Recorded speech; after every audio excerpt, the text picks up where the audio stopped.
That's everyone skiing away because they're all fine. Correct? Whitney Smith responded to Mr. Sanderson in a different location from where the collision occurred. So they all skied away. Now, let me ask you this.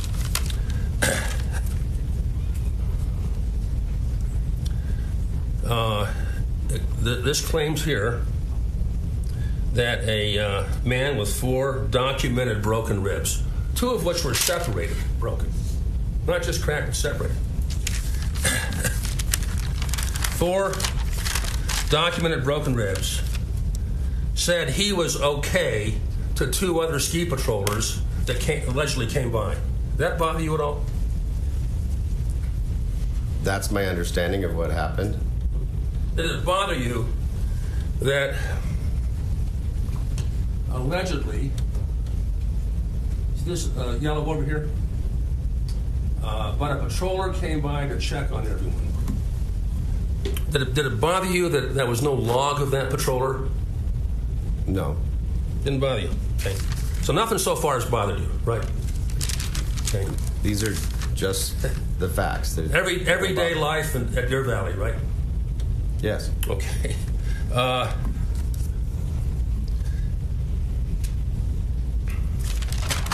Now, did it bother you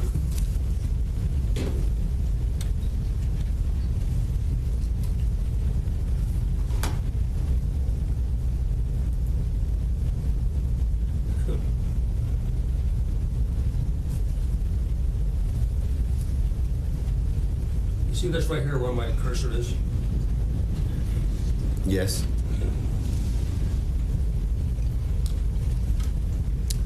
That Eric Christensen, after this crash, goes to lunch with one of the most famous actresses in the world and her family. Did that bother you at all?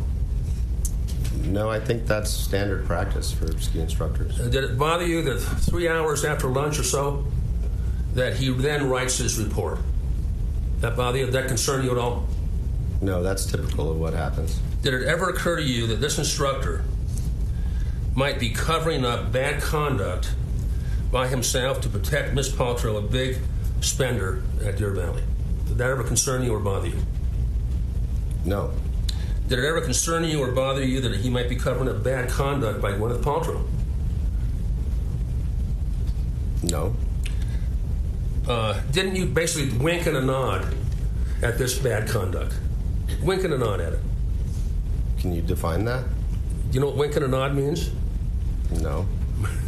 Well, actually you do, because we had a deposition on another case, but wink and a nod, as I'm using it, means you see something wrong, but you just wink at it and go on and don't do anything about it. Isn't that what you did here today?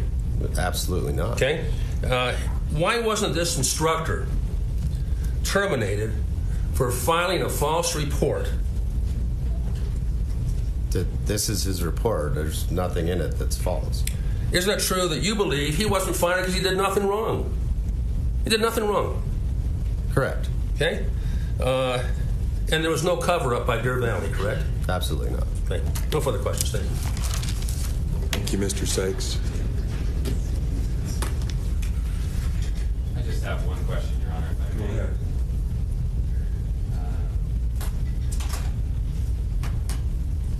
Mr. Egan. Good to see you again, Mr. Kraft. Thank you for coming back. Thank you. Very nice of you.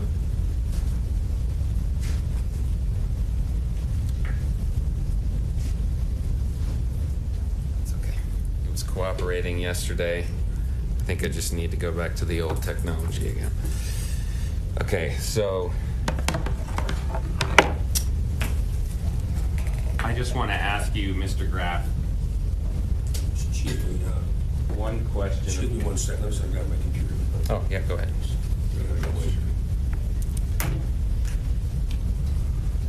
I just want to ask you, Mr. Graff, a quick question about the patrol log. Published this, we looked at it yesterday with you, Defendant's Exhibit 26A. You were asked questions, not today, but before you left the stand yesterday by plaintiff's counsel. about this bad boot entry here. Do you see that? I do see that. And do you remember questions about how that was sort of a minor issue, and he was asking why that would be long, but other major issues might not be? Yes. So can you explain what is a bad boot, and what would it require of a patroller who came upon that kind of a problem? I'm not exactly sure what this bad boot issue was, but it could be that a buckle was broken. It could be that, as funny as it sounds, could be they were on the wrong feet. You see things like that. So there was some issue that Jess responded to, and it was as simple as a bad boot. And might it require a toboggan down the hill if someone had a malfunction that they couldn't get down the hill? Yes. Okay, so, and then this section here, 1202, again, I'll use this little laser pointer, 1202 here, it over in the nature of the injury discussion, it says skier collision and disorientation. Do you know who wrote that? I don't know who wrote it. Whoever is manning the dispatch is the person who puts these entries in. Okay, so would it be fair to say then that it would not be Whitney Smith that wrote that? It would not be Whitney Smith. They're transcribing what Whitney Smith is saying over the radio. So Whitney Smith was on scene 2 minutes after the call came in, and then whoever was there wrote down what she said. Okay. And she said that she was on scene of a skier collision with the patient experiencing disorientation. Right, and the jury has heard what her experience was, and you don't know anything further than you've already told us about that, correct? That's correct. Okay, thank you. No further questions. All right, you are excused. Thank you. Thank you. Is there a possibility the witness may be called back? Not from us. Yeah, very small. Okay, so you're still under, I guess, this trial, so please don't discuss the case with any of the other witnesses. Okay, thank you. Thank you.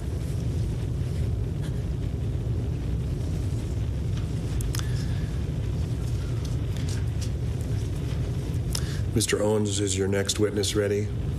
Yes, our next witness is Dr. Schur. We will need an easel and to set up for him to draw, and we may need a second to do that. Okay. It's Okay. Go ahead and set up. Sure.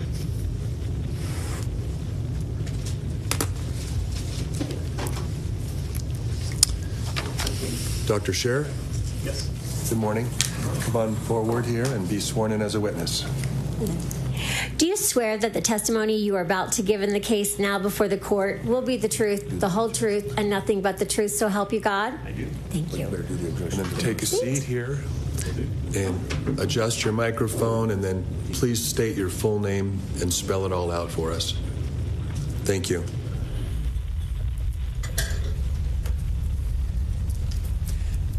My name is Irving Schur, I-R-V-I-N-G.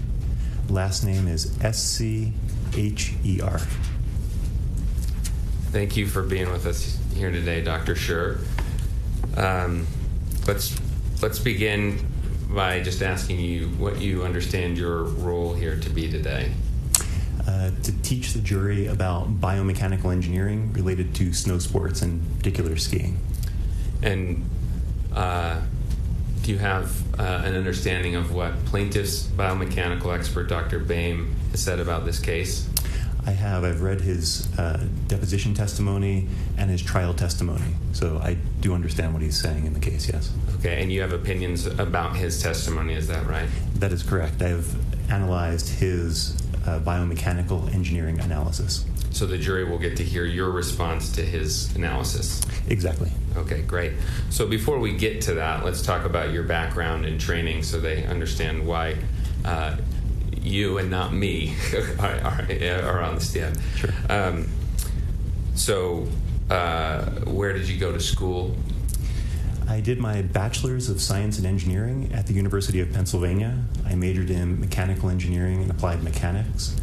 And then after undergrad, I moved west, and I got my master's and my PhD at UC Berkeley in the mechanical engineering department, and I had two disciplines that I specialized in. One was called dynamic systems. That's how objects move in space when forces are applied to them. And the other is biomechanical engineering, and that is the application of physics and engineering to the human body, in particular looking at how people get injured and how to prevent injuries. And did you do a PhD thesis? I did. And can you explain what you worked on for Sure. that? I was the last in a line of what we called skiologists. I studied the biomechanics of alpine skiing. I created load cells, so those are devices that measure the forces, and I put them in between the skis and the bindings. And I had different instrumentation on skiers, and it was the first time, or at least that I'm aware of, that we were, anyone in the scientific community was able to measure the forces and the body motions of skiers from the top of the mountain all the way down to the bottom. And I did this with beginners, people who had only skied 2 or 3 days in their whole life, all the way up to professional racers. And so that's what I got my PhD in. And this is actually measurements on the slope as people are skiing. That's right, exactly. Yeah, I'm measuring the forces applied to the person and their body motions as they're skiing. Well, and falling. We did have falls as well. Right, and so this is not just calculations in some ivory tower, but you're actually out in the field looking at hands-on work, which is quite difficult when you have electronics and snow and water. It was challenging for sure.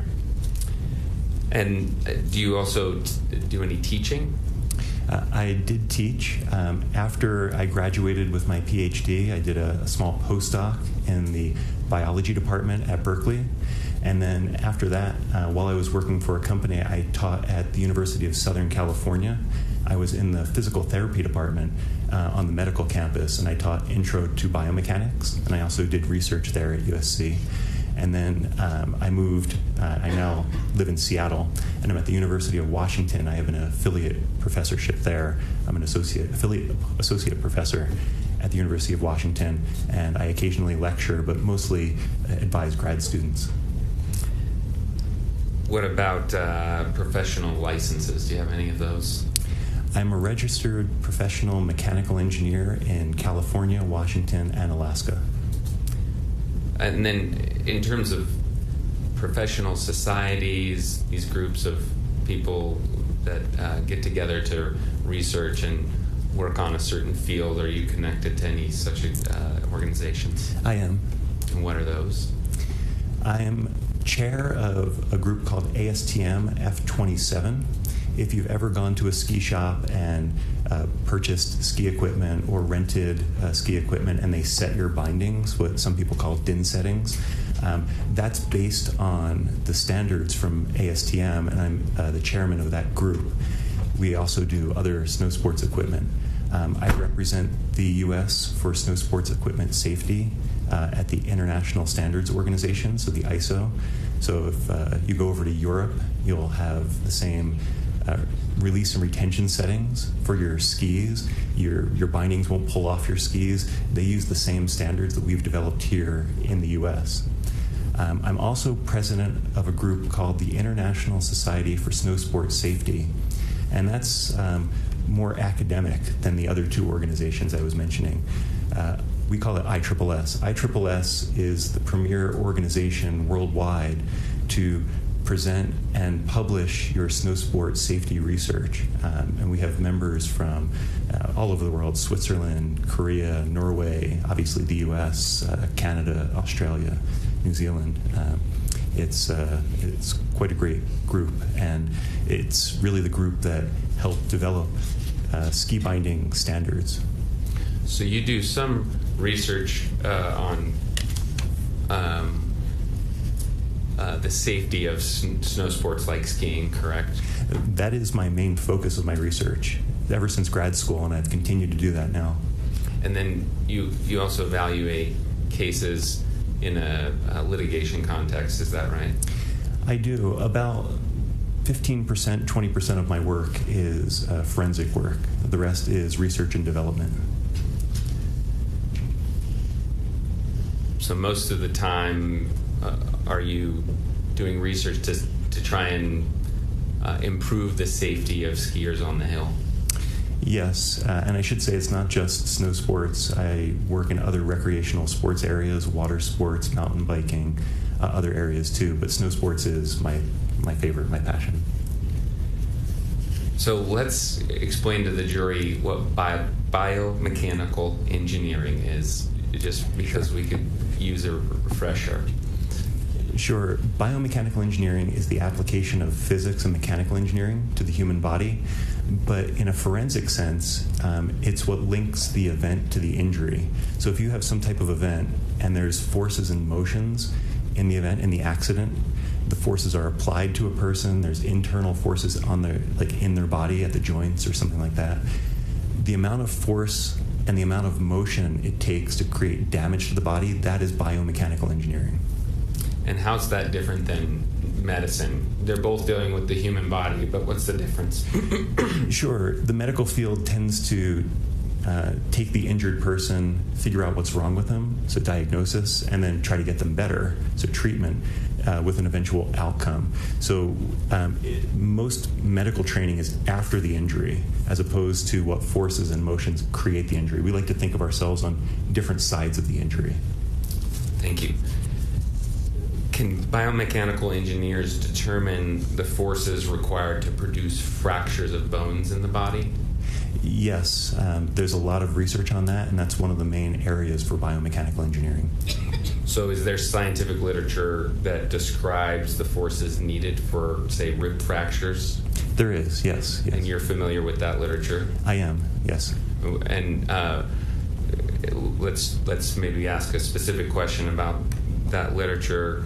Given your knowledge of it, does a 70-year-old man need to fall on his side with his elbow between him and the ground to cause rib fractures? No. So there have been a number of scientific studies, mostly done by biomechanical engineers, but there's other scientists who have looked at this as well. And what they do is they take cadavers or portions of cadavers and they apply forces to them.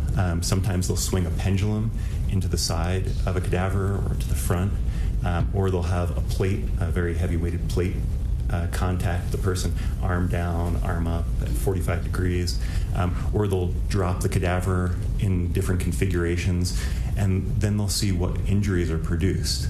And so when they've done this, in particular for chest impacts, what we find is you can get lateral rib fractures, according to the biomechanical engineering literature. You can get lateral rib fractures with an impact to the side with your arm down or with your arm up. But you can also get lateral rib fractures from compression, so front to back compression of the chest. So if I press my chest in like this, what happens is the ribs actually bend out on the side, and that can create fractures on the side, and that's quite common as well.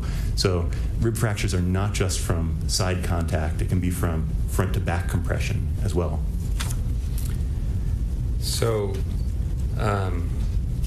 let's get to what you did in this case. So what did I ask you to do in this case? Basically, you asked me to evaluate Dr. Boehm's biomechanical engineering analysis to see if it was accurate and correct.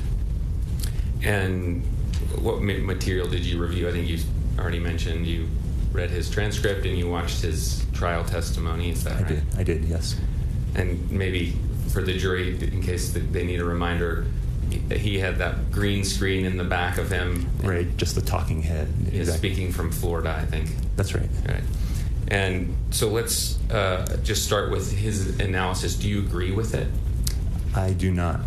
I do not agree with his analysis. And maybe before we explain why, just give us a sense of what you understand his method and analysis to be.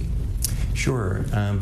As I've gone through what he testified to in his deposition and the trial, looking at his calculations and what he's done, to me, there's two parts to his analysis. The first is calculations to show that Ms. Paltrow had to land on Mr. Sanderson in order to get the rib fractures that he got.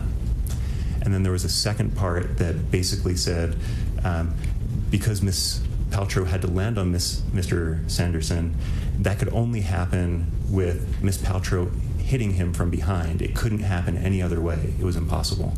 So that's my understanding of the kind of the two parts, the main parts. Thank you. We'll go over those in more detail. As you looked at his analysis, you read everything that he read, correct? I did. And did you read even more than that? I had additional depositions, that's correct. Of the various people that were at the scene of the accident? That's right. So let's get one thing out of the way. Do you agree with Dr. Boehm that Mr. Sanderson's rib fractures did not occur during the initial skier-to-skier contact? Yes, I think that's correct. There's no disagreement at this point, at least from the testimony I've heard. The skier-skier portion, where they first contact, no matter which version we have, did not create the rib fractures. I don't think anyone thinks that at this point, so that's good. We agree. And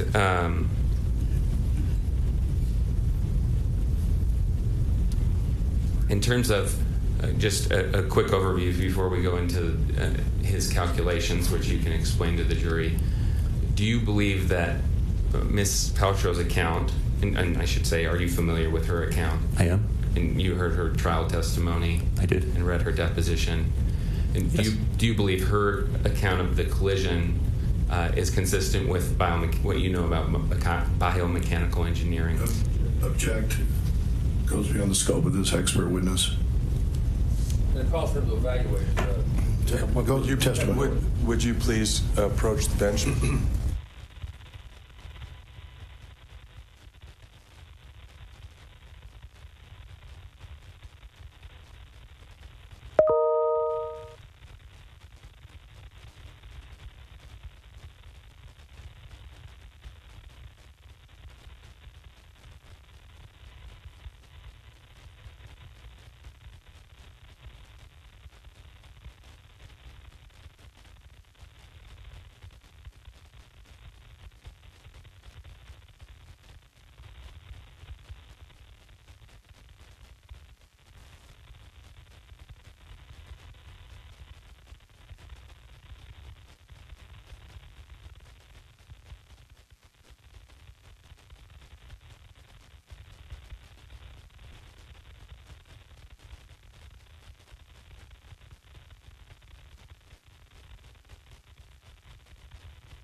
Objections overruled. Okay, so let's go back to that question. I was asking you, in your opinion, is Ms. Paltrow's account consistent with what you know about biomechanical engineering? Yes, it is. And maybe another way to put that is it consistent with the laws of physics? It's the same question, yes. Yeah, and exactly. Dr. Boehm, the jury heard, talked a lot about Newton's laws and the laws of physics, applying those to the evidence in this case. And again, in your analysis, as you apply them, Ms. Paltrow's account is consistent with those. Objection lacks foundation. Overruled? That's correct. Ms. Paltrow's version, her scenario, is consistent with the laws of physics and what we know about biomechanics. And then the account that Dr. Boehm gave, and that is based on Mr. Ramon's account, is that consistent with the laws of physics? I do not believe it is, and I can explain as we get into it. Yes. Okay. Great. We'll explain that. Let's go to Dr. Boehm's calculations, so you can explain to the jury your analysis of those. We have an easel, and as I understand it, you would like to kind of draw so that you can show them what the equations mean. Is that correct? That's exactly right. Okay, so I'll grab the easel and then that board.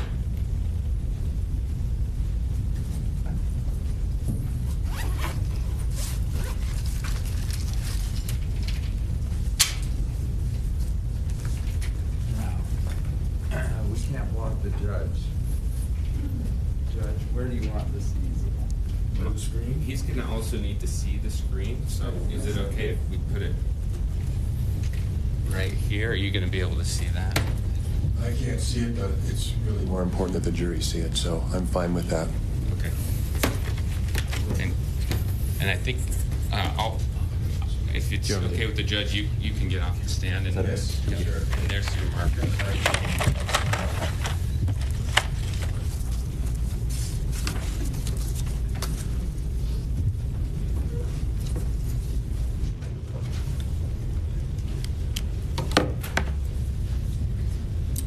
Okay, so I'm going to pull up something that Dr. Boehm pulled up in his deposition.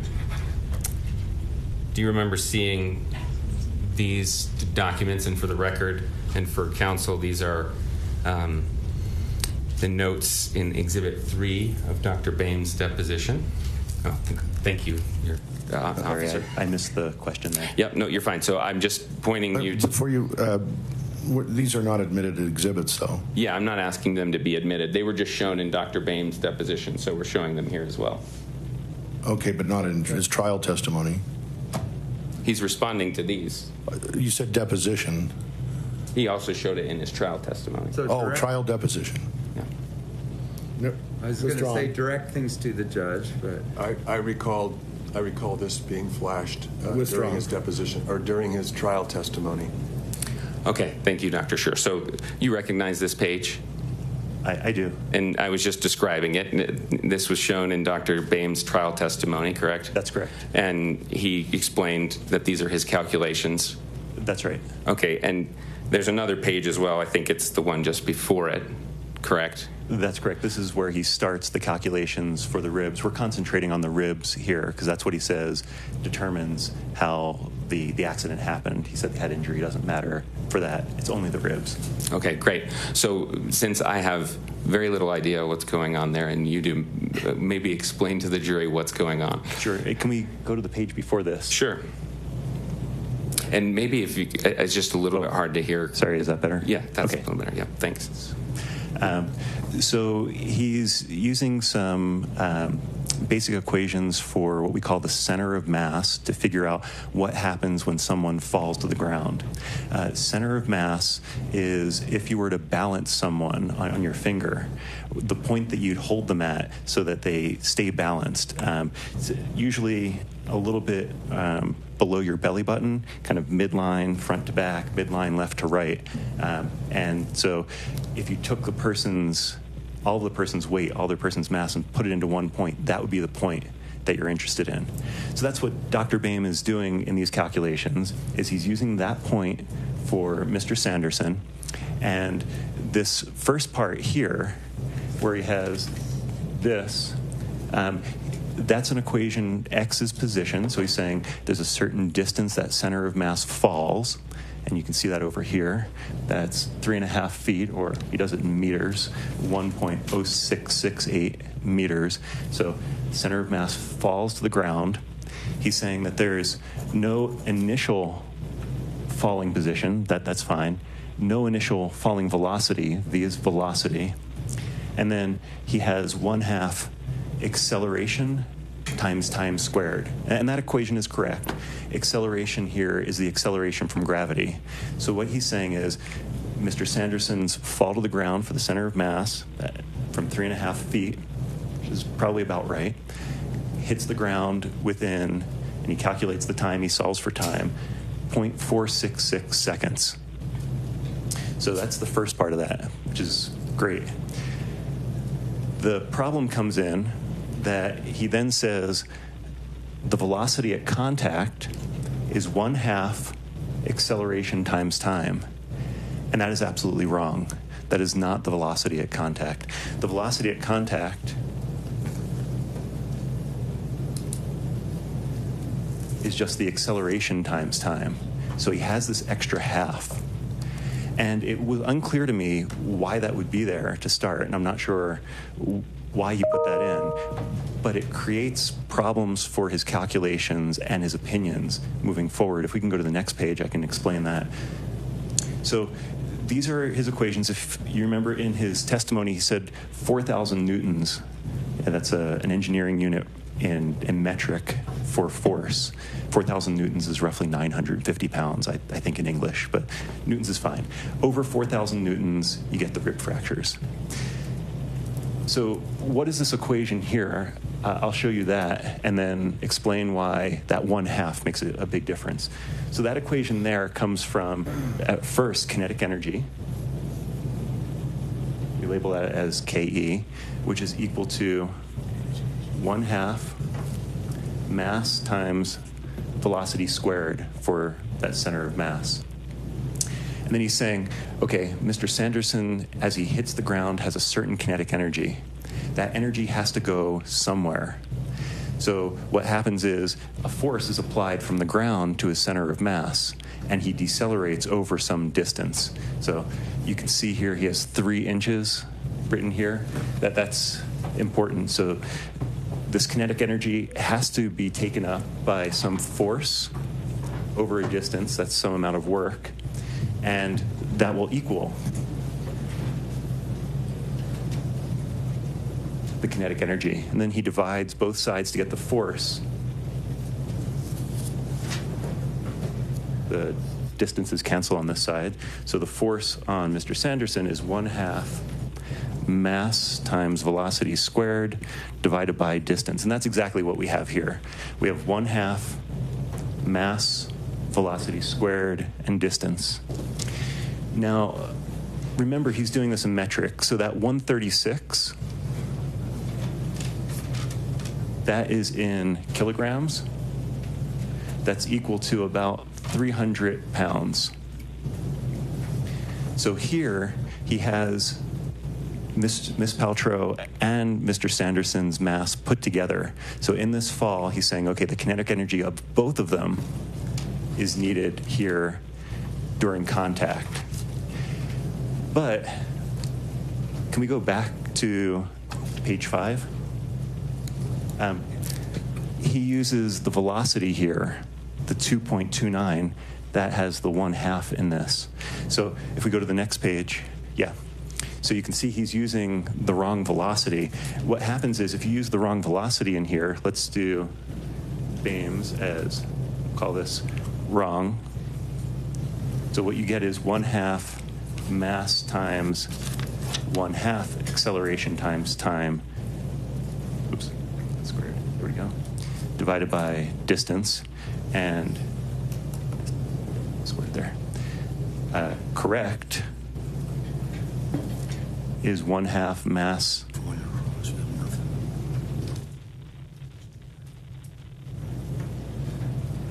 acceleration times time squared. So that 1/2 goes into this equation. What does that mean? That means that this half gets squared. It becomes 1/4. So the force that Dr. Boehm calculated for this landing was actually 1/4 of the force he should have calculated. He was off by a factor of 4. So it shouldn't be 4,680 newtons. It should be 18,600 and some newtons. Actually, I have it here. 18,678 newtons. So he's off by quite a bit. And if I may, Dr. Scher, this is obviously all at least new to me and maybe new to some jurors. What in the end is the takeaway there if there's that much of a mistake? So there's 2 things. One is if there were 18,000 newtons applied to Mr. Sanderson's chest, we would expect much worse injuries. The biomechanical engineering literature for much less than that has many more rib fractures, internal injuries, all sorts of things. We don't see any of that for Mr. Sanderson. But the real takeaway and the importance in this case is the mass here. So because he does the 1/4, he needs the mass. He needs the mass to be 136 kilograms. Now, if you redo the calculations correctly with just Mr. Sanderson's mass, so Mr. Sanderson is about 80.5 kilograms, or roughly 177 pounds, at least according to the medical records.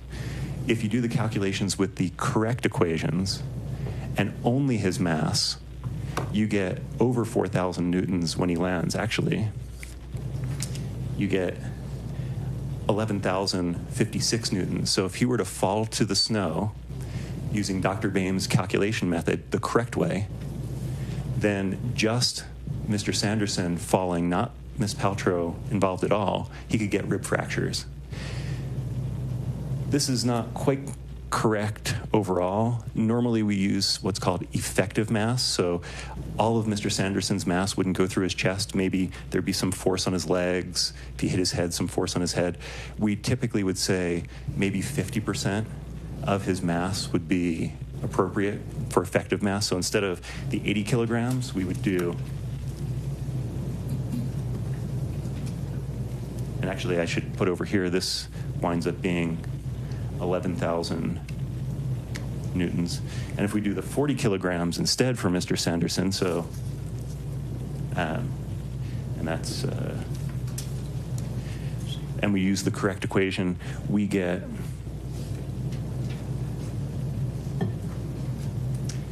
sorry, I don't do the math in my head, 5,500 newtons, approximately. What this means is Mr. Sanderson can fall to the ground without Ms. Paltrow landing on him and sustain the rib fractures according to Dr. Boehm's calculation method.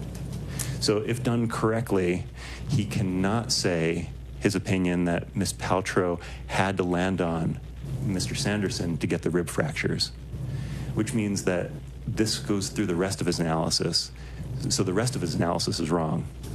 So this is really critical, that one half that he did for the velocity, the wrong velocity, really threw the rest of his analysis into question. So, Dr. Scher, there's a lot more we could say about the calculations, I'm sure, and you would approach it differently than he did, correct? That's correct. But given the way he did it, if he did it correctly, you're saying that the conclusions that he came to are inconsistent with his opinion. That's correct. Yes, okay. Exactly.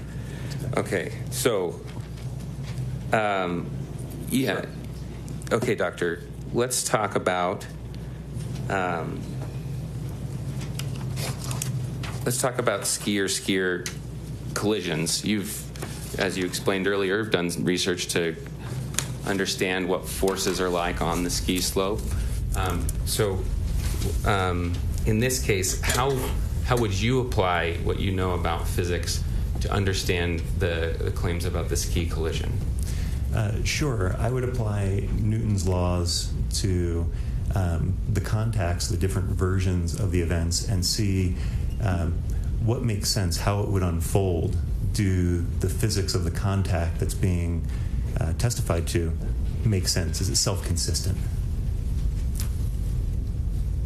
And this may be another opportunity to draw some pictures if you need to, so feel free to if it will help you. But you were talking about the center of mass earlier. How does that concept factor into how you would evaluate the evidence in this case? Sure. Yeah, if it's okay to draw again. You may. Thank you. And I can see what you're drawing through the monitor here. So. Oh, nice. Perfect. Great. And if you need more board or pages, we have them now. Is that correct?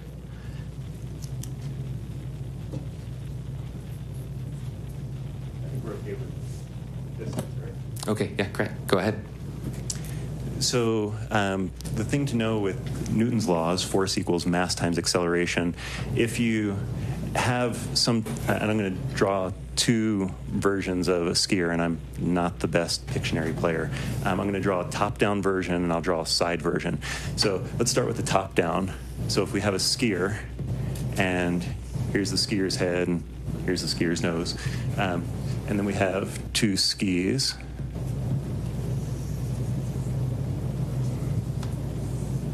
The center of mass would be, as we mentioned, looking down somewhere around here.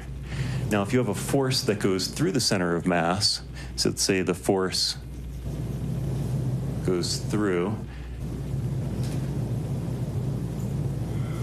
then the person will accelerate in this direction. They'll accelerate along the line of the force. But what happens when you have a force that doesn't go through the center of mass, it'll create an acceleration going in that same direction, but it'll also, there's a distance here, it'll also create a torque, which is equal to the force times the distance, that will cause the person to rotate. And that's really important because if the force does not go through the center of mass, there's always a rotation. So if you're hit on this looking down, this would be the right side, then the person's going to rotate counterclockwise in this image. The same thing is true if we look at a skier from the side. So if here we have our skier, and here's their pelvis and center of mass. That's our ski boot. And if the person, for example, has a force applied below their center of mass, then there's, again, some distance. That's going to create a torque and a backward rotation so that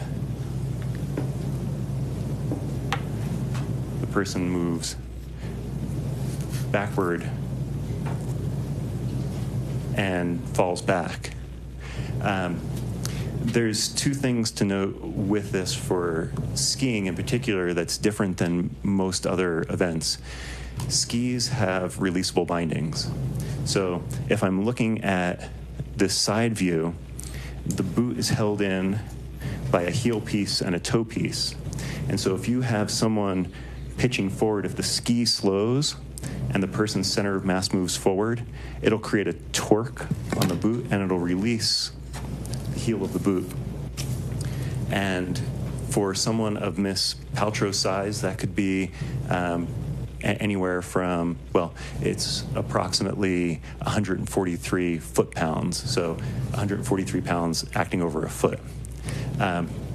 Same thing is true for the top-down view. If we look at the toe piece for the binding, if there's a torque on the ski, a twisting torque, the ski will also release from the boot.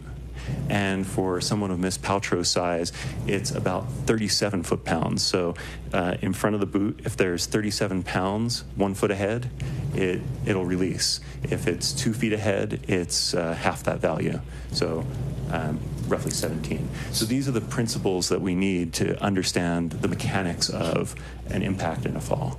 So when we apply those principles to this case, what conclusions do you draw? Sure. The first is that Miss Paltrow's version of events is consistent with the laws of physics and how people move and rotate. And what about Mr. Ramon's version? For Mr. Ramon's version, I couldn't get it to work. It doesn't match with the laws of physics. The complete part of his testimony just doesn't fit. And so can you explain why it doesn't fit? Sure. So Mr. Ramon's version, maybe I should sit down. Oh, sure. Yeah. Go ahead.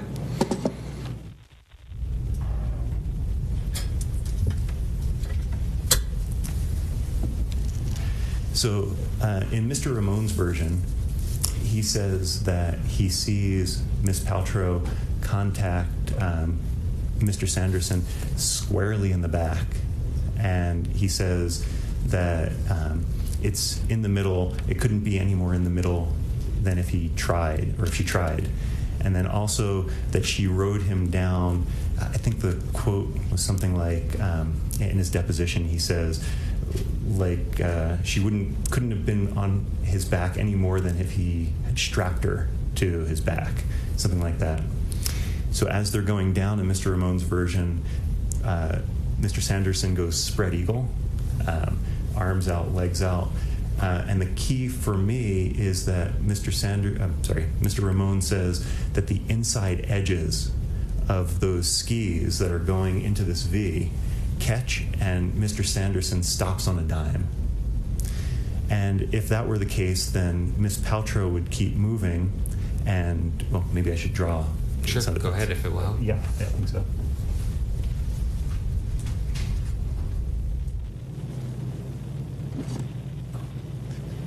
Okay, so I'm going to try to draw a top-down version of this. So if we have Mr. Sanderson, and here are his skis.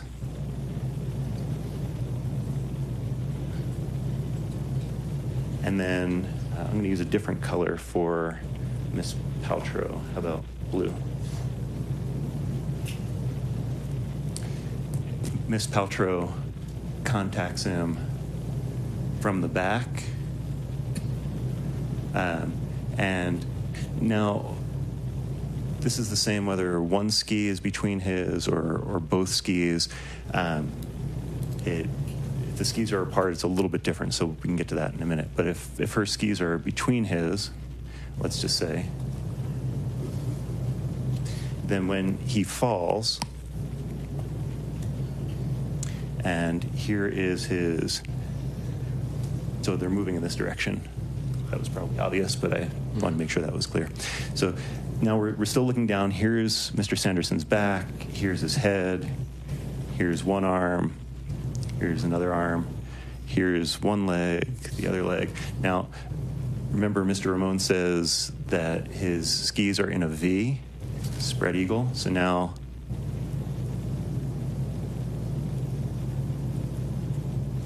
if that were to happen, then he stops very quickly, and Miss Paltrow is going to remain in contact somewhere around here, and her skis are going to stay underneath Mr. Sanderson. When that happens, it's like the center of mass continuing to move forward while the skis slow rapidly, which creates an upward force at that heel. It's going to create a heel release. But as you heard in the testimony, all the skis were on. It doesn't work. It takes actually very little force for this to release, the heel piece to release, in a scenario like this. So it doesn't match with physics. And it's the same way whether one ski or both skis are in between. Okay, so how do you know this, especially about the bindings releasing? How are you confident about that? My experience, I mean, I've seen tons of binding releases. I know how bindings work. It's just physics. Right. And you've specifically done research on binding releasing? Oh, yes. And you said earlier that there were other scenarios, the skis maybe between Mr. Sanderson's skis, maybe they're diagonal. Did you do evaluation of all those sort of scenarios, and did any of those work? No, I couldn't get any of them to work. So the key is either she would come out of the bindings or she would be stuck on Mr. Sanderson. She wouldn't be able to move past him. If her skis stayed on in various versions of this, I don't know how she continues to move downhill the 10 feet that Mr. Ramon said she wound up if her skis are trapped underneath him. And would you expect her to get an injury in any of these scenarios? Well, certainly there's that potential, yes, a lower extremity injury for sure. If, for example, her legs get stuck in one of the scenarios you mentioned. Right. So, for example, if her ski is rotated out to the side going in that V with one of his skis, the other, whether it's on the outside or in the inside, can't wind up. So if her ski is on the outside, his ski is going to push her ski out. If this is her ski, as he's falling and moving into that V configuration, it's going to go from this position to here, and it's going to push her ski outward, which I would expect would create a toe release, a twisting release of the bindings, because it actually takes about 18 pounds of force, between 15 and 20, depending on how her bindings would be set. So very little force to release that toe piece. But even if it didn't release, then her ski winds up getting trapped by his. and she can't move forward.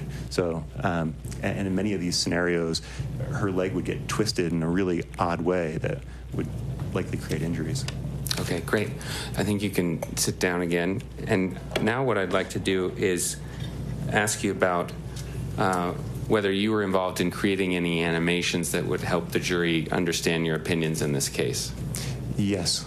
And, Your Honor, if I may ask for permission to show the witness these animations so that I can lay some foundation, he can use them to teach the jury. Yeah, we reserve our same objections on these animations, Your Honor. Understood.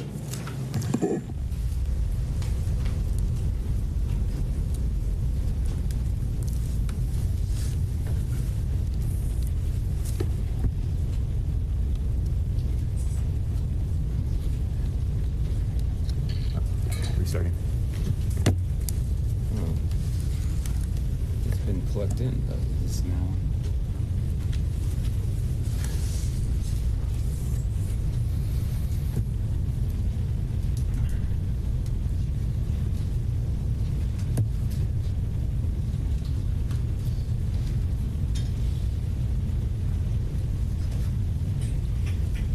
Going a little over an hour. Why don't we take a recess while they straighten out the technology, and then we'll be back. Thank you.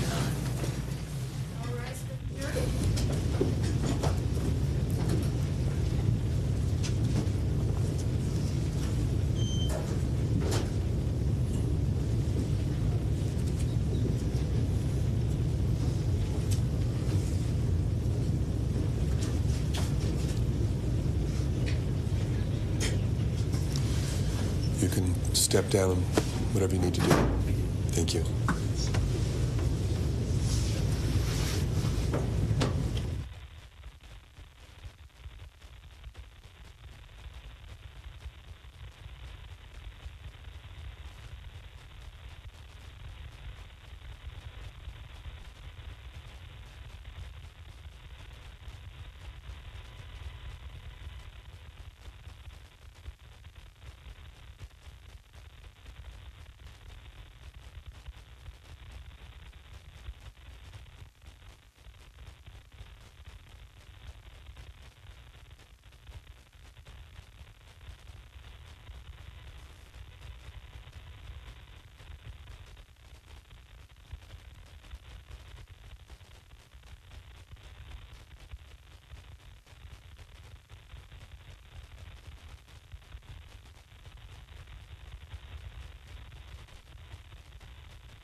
Everything working now? Yeah, sorry, that we had plugged it in before, somehow it got unplugged, so it's out of batteries. Okay. Dr. Sure is using the restroom. Okay. All right. Why don't you go ahead and have the jury come in?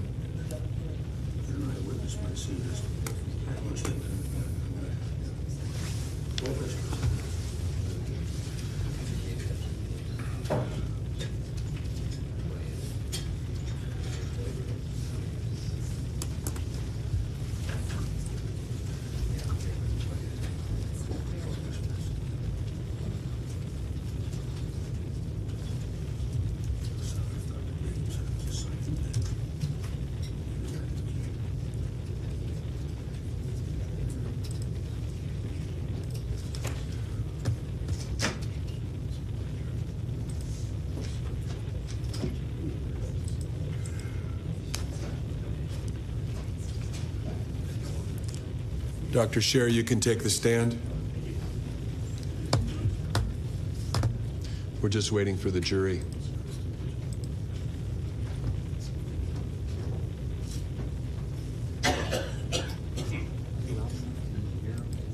Are you loud enough?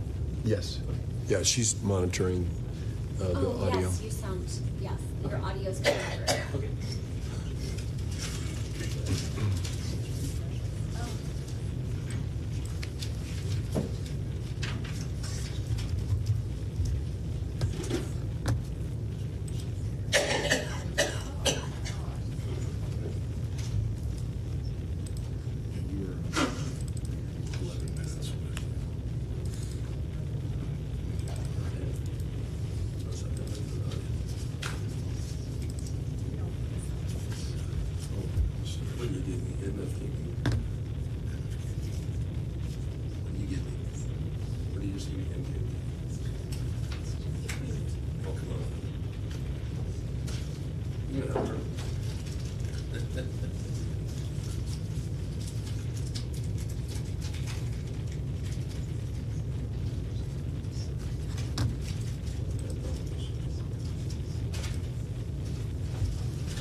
Thank you. Mr. Egan, you may proceed. Yes, thank you, Your Honor. May I approach to show the witness the animation? You may.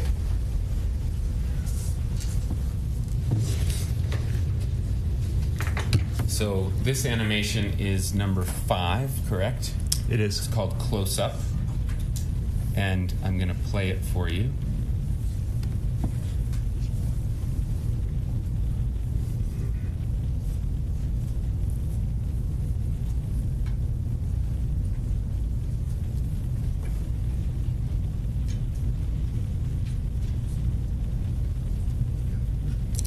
Is this one of the animations that you helped prepare?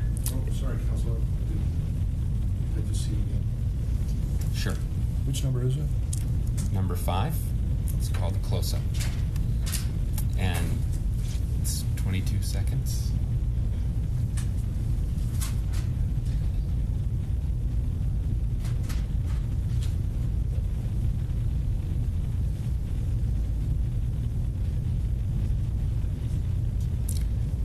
So again, Mr. Scher, Dr. Scher, you're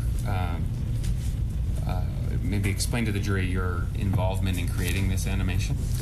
Sure. I worked with Brian Brill at Mountain Graphics on the impact and fall portion of this animation, it's not meant to represent exactly what happened, but generally the idea of one of the family of ways this could happen in Miss Paltrow's version. We don't know some of the exact details of how they contacted, how long they interacted, but it gives an illustration of what I'm thinking, my understanding of her version, where she's contacted from behind and then fall to the right. And does the animation make certain assumptions about various facts and testimony in the record in this case? Yes, it does. Okay, and you can explain those to the jury as we go through it. Sure, yeah. And the animation will help you explain what you've said earlier about biomechanics, applying biomechanics to this case. Right, exactly. Okay, some permission to publish this to the jury, Your Honor? We assert our ongoing objection to the animations or cartoons. They lack foundation, distort the reality, and are incomplete. So animation number 5 is received for demonstrative purposes only to help this witness explain his testimony. Thank you, Your Honor.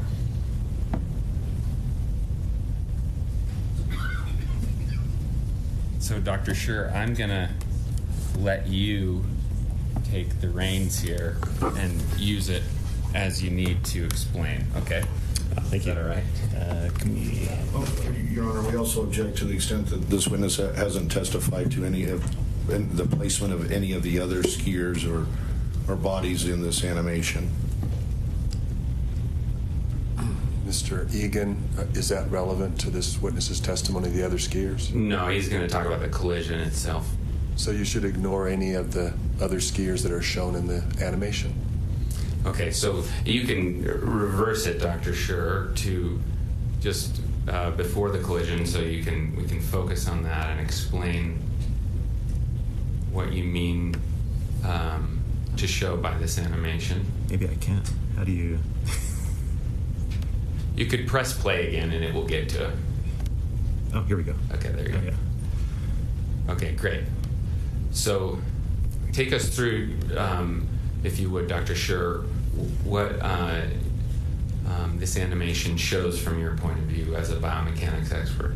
Sure. The first thing that you should be aware of is that this is Miss Paltrow's version of the events. So, Dr. Scher, sorry to interrupt you. Oh. Just maybe pull your mic. Sorry, Yeah, sorry about that. The first thing to be aware of is this is Miss Paltrow's version of the events. So that's what we're showing here. And as we move forward, I'll talk about the physics, kind of like what I drew earlier with the center of mass and the rotation, and that's the idea. That's what went into this. But again, this is not exactly what happened. This is just one of the possible ways it could have happened. So we have Miss Paltrow in black, Mr. Sanderson in the blue as they move forward in time. It's her testimony that his skis slid between hers. There we go. She felt a contact directly in the back, along her back. It sounded like her buttocks as well. The person was grunting, pressing against her, but they were on their skis for a period of time. If in this situation he's also moving to skier's right, which is in the left in this image, that will create, remember I had the force that was offset from the center of mass. That's going to create a rightward motion for her, but also create some initial rotation. Now, in this portion, there's a number of possibilities. She could be adding weight to her right ski because of the contact from Mr. Sanderson. When you ski, if you're in, let's just take a snowplow or what my kids call pizza position. If you weight the right ski, you turn left. So if she weights the right ski here more because of the contact, she's going to turn counterclockwise. The contact from Mr. Sanderson, if it's more to the right, will turn her counterclockwise. So as they're moving to the right here, there would be some counterclockwise rotation. And here, her ski can catch, or she could pitch to the side, or they could both pitch to the side. They could both lose balance. We're not sure what happens.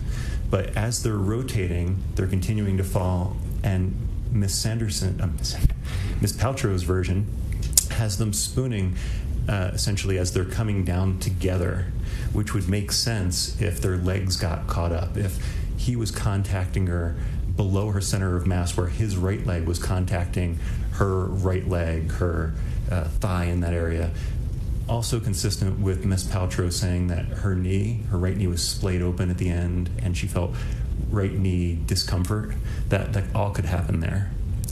So as she's rotating and he's rotating counterclockwise, they fall to the side. Now, at this point here in the animation, I guess maybe the next frame, if I can do it.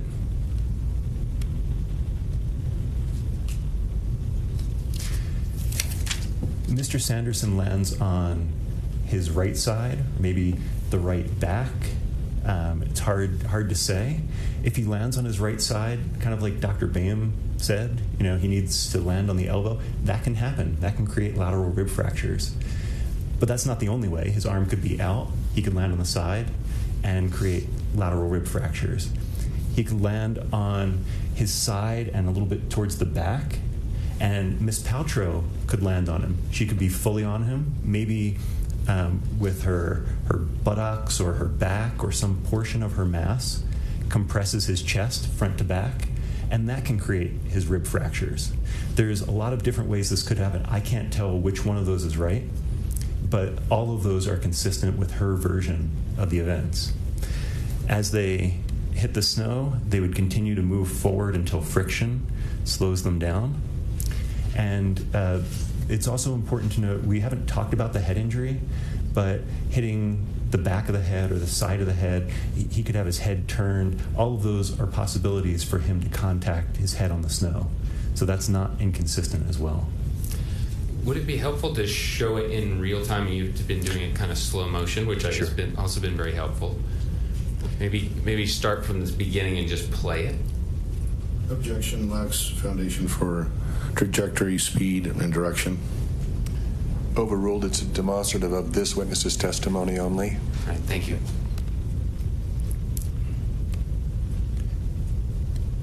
Okay, Sorry, yeah, go ahead, Dr. Schiff. This is from the beginning. And if there's anything you want to comment on as it happens, feel free.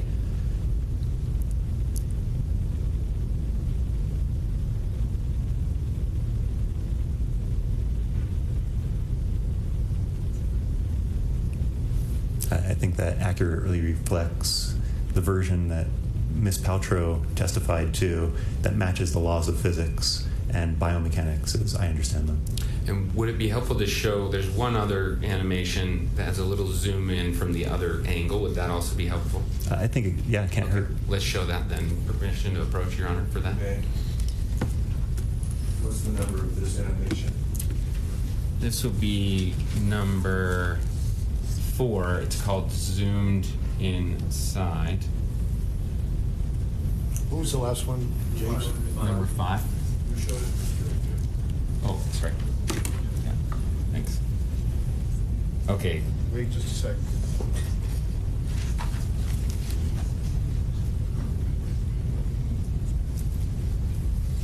Okay, Dr. Scher, so I'm playing you number 4, the zoomed in from the side version. Were you a part of creating this version as well? Yes, this is the same animation, but from a different camera view. Got it. And will this animation also help you explain the same things you've been going over with the jury? It's the same thing, sure. Yeah, I think it also visualizes, it illustrates my opinion. Okay. Your Honor, permission to show this animation? Subject to the same objections by the plaintiffs, the animation 4 zoomed inside is received for demonstrative purposes only. 4. Okay, thank you, Your Honor. So, Dr. Scher, maybe since we've already gone through this slow motion, let's just play this one from the start, and then you can add anything that you can provide to the jury from this angle? Sure. Here, let's play first, and then there we go. I'll wait until the contact point. So it's coming up. Here we go. There's contact, fall to the right. This one doesn't show the rotation quite as much, and we don't know the amount of counterclockwise rotation as well. There could be a little, there could be more or less. Right. We're not sure. But if you go backwards a little bit into the moment of the collision, this one maybe shows. Does this one show the skis coming between the skis? Yes, it does. And I think it's better visualized in this one. Yeah, and again, what's the significance of that in terms of how the mechanism of the fall occurs? Well, that's Ms. Paltrow's testimony, and it works for the physics of them falling and rotating slightly counterclockwise. Frankly, if it wasn't both skis, if it was one ski between hers, the kinematics would be the same. For example, if his right ski were on the outside of her right ski, it wouldn't change the general kinematics. This is generally, and I keep saying generally because we don't know the exact details of it, this would work. So if we flipped the positions of the parties and Mr. Sanderson was in front, Ms. Paltrow came from behind, using this as a good visual for the jury, will you explain your opinions about what you would expect to happen on Mr. Ramon's account, I should say? Well, Mr. Ramon's account is very different because in Mr. Ramon's account, Mr. Sanderson goes spread eagle and his skis go out into that V and the inside edges catch. And that changes the kinematics, the motion. It's a very different version of what happens with the contact. And in terms, I guess we've covered that. So maybe we'll wrap up here. You've covered a lot of things, a lot of new things perhaps for members of the jury and those of us in the room. Will you summarize for us what are the main points that you want to get across for the jury here? Sure. The first is that Dr. Boehm cannot say with any accuracy that Ms. Paltrow landed on Mr. Sanderson. His calculations are wrong, and when you look at the equations done properly, Mr. Sanderson can land on the snow and sustain his injuries without Ms. Paltrow falling on him. And if I may, Dr. Schur, was it your understanding that Dr. Boehm's opinion was that his account was the only possible way the injuries could occur? Yes, Mr. Ramon's version was the only possible way. He said Ms. Paltrow's was impossible, which I believe is false. I think Ms. Paltrow's version is possible. Right. And would you say that Ms. Paltrow's is the more likely of the two accounts? Well, considering it's the only one that matches with the physics of what would happen in contact, yes, I think so. Okay, and I interrupted you. You were going through your main points. What was the next one? Oh, I think we've covered it. The second thing is that Dr. Boehm cannot say that Ms. Paltrow's version is impossible. That's absolutely wrong. It sounds like you're saying, in contrast to Dr. Boehm, that there are various ways this accident could have happened, the injuries could have occurred for Mr. Sanderson. Is that right? That's correct. And you've evaluated the various testimony, correct? I have. And you've done a careful analysis from a biomechanical engineer's perspective on what different scenarios might be likely or how they would happen, correct? Correct. And is it your opinion that Ms. Paltrow's version is the more likely of the two versions that you looked at, Mr. Ramon's and Ms. Paltrow? Yes. Once again, it's the only version out of the two that matches with the laws of physics, the biomechanics of it. Okay. Anything else you'd like to tell the jury that maybe I interrupted you on and you missed out on? No, I think we're good. Okay, thank you. That's all for now, Your Honor. Can you keep the screen there? Sure. You can turn it off. Well, actually, leave it on for right now. On or off? On. On. Okay. Mr. Egan, Mr. Newland.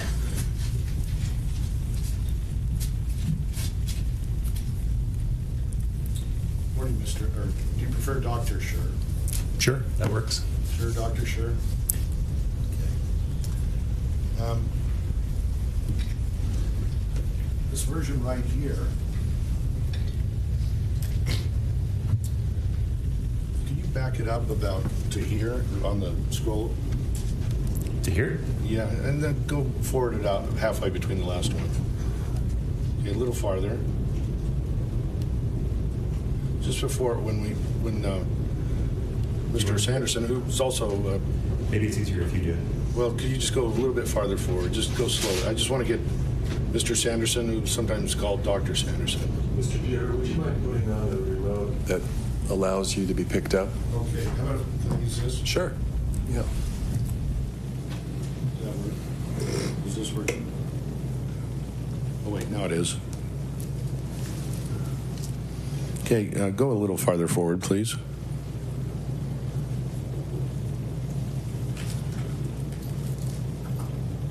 Okay, and then when we get, okay. Now, this is Terry Sanderson. That's Mr. Sanderson, that's right. Okay.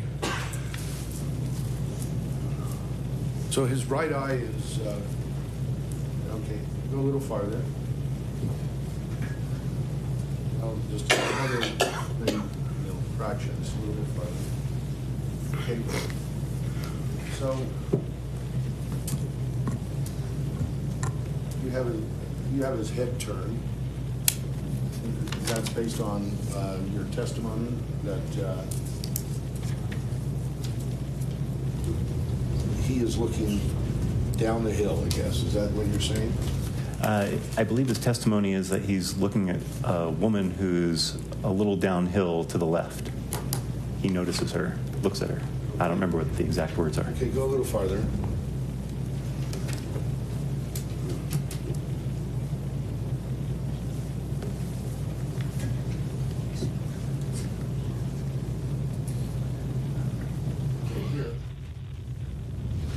So his head, his left eye would be looking directly at Miss Paltrow.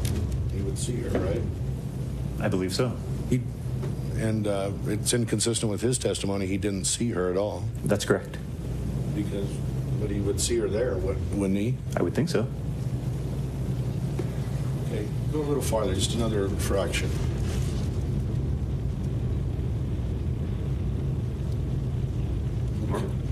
Okay. Now, in this picture, you don't have Craig Ramon in there. How far above would this point be? Where I just pointed. How many yards would that be above this image right here? I don't know without doing a measurement, but I'm concentrating on the collision between Mr. Sanderson and Miss Paltrow. Well, Craig Ramon testifies he was about 30 to 40 feet above. And so these objects are about bent over, maybe 5 feet high. So if we just flop over,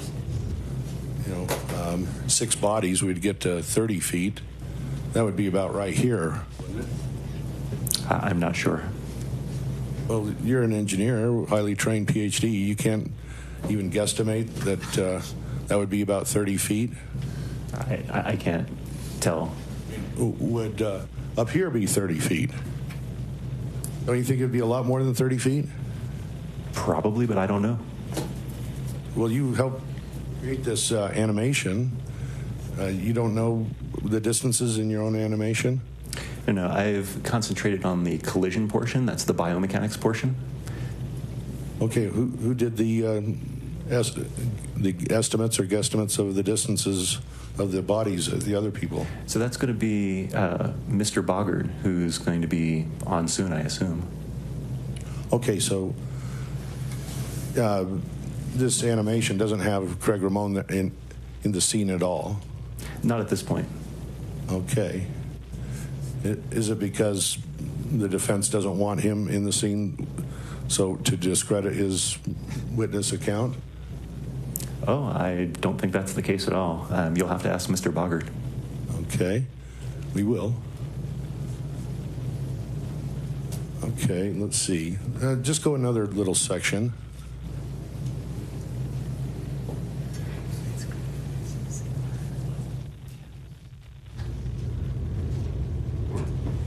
You just tell me when. I'll keep going until you say just stop. go slow. I just want to go slow motion. Okay. Now stop right there. Now, do you know the how much time from the initial, let's say, impact of their bodies to this point would be? You did this calculation. This is your bailiwick. What you're talking about. Do you mean in the animation, or do you mean in real life? Right now. Yeah, from the impact to this point, approximately. So like a fourth of a second, a half a second, a tenth of a second. Do you? Ms. Paltrow says that they're in contact for a little while, a few seconds before they fall over. So I don't know what it is in particular in this animation, if that's what you're asking.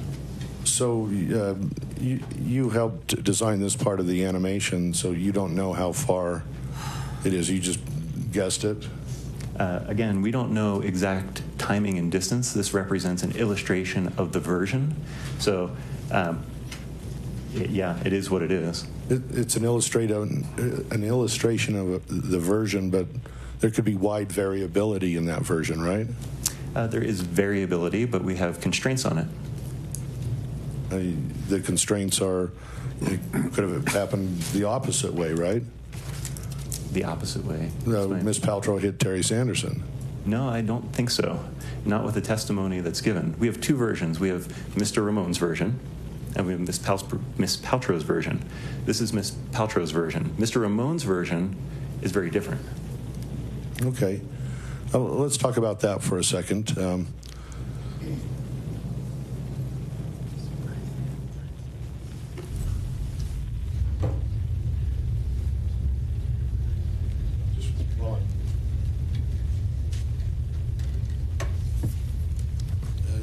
You're being paid, excuse me, you're being paid, what is it, $4.25 an hour for this? No. Is it more than $4.25 an hour? It is. $4.50 an hour? Yep. 500? It's $500 an hour. 500 an hour. And you billed something over $10,000 so far for your work? That sounds about right. More than 15,000? No, I don't think so. So between 10 and 15,000. Okay. You can turn that off for right now. I'll just take it. I think that's probably better. No, please leave it there. Oh. I may come back to it. What's the best way to do I just disconnect it? Is that? Yeah, maybe just disconnect. That? Okay.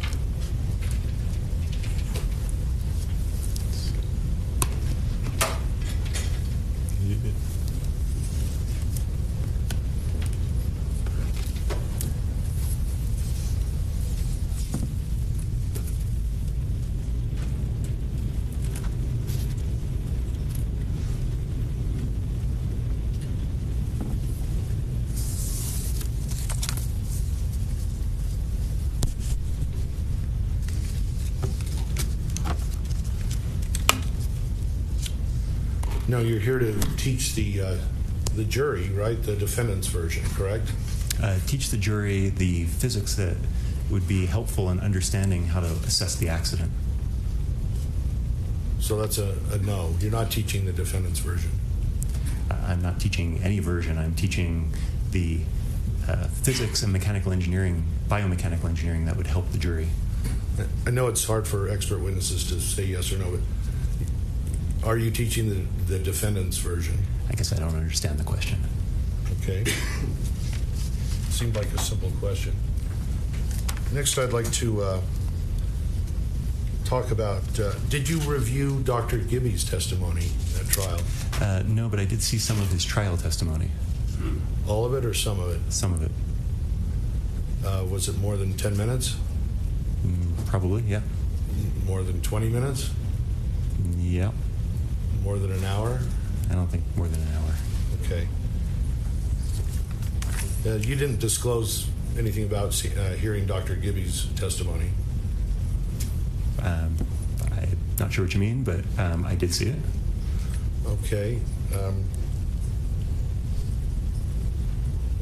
You've never disclosed to the plaintiff your reports or your testimony ahead of this trial, correct? Your Honor,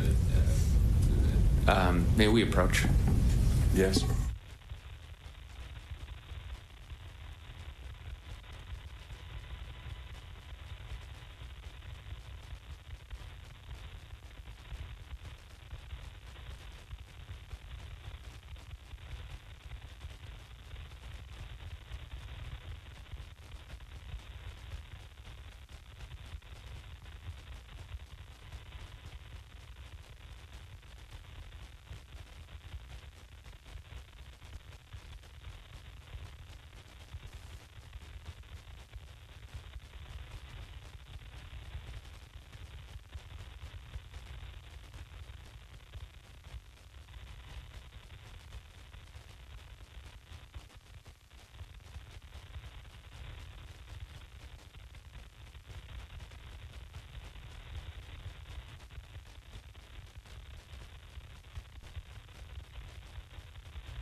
Are you an expert on broken ribs? I'm comfortable talking about the biomechanics related to rib fractures. Have you done any papers or studies or research on ribs and rib fractures? Me personally, no, but I've read the biomechanical and engineering literature relevant to them. Okay.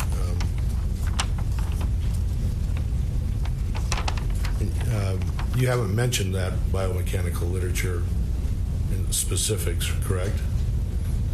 I'm not sure about in specifics, but I think we mentioned it on direct. Okay.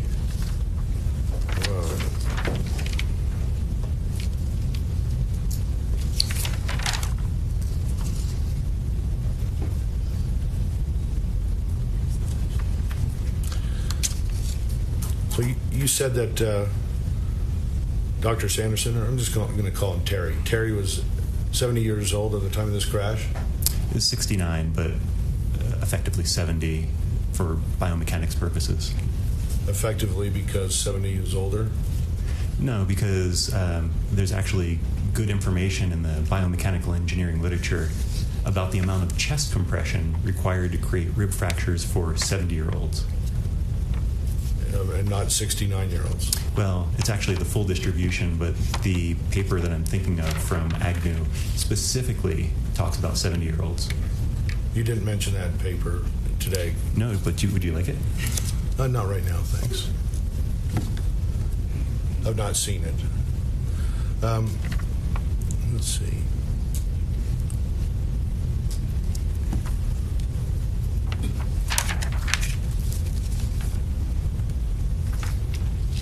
I'm going to go right to another point. You have this theory of rotation, correct? That the version you're calling Ms. Paltrow's version is a kind of a rotation version? There is some rotation. It may be a little. It might be more than a little. We don't know. Okay, so we don't know how much rotation there is, correct? Sure. Okay. I'd like to. Let me see if this thing works. It didn't work last time.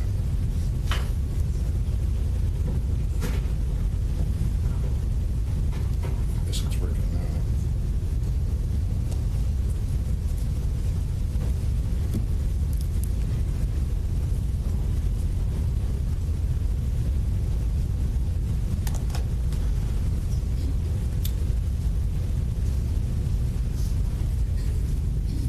May we take a picture of this? I think you've already done it. Okay. Or someone on your team has. Okay, good. May I borrow a pen?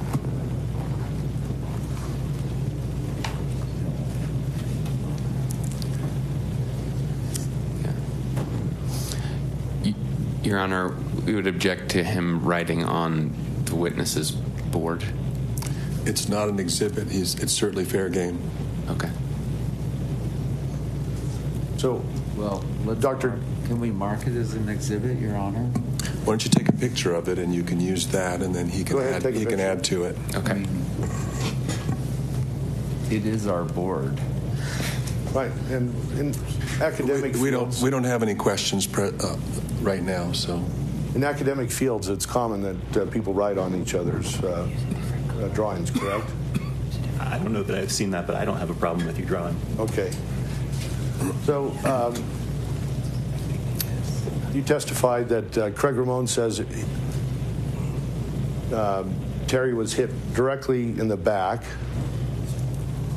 and they went down, and Craig Ramon was somewhere above, 30 to 40 feet, and it happened in a fraction of a second, correct? Yes, the fall, I would agree with that. Okay, less than a second. Sure. Okay. So there was a scream. So and the scream occurred, and there was within a fraction of a second.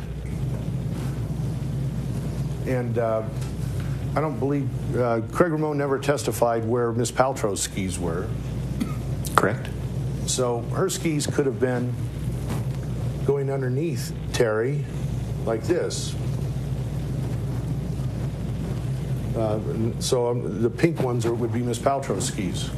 Is that a version that is possible? It is not. It's a. You're saying it's not possible. That is not possible with the version that Mr. Ramon states. His version didn't talk about her skis. Now here, I'll draw what her body. The pink would be her body, still square in the back. Isn't that possible? So, no, with Mr. Ramon's version, if I may, that is not possible. So, in this situation here, when Mr. Sanderson's skis go into a V, and I guess you're saying her skis are under his skis, which I'm not sure how that happens because the tips curve up, but we'll go with it. Somehow, she winds up in this situation getting caught with her left ski around Mr. Sanderson, and she would not continue past 5 to 10 feet, and I would expect a twisting release of her left ski. Well, that's her version. I'm talking about Mr. Ramon's version. No. I'm talking about what you just drew for Mr. Ramon's version. Mr. Ramon's version. Well, isn't it possible her skis could be pointing straight like this? And let me get it right here. So, yeah, so she could be going straight, and she could be turning left and up and hit square in the back, but her skis are pointed this way. Isn't that another version? So for her skis to Yes or no miss... question? Oh, no, it's not. Do you want me to explain? In a second. I'm asking the questions here. So, so are you saying that her body could not be turned while her skis are going in one direction, or she's turning up to the left?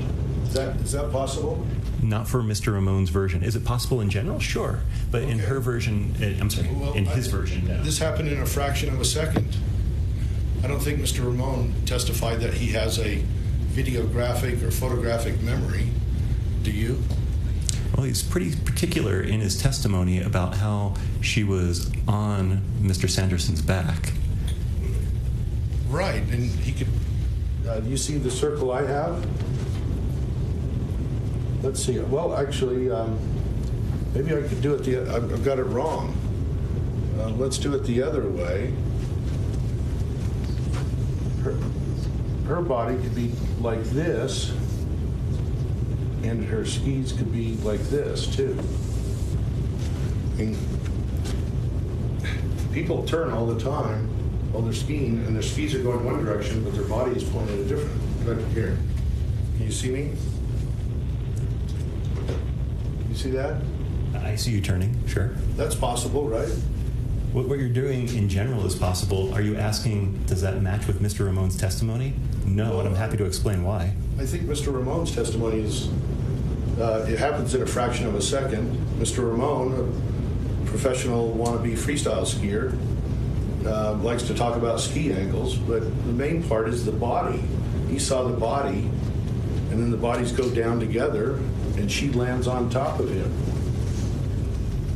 You're saying that your versions, which are not based on anything except your recreation of the biomechanics, are superior to an eyewitness. Isn't that what you're saying? No, we have two versions of the accident. We have Mr. Ramon's version, and we have Ms. Paltrow's version. I've assessed both using physics and biomechanics, and I'm sorry to say Mr. Ramon's version does not meet with the laws of physics. It's not consistent, internally consistent, and Ms. Paltrow's is.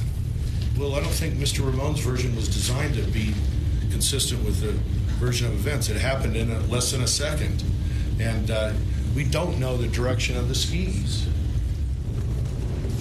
In his version, he never testified to the direction of Ms. Paltrow's skis in any of his testimony. Isn't that true? He did not testify to the direction of her skis. That's true. Thank you. So, if Ms. Paltrow was skiing down, turning up to the left, she hits Terry Sanderson square in the back, and they can fall down to the right, especially if her momentum is going, well, you know, I'm not a biomechanical engineer. I'll try to do it right here. It could be her shoulder that hits him square in the back, couldn't it? He didn't say what part of Miss Paltrow's body hit Mr. Sanderson, did he? He did not say. He said, well, here, I can tell you exactly what he said. He said... Take your time.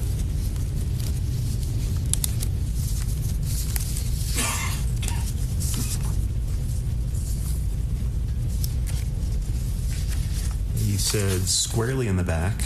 She couldn't have hit him in the back any better right in the middle than if she tried, and she couldn't have been back on his back any more than if he would have strapped her on the back, like a backpack.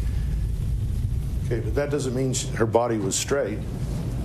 Might not be exactly straight. Yeah, it could be off center, because she was skiing down. She's like this, and she hits him right in the back.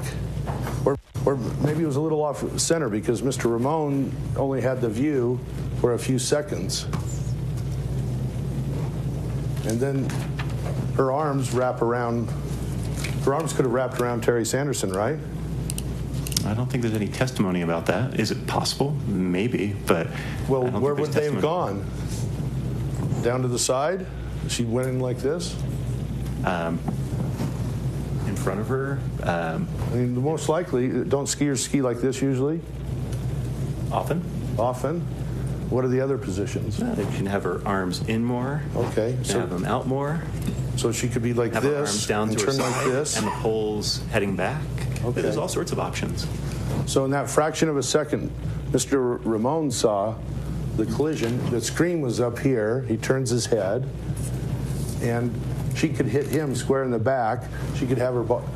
At that point, her body could have turned and possibly hit her, but the point is the skis could have been going at a different angle, one or the other, and still cause this crash.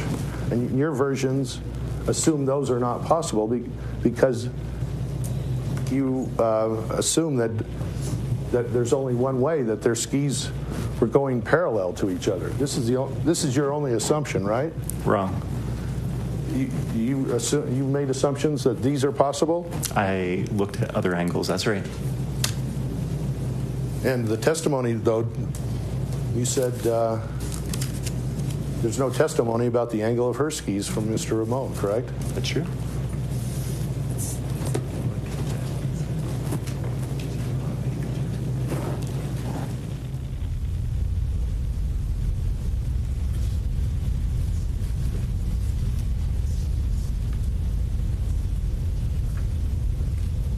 You've made a lot of assumptions, correct, to make these animations, right? Yes and no. I thought that would be a more than one assumption. There are That's some a yes or no? assumptions.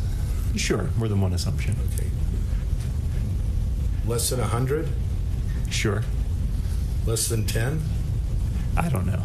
You don't know how many assumptions you've made, correct? That's right. Sure. Okay.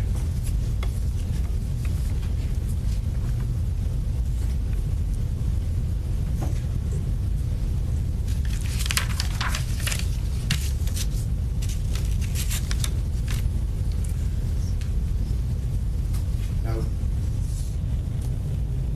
I know counsel, Mr. Owens likes to do this a lot, like it's a touchdown, but on redirect, Mr. Ramon, did you see all of his testimony for this trial? I don't know if I saw all of it, but certainly I saw a lot of it. Okay. You saw the testimony last week, correct? Is there any more than that? There was a little bit yesterday. Okay, I didn't see anything Had nothing yesterday. to I do was with this. traveling. Had to do with that Mr. Ramon reported what he saw the same day and the same week 7 years ago. And you're recreating this, what, about 5 months ago, correct? I don't remember when it was. Less than a year ago. I don't recall. You don't recall when you consulted with Mr. Brill and made the animation? This has been ongoing for a while. This case has been dragging on, so I don't know when it was. So you've been working on this for, let's say, more than 8 months? Sure. You don't know? Certainly we've been in contact with counsel for longer than 8 months. For the record, Your Honor, I'd like to move to strike all of his testimony because this wasn't disclosed improperly. I anticipate the ruling, but I just want to, for the record, make the ruling. It's overruled. It was disclosed properly, counsel. Okay. What I'd like to do is understand that you've made a lot of assumptions, and the jury would like to know how reliable your opinions are. So how can that be reliable when you totally discount some major events like what the direction of Miss Paltrow's body was compared to her skis? And there is testimony about Miss Paltrow's body movement. Do you know that? I guess I don't understand. Prior to the crash? Just prior to the crash? What version are you talking about? I don't know what you're talking about. Sorry. Do you know about the version of Carrie Oakes? I don't think she saw the accident. Have you read her deposition? I have. Okay. You realize she testified that one of the kids said, "Mommy, watch us ski," and the kids were up there on the left. Miss Paltrow was down on the right, which would tend to show that Miss Paltrow was looking up to her left at the point of collision. I don't recall that. Okay. So you're excluding Carrie Oakes' testimony, correct? That's wrong. You're including her testimony? I considered it, sure. And are there any assumptions you've made based on her testimony? Not in particular that I can think of, but there may be. So could you speak up? Not in particular that I can think of. Okay. Not particularly that you can think of about Carrie Oakes' testimony, okay? Are you an expert on head injuries? I'm comfortable talking about head injuries. from the biomechanics standpoint. Have you ever studied or held yourself out as an expert on concussion? If it's diagnosing or treating concussion, no. If it's the biomechanics related to the formation of concussion, yes, I've done helmet research and head injury research, in particular for snow sports. Did you apply any of your knowledge about concussion to this case? I certainly looked at it, but Dr. Boehm was very particular in his testimony that it was only the rib fractures that allowed him to say that Ms. Paltrow contacted Mr. Sanderson from behind. So that's what I concentrated on for the jury. And you ignored his discussion about the head injury? Oh, no, I certainly considered it. And it's not relevant in this case? Well, in disproving Dr. Boehm, it's not relevant, but I'm happy to talk about it. Okay. Well, it's not clear you disproved Dr. Boehm when you don't even know the direction of Ms. Paltrow's skis at the beginning of this. It's also, I think, a big assumption to say what the body position of Ms. Paltrow was when she hit Terry Sanderson in the back. Sustained, and I don't. Was there a question in there, counsel? Just if that was accurate, I'll withdraw it.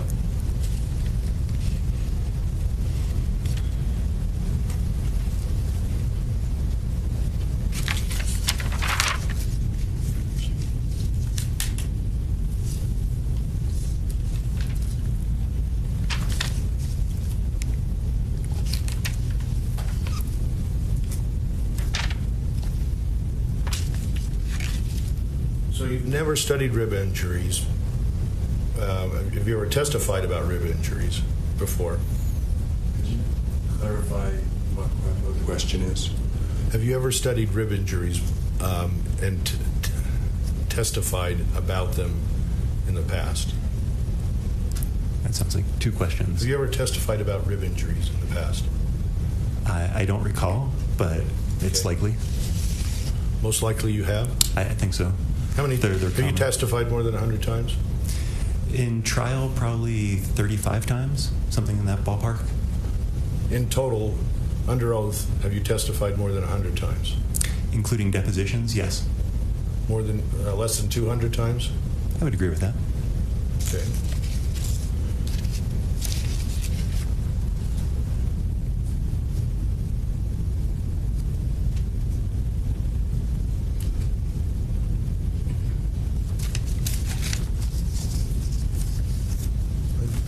Let me just check.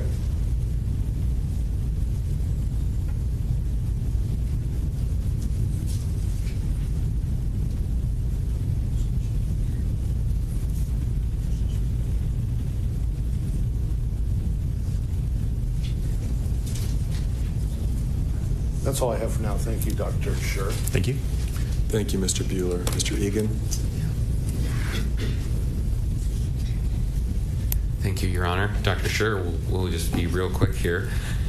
Did anything Mr. Bueller asked you change your opinion that Ms. Paltrow's account is consistent with the laws of physics to your understanding and Mr. Ramone's is not?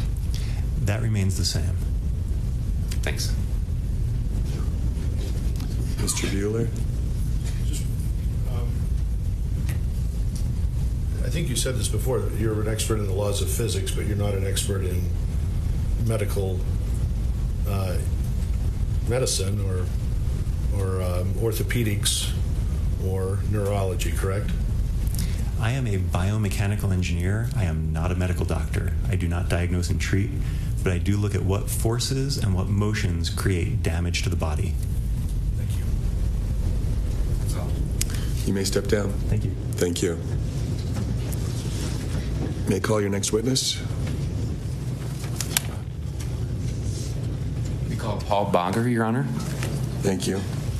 Your Honor, before Mr. Bogger comes up to testify, we may want to take a 5 or 10 minute break. I want to address something with the court outside the presence of the jury. We'll have to take one shortly anyway, so let's go ahead and do it now.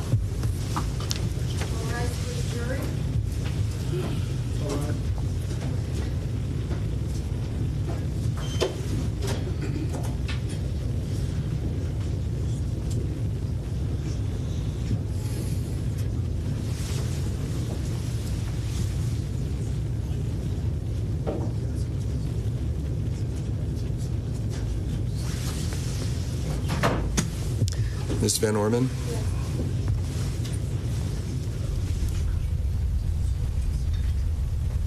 Your Honor, pursuant to our motion in limine, Mr. Bogger's testimony is going to be significantly limited in this case.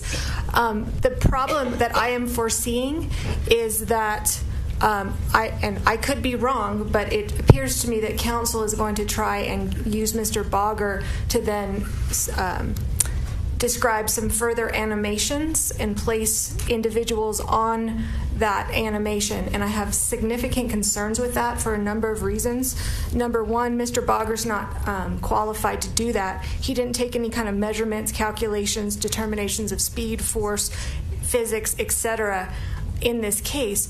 But in addition, in his report, he does not make any mention of where people were, where they were placed.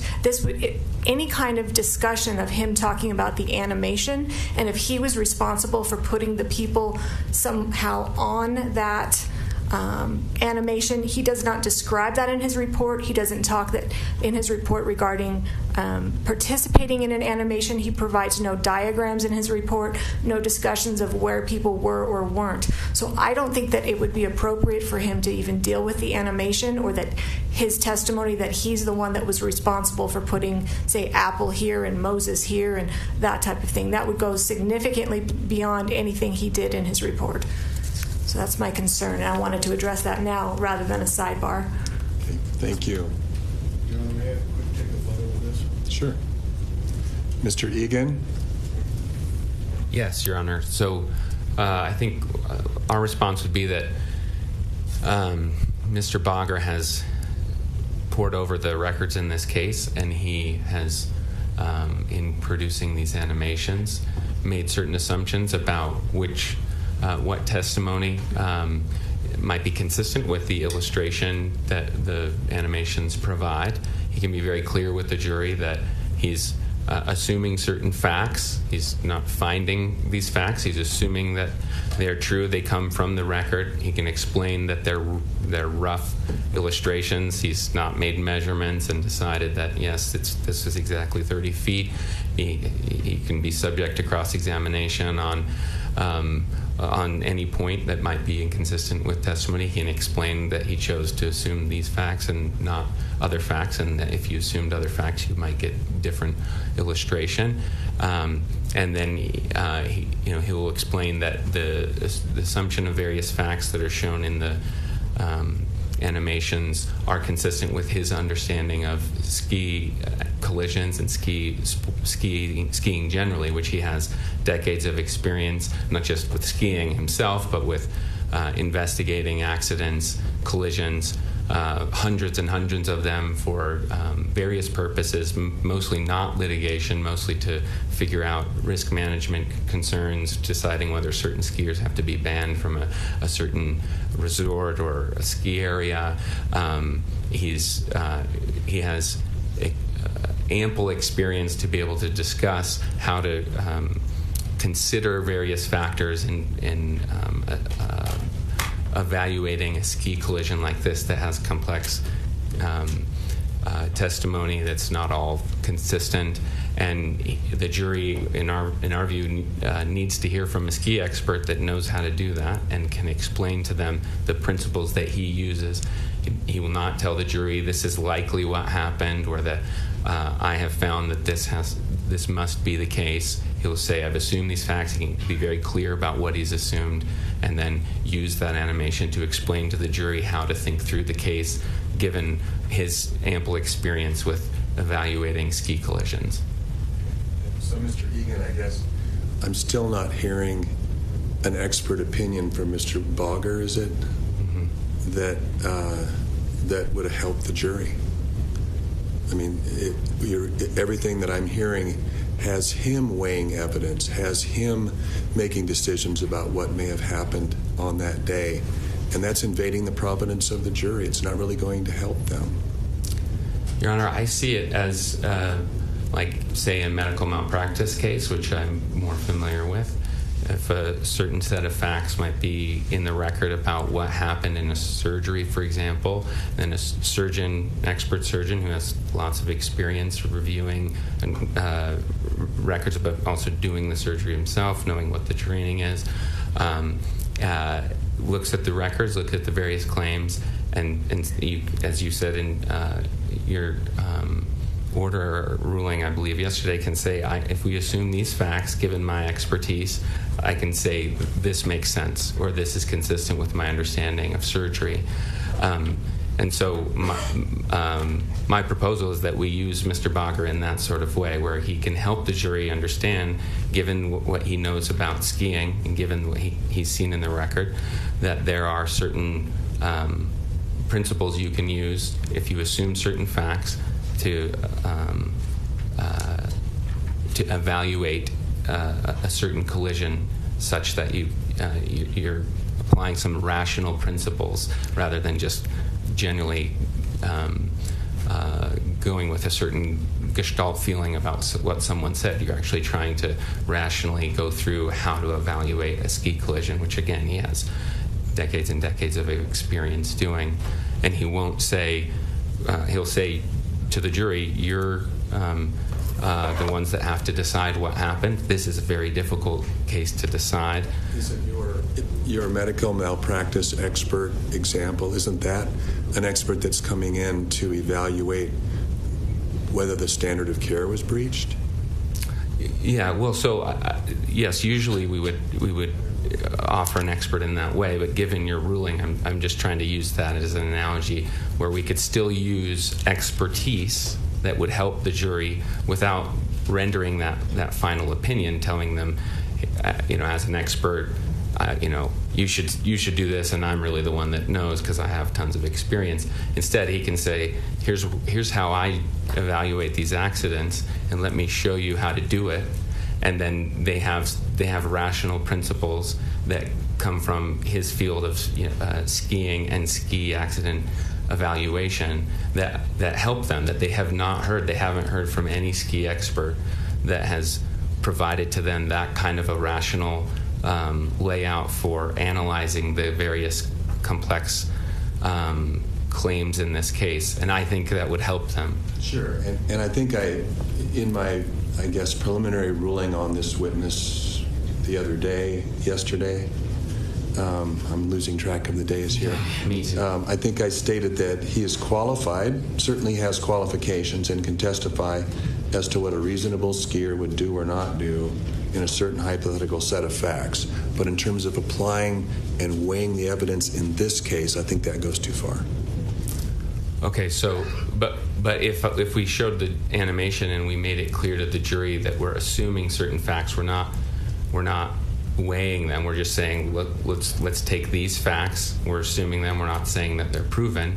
We're just showing you how to analyze the facts, assuming these various parts of the testimony are true. That would be too far, you're saying? That sounds like closing argument. It doesn't sound like what a witness can offer under Rule 702. He can talk about, he's an expert in skiing. He can talk about skiing dynamics. He can explain what a snowplow is, what parallel skiing is, what the rules of skiing are generally understood to be. But in terms of taking that next leap, I don't think he can say, I've looked at the deposition testimony and I can tell you who's at fault here, or I can tell you who did something wrong here. I just don't see. I think that's the jury's responsibility, and I don't want a witness telling the jury how to make its decisions or how to make a decision that's either an ultimate issue or one of the issues leading up to that ultimate issue. So even him explaining his process for how to evaluate ski collisions would be too far? To what end? Why does the jury need to know how he evaluates a ski collision? Because evaluating ski collisions is a complex matter, and he has expertise as to how to do that. Yeah, right now I'm just talking I'm responding to your question sort of in a vacuum. I don't know what it is he's offering. If it would help, I could give you kind of an example. Like, sure. If I could say, Mr. Bager, when you evaluate ski collisions, and you've evaluated, have established that he's evaluated hundreds of ski collisions. Have you ever evaluated collisions where there's conflicting testimony? Yes. When you approach that testimony, what are principles you use to evaluate that? And he can explain those principles. He doesn't have to talk about the facts of this case. He can explain, here are these principles. I don't think the jury's heard that. I think it would be helpful to them. I think it would be rational and it wouldn't be overbearing. You're asking him how he evaluates credibility. I guess that's true. How does he reconcile different accounts? Right, but we wouldn't, if given your ruling, we wouldn't go into applying it to this case. We would just give them the rational principles that would help them weigh the evidence. It wouldn't tell them how to do it. It would just give them a framework for doing it, which only he can provide. They have not heard from somebody that does this for a living, has done it again. And how does that vary from what the jury does? If you look at the credibility jury instruction that I've already read, for example, and how does that differ? I mean, where it talks about conflicting testimony, how does what he's offering provide any specialized knowledge? I consider that generalized. Yeah, so I don't think he would just talk about general principles of evaluating witnesses. He would talk about particular aspects of a ski slope or witnesses on a. If he were here right now, he could help me. He is right here. Yeah, right. He is right here. So when ski accidents happen and people go to the ground, their skis get released. I could see that as specialized knowledge, just like this witness offered something along those lines. Yeah. No, that is an important thing. He can explain. But in terms of this skier said such and such, and this skier said such and such, but this is how I evaluate that aspect of it. I think that's invading the providence of the jury. Okay. On deciding how to weigh testimony. Okay. I mean, for the record, if I may, Your Honor, I think we put this on before, but in case we didn't, we believe the motion to exclude Dr. Bogger or limit his testimony is untimely, and that Greg Skordas, their expert, whose report does much the same thing that Mr. Bogger's report does, should be limited in the same way. Again, just renew our request that he be able to speak to the jury about his evaluation of the ski accident. So just again, my sort of ultimate conclusion on what I'm hearing on this motion to reconsider and on the response from the defense is that it's up to the jury to decide ultimately what the parties did, where the parties were positioned, and who ran into whom. So it's up for the jury to make those decisions. So as long as this witness steers clear of those areas, that's the main emphasis of my preliminary ruling, and I'll have to hear what's being offered. Okay. Do you mind? I know I'm not an old man, but my memory has failed me. Those three again. Who hit whom? Going backwards. It's up to the jury to decide ultimately what the parties did. Right.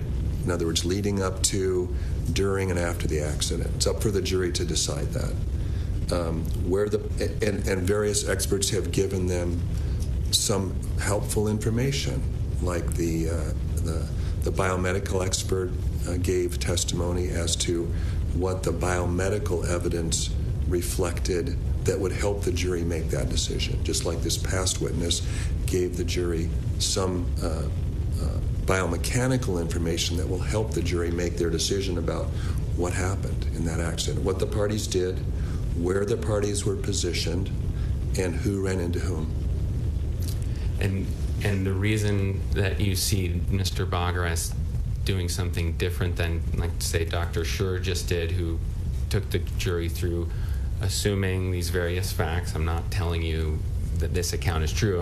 I'm just taking as an assumption what Ms. Paltrow said was true. Let's analyze it.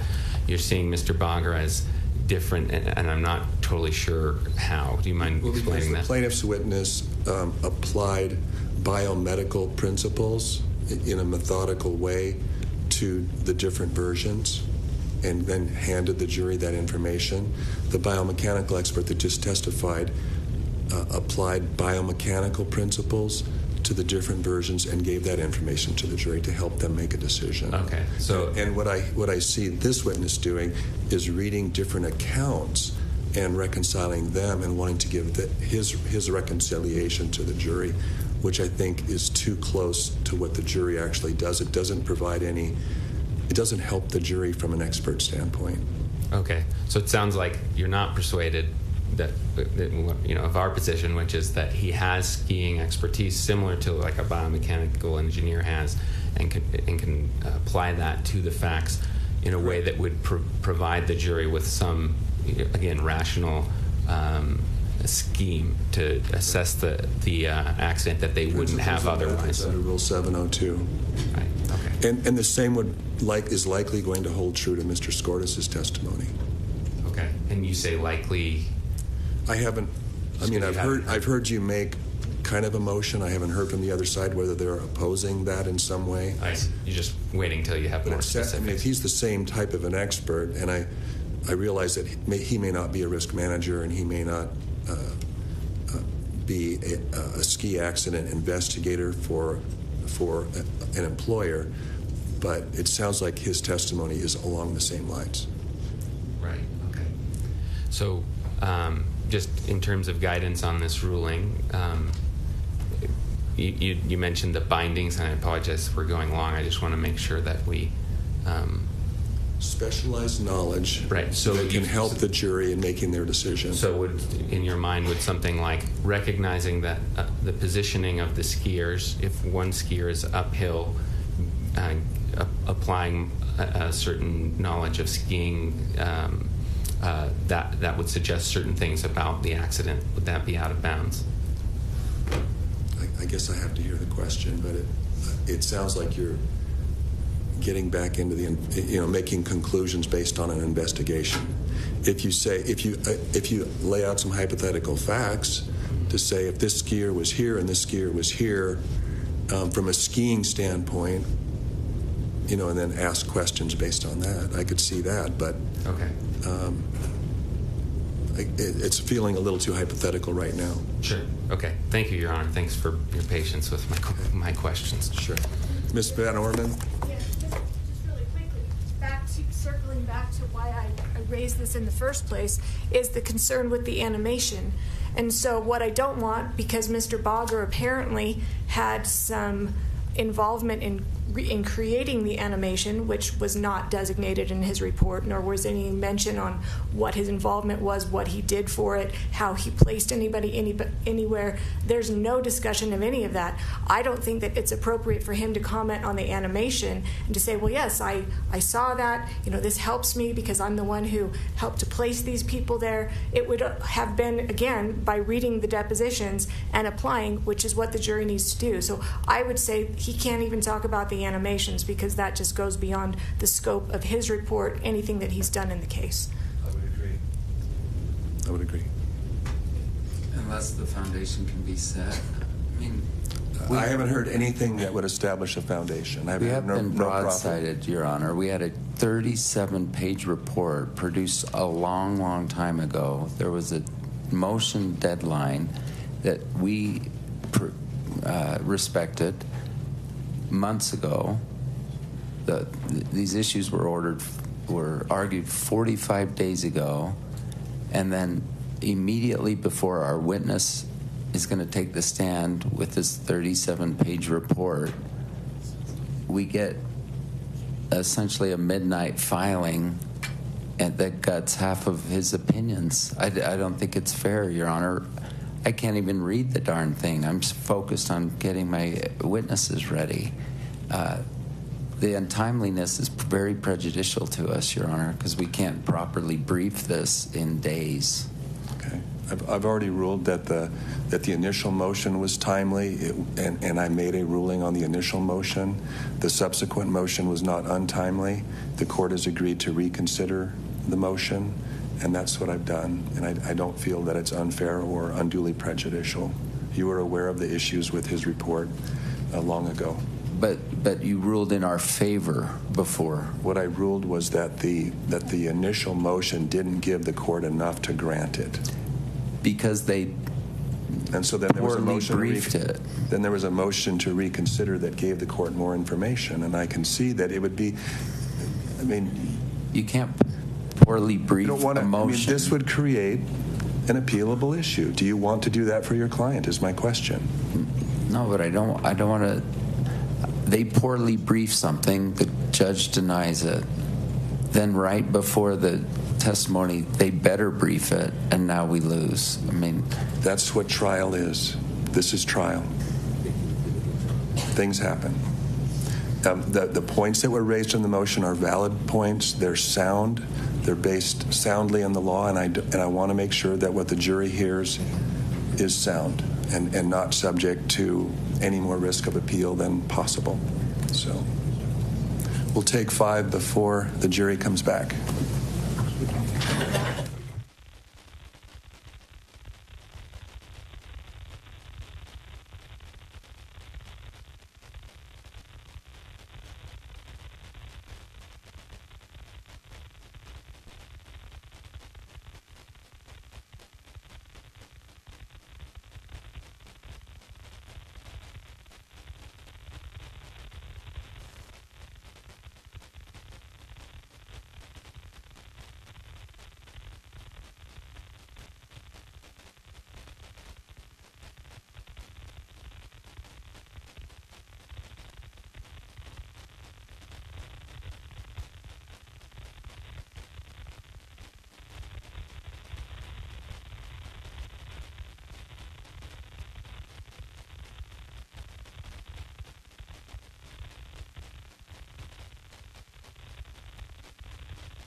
Ready for the jury?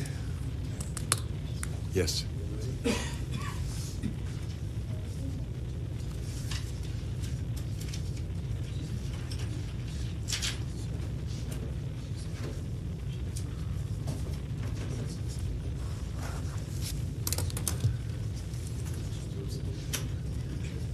Judge, are you going to say yes? We're ready. Okay. I don't know if anybody said yes. I didn't hear anything, so they went to get the jury. Everybody's kind of busy over there. I see that. You want this, Steve? I'll leave it off, sir.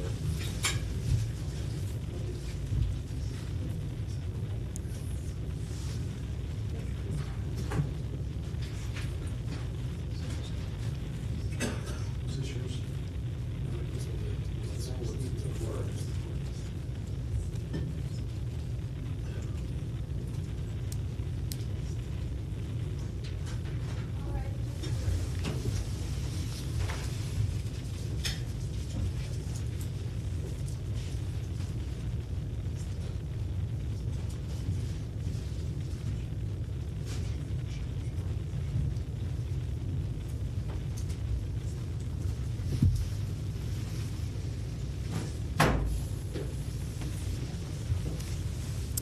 Thank you.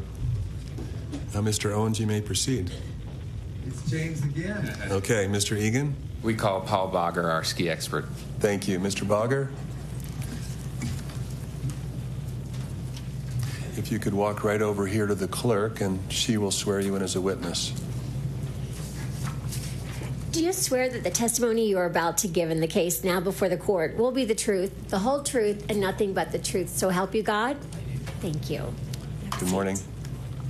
Would you start by sitting down and then giving the jury your full name and spelling it once you get situated? Thank you very much.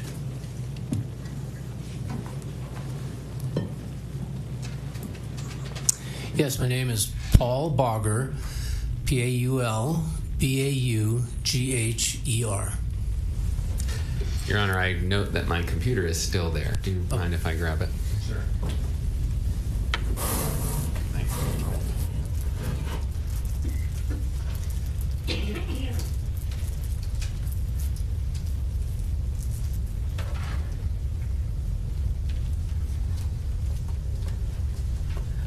Mr. Bogger, thank you for being with us. Thank you. Will you tell the jury what you understand to be your role here today? Yes, I was retained to do an investigation to consider all the circumstances involved in the accident that you've been sitting through here. And I've also been asked to, if asked to assume certain facts, I could give opinions as to how that might work. Would that be plausible? Do I see this? I think maybe a lot of what I would hope to add today would be to sort of give the operational side, the skiing side, the things that we observe in accidents, and when we evaluate them, what we learn and what I pass on. I do a lot of teaching and training, which we can get into, but those are, I think, the sort of the key areas. So do you have expertise to help educate the jury about the skier responsibility code? Yes. Or just reasonable principles about how to ski? Yes. What about how, like, for example, bindings and ski equipment might factor into how they might work in a certain collision? Yes. And why do you have confidence that you can explain that and with authority to the jury? Well, I've been involved in working professionally in the ski industry for 37 years, and I've primarily focused on the outdoor, on snow, skiing, more specifically ski safety. That involves ski accidents. I do a lot of ski accident investigation. I mean, literally thousands and thousands. And I've done a lot of collisions. I've worked on a lot of collisions, and I haven't just done it at one ski area, my home ski area, but I actually had 4 ski areas that I did risk management oversight for, and I'm primarily a patrol director at my base, but then I moved into more supervisory roles that started to involve other ski areas as well, including one in Canada, one here in Utah that you're probably familiar with, Brighton. And those experiences of looking at these accidents in a variety of locations has given me quite a bit of information I can use to, A, do the day-to-day use of that. Do we need to address certain issues on the hill?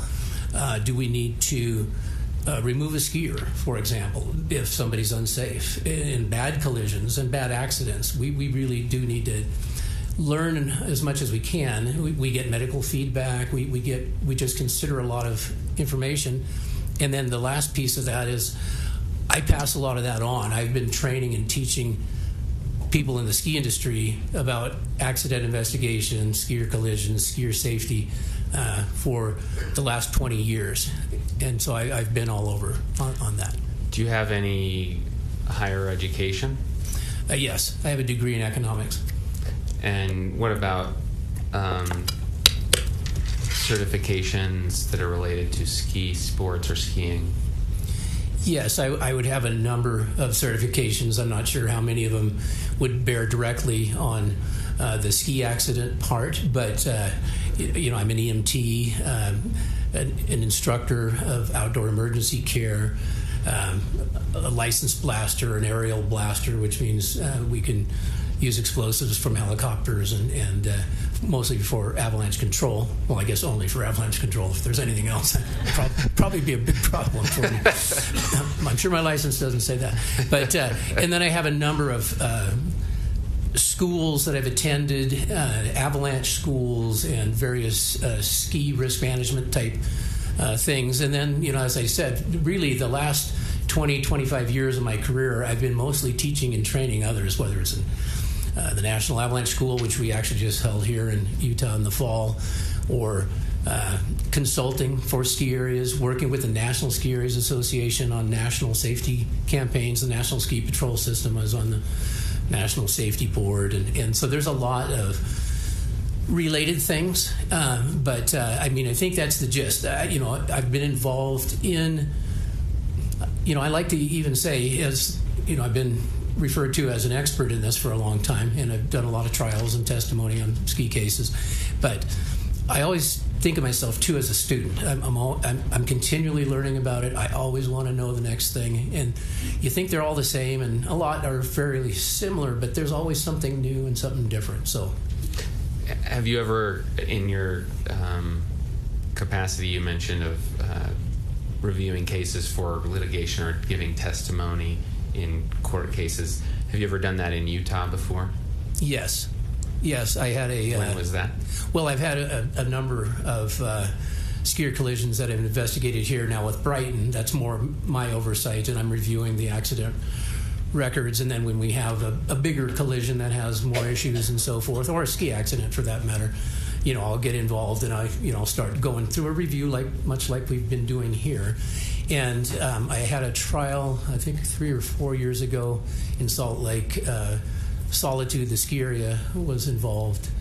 And Park City, I've had a couple of collisions at Park City that I've done expert reports and so forth. But those cases settled. But anyway, so yeah, and that's, again, I think what's different about what I do than, say, maybe what Mr. Graff would have been doing when he was the patrol manager, is that I do travel and I do go to all the different parts of the country, including the East Coast, for accidents and the investigations. And skier collisions happen basically everywhere, and that's been I'd say I've probably had 20 cases that have gone to trial that I've been involved in. Maybe they haven't all gone to trial, but at least that have been in litigation.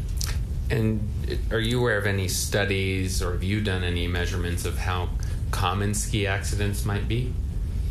Well, I'm certainly, I work with people who actually are involved in the what we call the 10-year interval studies, and there's been 4 10-year interval studies about ski accidents and the mechanisms of ski accidents. I look at that data I also, excuse me, I think you heard Dr. Scheer earlier describing the ISSS, the Snow Sports and Trauma, the International Congress for Ski Safety on that, and I've presented there. I've presented I can't probably keep track of all the different meetings and groups that I've presented to, but these are bigger groups, the ISSS, and then I also present papers and do peer-reviewed work. The International Snow Science Conference, ISSW workshop, hasn't that was dreamed up in the 80s. They haven't lost that part of it, but it's a conference. It's an international conference. 1,000 people there. I do reports on things that happen, ski area problems, in fact, one ski problem with the snow immersion suffocation. I don't know if you've heard of that. You might have heard of tree well fatalities. Did you remember? We just had one here in Utah. And so that would be something I would gather data on. I talked to the general manager of the ski area that it happened adjacent to, and talked to the folks from the Avalanche Center here, the Forecast Center. And they have some educational outreach that they do. And I basically was at the front of the snow immersion piece. I helped coin that term, and we did it. I keep a database. I keep doing ongoing research. I see you have another question coming. No, it's fine. Well, I would just, if you don't mind me interrupting, so when it comes to measuring how common ski collisions might be in a given region or in a given place at a given time, do you have any particular data you can offer? Yeah, well, certainly. If you looked at, I mentioned those interval studies, the rate in skiing accidents, the total skiing accidents of collisions, is about 6 to 7% of all of the reported accidents. Now, I'm sure there's a lot of collisions where people just bump into each other and go on their way, probably a lot more of those. But ones that result... Your Honor, I'm just going to object. I'm fine if this is just background foundation on Mr. Bogger's experience, but this goes beyond anything contained in his report. I see it as background, so overruled. Yeah, that's fine, as long as it's background. Thank you, Your Honor. Yes, so that rate at 6 to 7% is sort of uncanny from interval to interval. So 40 years of data now, and it's still the same. And now I use that metric myself because I'm looking at the 4 ski areas that I'm supervising, and then the other ski areas that I go to when I do investigations, I look at their data. Because the first thing I want to know is what is that rate here? And it can vary throughout the season based on weather conditions and snow surfaces and so forth. But, that's a metric is, are we doing okay? Do we have a problem? Is there something that needs to be addressed? And so I look at it, in all accidents, there's all kinds of data you can get from accidents, not just skier collisions, in that way. And then we try to pass that information on. Sometimes we target it towards safety outreach. You can look at a lot of safety stuff on the National Ski Areas Association website that anybody can log on to and look at the safety pages, and a lot of the stuff on collisions that's in there and skiing safely and so forth. I had a lot to offer in the production of all that. Thank you. Do you have any knowledge of what the rate of ski collisions might be in Utah? How common they are? Yes, and it would be almost identical. Yeah, there might be, again, minor variations from ski area to ski area, but if you looked at Deer Valley, for example, which I did, and I asked this question during my site inspection, and their rate is just right in there. It's probably 6%, 7%. How many collisions, and I'm talking not ski accidents, but collisions where 2 skiers are hitting against each other, how many collisions like that have you investigated, evaluated in your career? Yeah, I looked through sort of back through the accident review data that I keep, and to just look at what you saw the other day, the incident report form, and maybe it's got something like an additional patroller comment or a ski instructor's incident report. I looked through that, and I figured there have been about 4,000 of those that I've reviewed out of about 44,000 accidents with just the incident report form that I've looked at. That's all accidents, but collisions, about 4,000. And then things that really got more investigated, where there was things like we're doing here, 550 is, so that's a lot of accidents and a lot of collisions. In those collisions? Over a long period of time. Sorry, I just wanted to make, yes. And nobody will think skiing is safe anymore. I want to finish that. So when you've done those evaluations, what is your role? What are you trying to accomplish as you evaluate those accidents? Well, sometimes we need to find the cause. Mostly we want to know the cause, and certainly that's how you can target prevention. But we also want to learn circumstances. Sometimes we have really bad injuries in these collisions, and it's important for us to make sure we know, is there somebody at fault, or people meeting the responsibilities? And so we're looking at that all the time, and part of that is we want to make sure, since we're all responsible as skiers, that includes the ski areas, me, you, if you're skiers, that we share safety and we all do it together, and we all have responsibilities, and if one of us is not doing our job, people get hurt. And so we need to evaluate fault at times, and we maybe address some people that we actually remove from the mountain. We've had people go in cop cars off of the mountain, but we're serious about it. We want our skiers to know that we're serious about it, and they feel okay bringing their kids there, that we're not just turning a blind eye. So in your evaluation of these various collisions, what have you learned about what the inherent risks of skiing are? Well, certainly skiers face a variety of inherent risks, and those are often codified into especially in states that have a lot of skiing in them, like Utah or Washington State or California. There's what they call like a ski safety statute in the regs, and so it will mention many times, it'll enumerate what some of those inherent risks are. Another place you can find those inherent risks are on trail signs are mandatory here in Utah, and that they're publicly displayed, but also the ticket back, sometimes that varies from place to place. But do you want me to list any of the inherent risks? Sure, yeah, just to educate the jury, given your experience investigating these various collisions and just your experience as a long-time advanced skier, what are those inherent risks? Objection, Your Honor, relevance. Overruled. Thank you.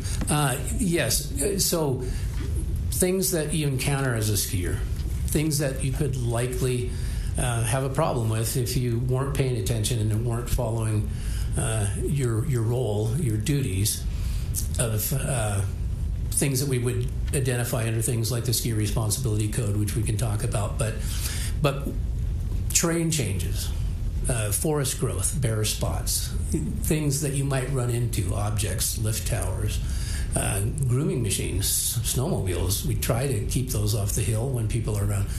But, that's part of the sport. People need to get, lift maintenance people need to get around the mountain. So snowmobiles would be in there. Oh, sorry.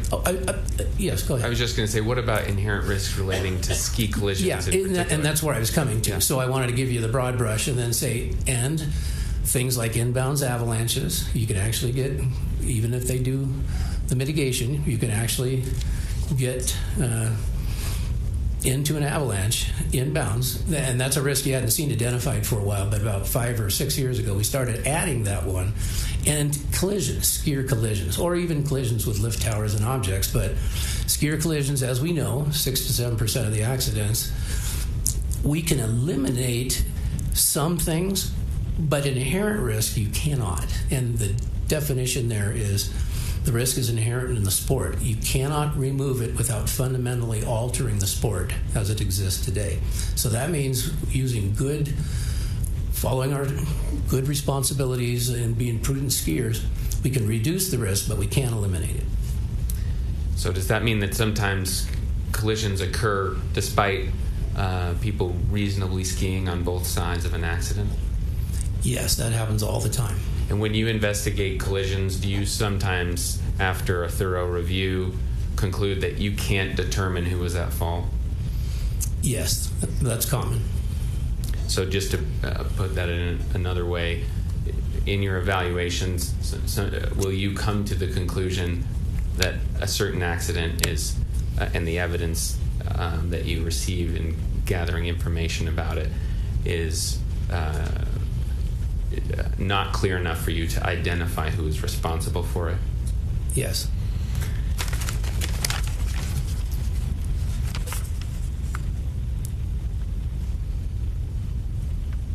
Let's talk about the skier responsibility code. You mentioned that. Yes.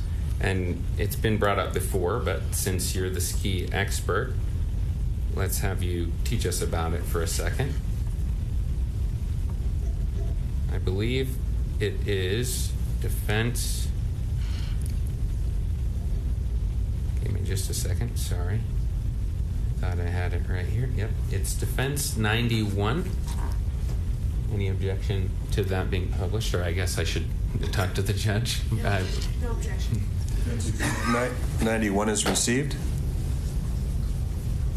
Okay, so let's put this up on the screen. It's also on your screen right there, Mr. Bogger. Yeah, thank you. I see it. And I'll turn it here so it's a little easier to see. Okay, so is this the skier responsibility code you were referencing earlier?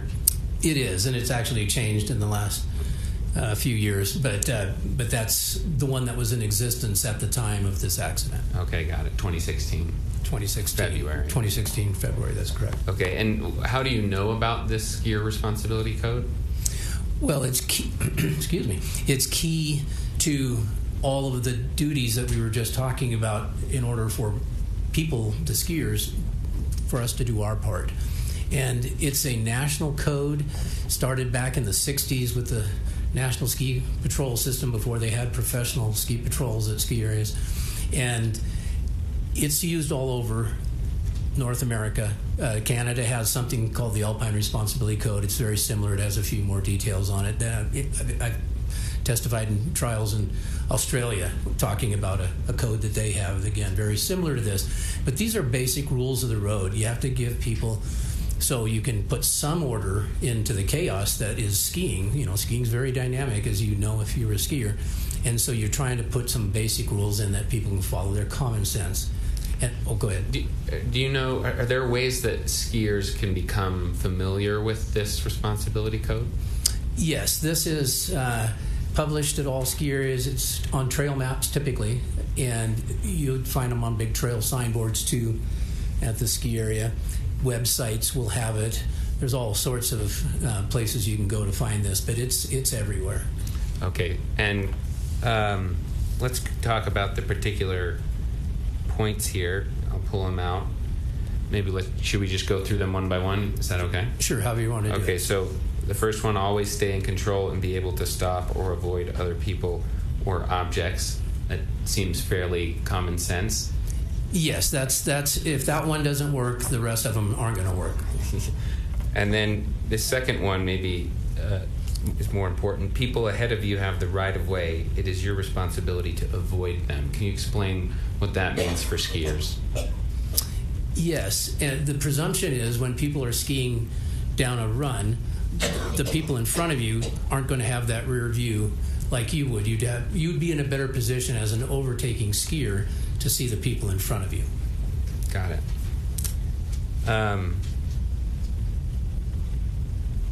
3 is you must not stop where you obstruct a trail or are not visible from above. What does that mean? Well, again, it's just about being visible. And so if there's a breakover in the terrain and you were on the bottom side of it, the skier that's coming from above isn't going to see you. And so it's to prevent surprises. And again, if you're skiing in control, if you're following the first rule, when you're coming up to terrain changes, that's one of the things that skiers have to manage is their skiing, their speed, their rate, their course, and most importantly, their lookout. That's what allows them, even if they come to a terrain change and there's let's say a small child taking his skis off on the downside of that hill, you're not going to run into him even though that person might not be following the code. You're not following it either if you just go tearing over the hill. You have to be able to be in a position to maneuver so you don't hit anything. Okay, so if a skier were taking, are you familiar with the term GS turns? Yes, giant slalom. If a skier were taking GS turns, what principles here should that skier follow? Well, with a GS turn, and again, just backing up for a moment, skiing is very dynamic. It's people that are changing positions relative to each other all the time, and people are going at different speeds. People are using different styles, and you're mentioning one of them. You know, short radius turn or a slalom versus a larger radius turn, more rounded turn, a giant slalom. And these are different styles, and there's no prescription for how you have to do it or even what your ability is, any of that. There's no speed limit. I mean, there's slow skiing areas, but there's no number. So the idea is skiers have to be able to be in control, and it's the lookout. In a GS turn, you're taking wider swaths of terrain. You're moving across more, you're using more of the available hill space. So again, if there was trail density that was suggesting maybe you should be skiing shorter radius turns, that would be a reason.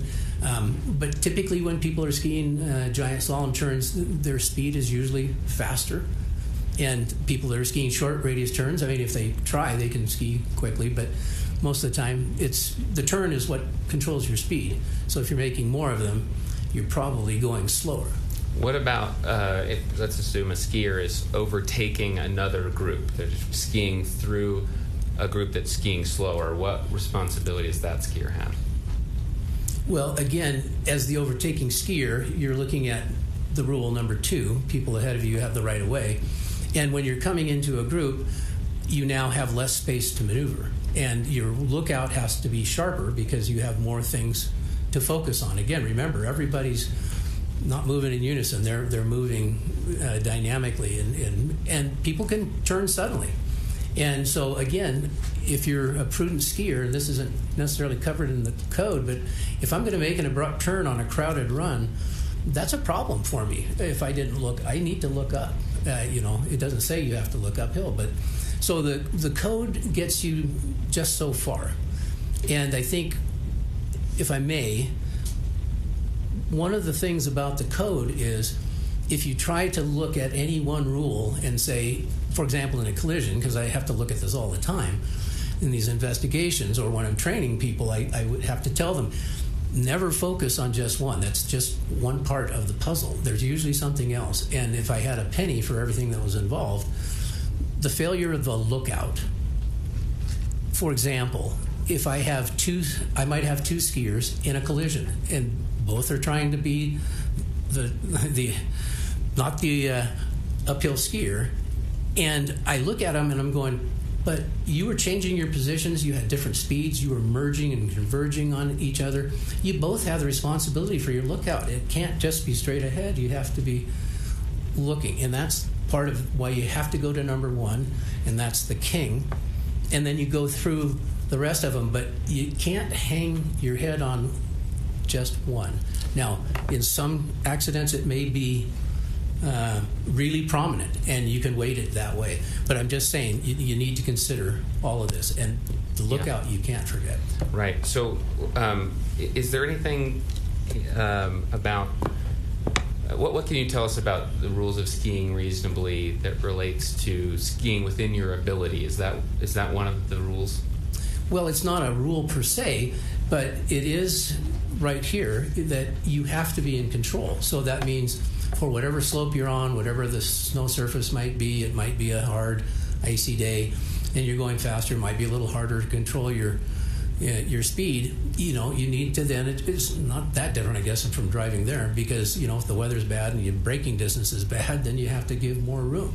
And I think creating space is a key, but you have to ski within your ability, and you want to assume that maybe not everybody's doing the same thing, and leave a margin. Okay, so what about if take an example of a skier that may have certain physical disabilities? Does that skier have the responsibility to take account of those disability or those limitations and ski appropriately? Yes, of course. Let's move away from this for a second and ask you about a hypothetical that connects to Dr. Scher's testimony. You were here when Dr. Scher yes.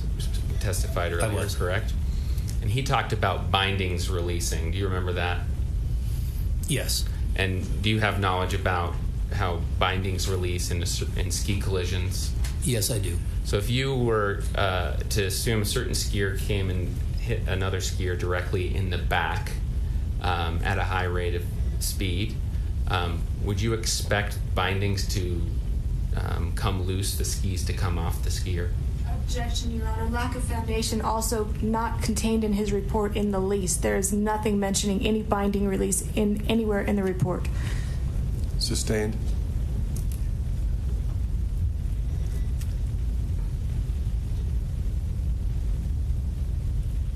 Let's try take another hypothetical. Give me a second to think it through.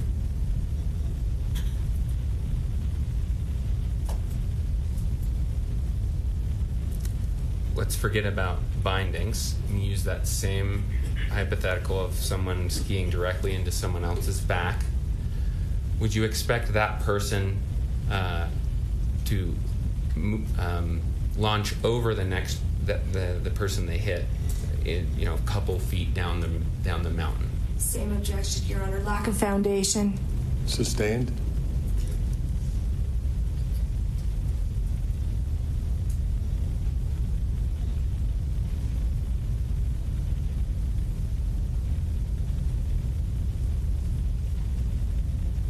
Is there a space on the hill where skiers, let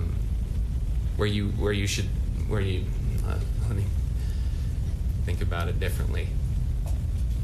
If a skier were trying to avoid collisions and ski in a kind of safe and cautious place on the hill, where should that skier go? Well, you could look for certainly train within your ability, and if you want to be cautious, you probably want to be on easier runs.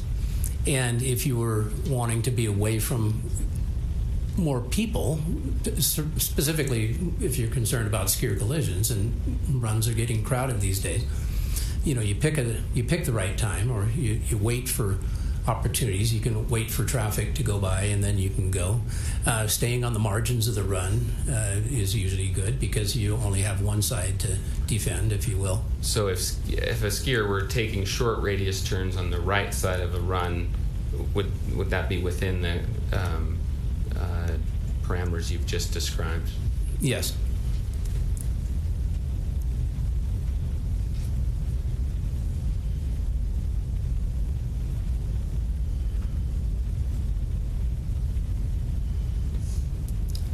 I did cut you off a little earlier when you were talking about the inherent risks of skier collisions, the things you learned about what the inherent risks are in skiing, investigating collisions. I want to make sure you got out what you wanted to on that point. Was there anything else? Well, I mean, that's a big question. Objection vague. Sustained. Okay, Your Honor, may I take a second to consult with my counsel? Thanks. Sure.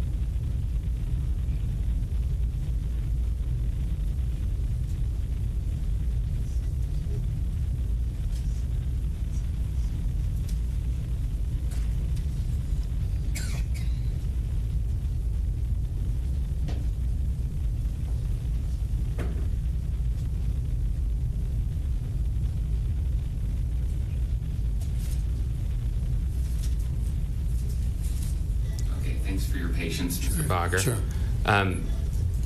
You personally went to the site of this collision, correct? I did. And were you there when Mr. Brill, maybe I should ask first, do you know Mr. Brian Brill? I do. And who is he? He does animations, the ones that you've been seeing here, and he does them all over for ski accidents. I think he does other things too, but he's very, very precise in laying out the terrain and the features in the terrain. You know, the trees are all the right height and the shadows are correct and all of that. Yeah, and you were here and you'd seen the animations before, correct? I have. Objection, Your Honor. This goes beyond the scope of his report. There's no mention of animations in the report. Overruled at this point. And I need to see how it's tied in. Sure. I was just going to ask that given that you've been to the site of the collision, does the animation to you accurately portray the location? Objection, Your Honor. Sustained as to relevance, it doesn't matter. It was a demonstrative of the other witness's testimony. Okay.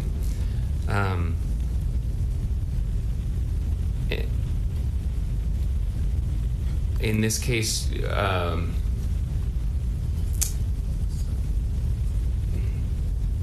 what did you review? I looked at all the deposition testimony, the documents, and various forms. We did the site inspection. I did work with Mr. Brill on the animations. I talked to Mr. Objection, Your Honor. Graf. Strike. Relevance. Sustained as to relevance. Why don't we take our lunch break at this time? It's just a little afternoon, and we'll take a recess and return at 1:30. Thank you. Thank you, Your Honor.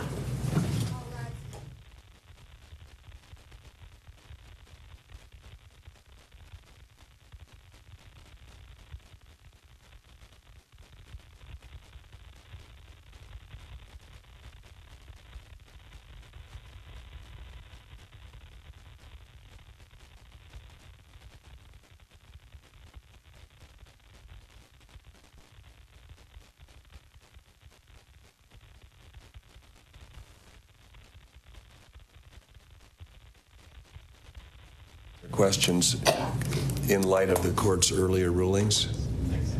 Okay. We'll see you back at 1:30. Thank you.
Thank you. The bailiffs are bringing in the jury and getting them ready.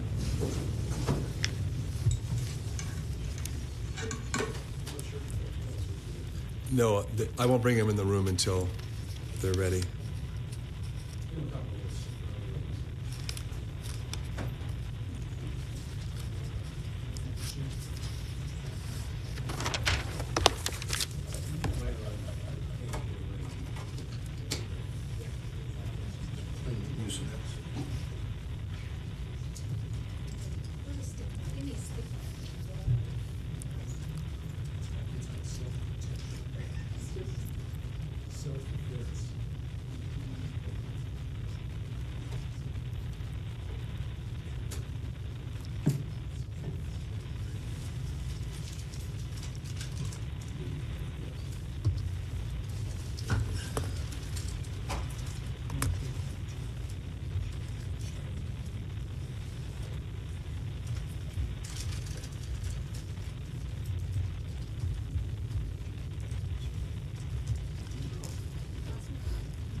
Mr. Bogger, you can come back up to the witness stand.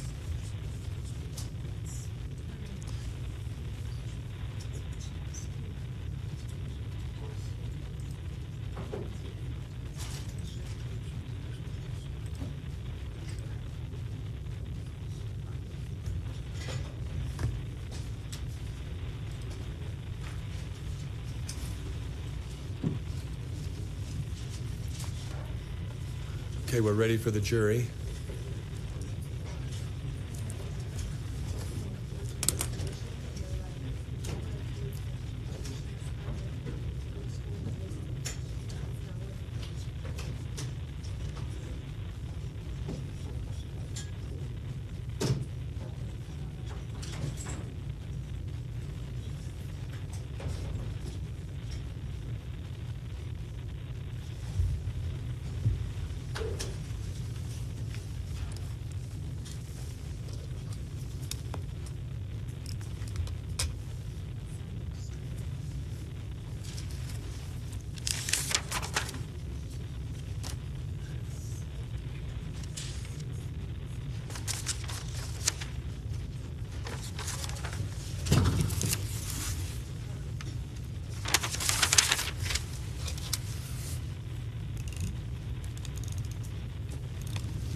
All right. Thank you. Mr. Egan, you may continue. Thank you, Your Honor. All right, Mr. Bogger, we just have a few more questions, and then we'll get you off the stand here. First, is it your opinion that both Mr. Sanderson and Ms. Paltrow had the responsibility to exercise reasonable care to avoid a collision with each other on the day of their accident? Yes, that's correct. And you're familiar with Ms. Paltrow's account of that collision, correct? Yes, I am. Have you heard her testimony, in the trial testimony that she gave to this jury? I have. And you also reviewed her deposition? Yes. And if you assume that her account is correct, is it your opinion that she did comply with the standard of care or the reasonable standard that you just said that was her duty. Yes. And if you assume her account was correct, did Mr. Sanderson comply with that duty? No. And why is that? Well, if you assume the facts that we're looking at Ms. Paltrow's version, then you would have to conclude that at the moment of the collision, she was a skier below and was hit from behind.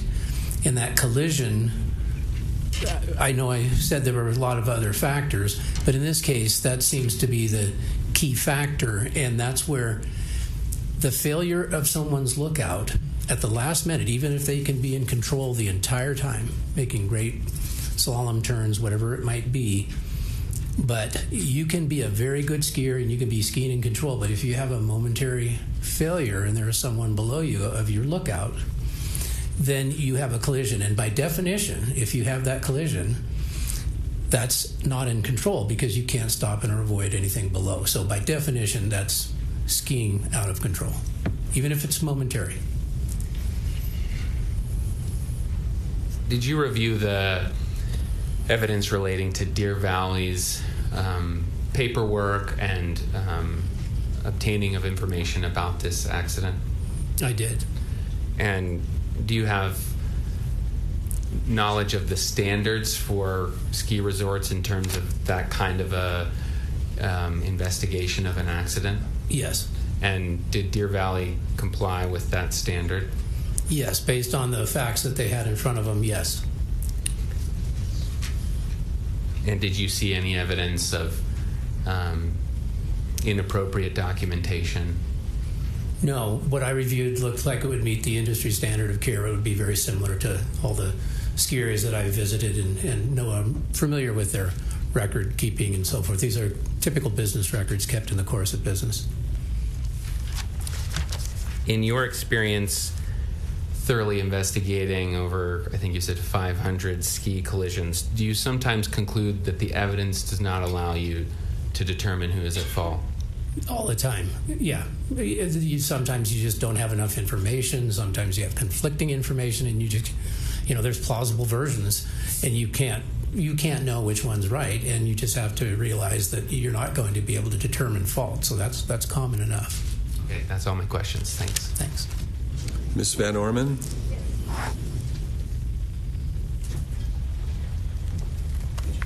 Good afternoon. Good afternoon. I'm going to be really, really quick with you. In fact, we're just going to do the opposite of what you just testified to. So you were just asked if Ms. Paltrow's version of the accident, assuming that was true, would Mr. Sanderson have violated the skier's responsibility code? We're going to flip that. You've heard Mr. Sanderson and Mr. Ramon's version of the accident. Assuming those were true, they would have complied with the skier's responsibility code, correct? Correct. And Ms. Paltrow would have violated the skier's responsibility code. That's correct. All right. And in fact, the skier's responsibility code, it applies to all skiers. They all have to follow it, right? That's correct. No matter if somebody has a disability in their eye or if they're turning to look at their children to watch them ski. All skiers have that responsibility at all times. That's all I have. Thank you. Thank you. Mr. Egan? That's all, Your Honor. Thank you. Mr. Bogger? Thank you. You may step down. Mr. Egan, you may call your next witness, or Mr. Owens this time. Thank you, Your Honor. Stephen Edgley, MD. So, Dr. Edgley, the court wants to swear you to tell the truth. There's a lot of stuff here. Do you swear that the testimony you are about to give in the case now before the court will be the truth, the whole truth, and nothing but the truth, so help you God? Yes. Thank you. You can have a seat. Good afternoon.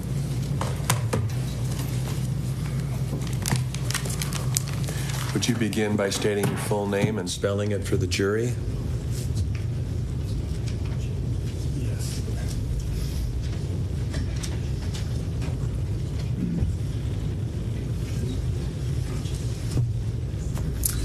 Stephen R. Edgley, That's a STEVENEDGLEY.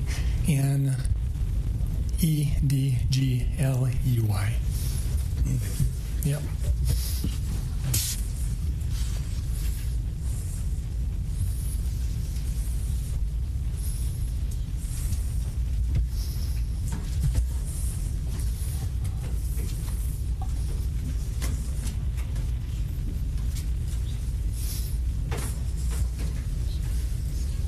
Okay, Dr. Edgley, are you employed?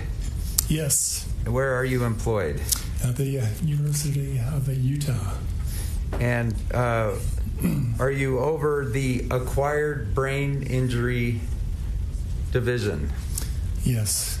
Physical medicine and rehab is my specialty, and I'm over that section. How old are you, sir?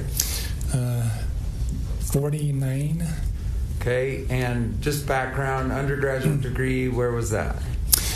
I studied psychology with a pre-med emphasis at BYU. My med school training was in Chicago at Loyola University in Chicago. And I did a 4-year residency in physical medicine and rehab at the University of Utah. And then did you go there? Did you stay at the university? Yes. And have been for how many years? Overall, 20. Yes. Okay, and do you hold an endowed chair at the university? I do. Do you teach? Are you a professor there? I do. And you personally had an acquired brain injury, is that true? Yes. So I had a stroke in 2001, 21 years ago. And did that event play a role in your area of study? It did. I was initially matched for a residency training in ophthalmology, actually. I took 1 year off to deal with the recovery aspects of my stroke, and then began physical medicine and rehab residency training. Are you board certified in your specialty? I am. You are a physician, MD, correct? Yes. And do you deal with people other than stroke people, other acquired brain injuries? So, in my practice, it's a very busy practice. 95% of my practice deals with acquired brain injury. And what is that, as opposed to brain injury? Like if a baby is born with a brain injury, that's not acquired, right? Acquired. So acquired brain injury encompasses strokes, traumatic brain injury, concussions, and a myriad of other brain injuries related to surgery, anoxia, near drownings. Anoxia is like oxygen deprivation? Yes. Okay, and maybe a child who's found at the bottom of a swimming pool, rehabilitated, brought in, and they come and see you? Yes. About how many patients have you seen in your career? So I have, I see about 15 separate encounters per day over 20 years. That equals over 65,000 patient encounters of acquired brain injury. Thank you. And do you consider yourself an expert in brain injuries? Yes. And the fact that you have personally had an acquired brain injury, does that also give you additional insight? It makes me kind of unique in that I have experienced. Have you reviewed voluminous records in this case? I have. So the court complaint, records and reports from the VA hospital, is that fair? Yes. About 1,000 pages or so? Yes. And deposition transcripts, Gwyneth Paltrow, Terry Sanderson, the daughters, Sam Goldstein, Dr. Fong, all of those? Yes, that's correct. Yes. And medical records also of the Park City Instacare, Cognitive FX, Sam Goldstein. Have you reviewed those? Yes. Do you believe that you have the foundation to render expert opinions in this case? I do. The jurors have already heard that the patient, or I should say Mr. Sanderson, has a mild traumatic brain injury. Do you agree or disagree? I think I have poured over the records. I think it's possible. Okay. But the testimonies are inconclusive.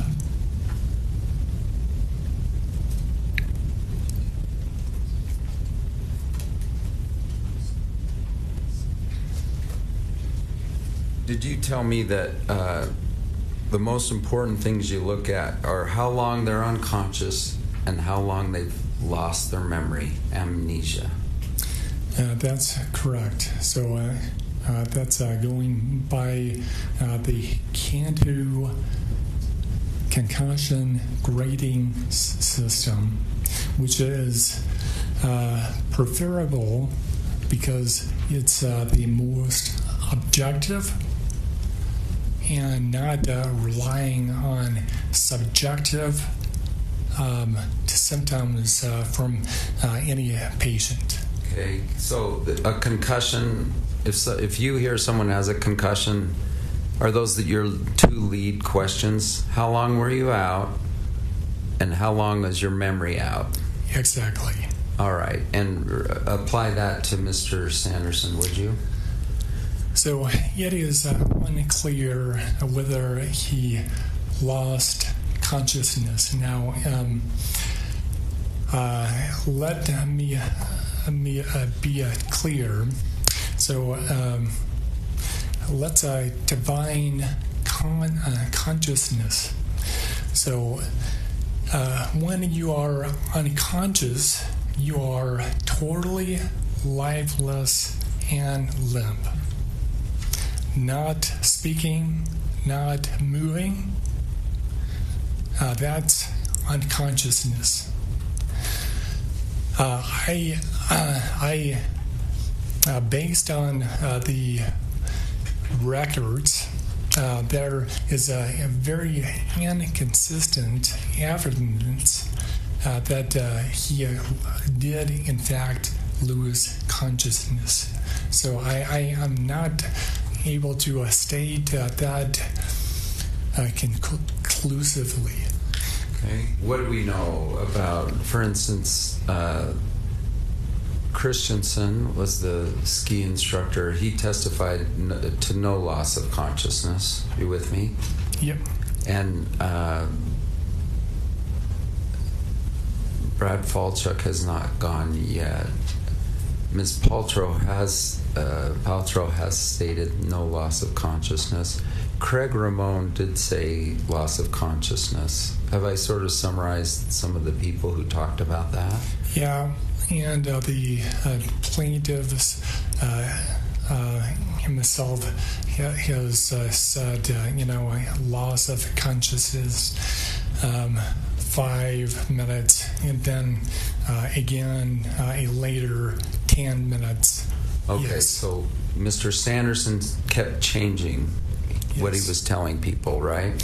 I don't know, a few seconds, 5 minutes, and then 10 minutes. True? Yes, and I think that is why it's important to clarify loss of consciousness with the post-traumatic amnesia. So the plaintiff will not remember how long he was unconscious, if at all. He will remember the first memory he had of that event.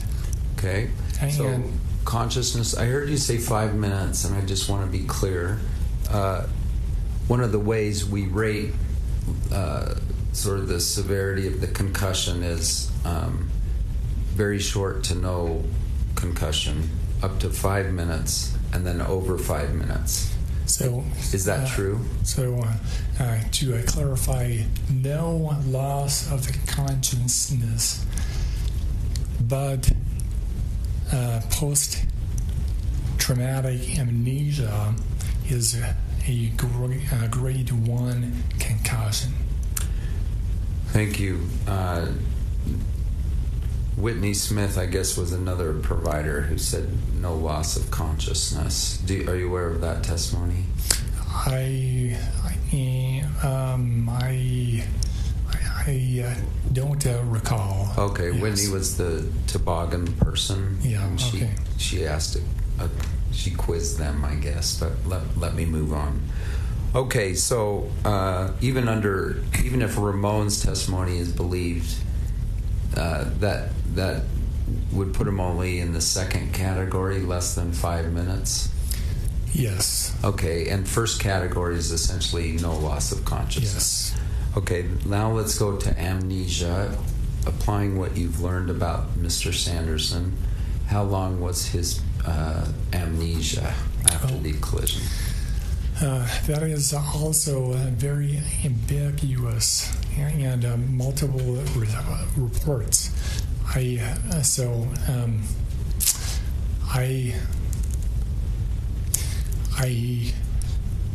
hear and read that he had a conversation with Eric Christiansen, which he does remember, which was traumatic in his opinion.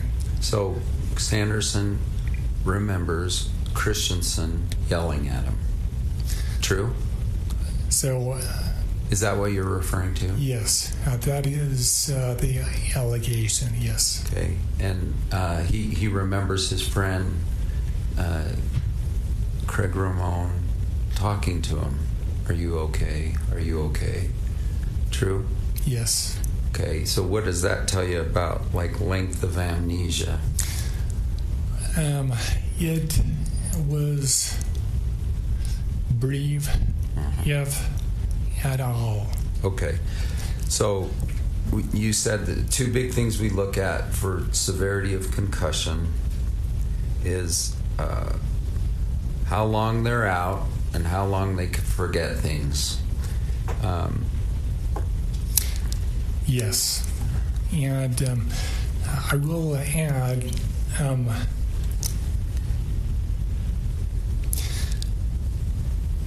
so people experiencing brain trauma have a period of fogginess, and as the plaintiff himself said, quote, I rung my bell. Okay. At one point he said, I rung my bell. I hear you.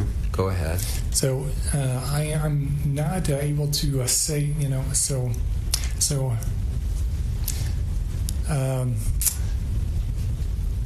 it is probably it is likely that he did have some confusion, but if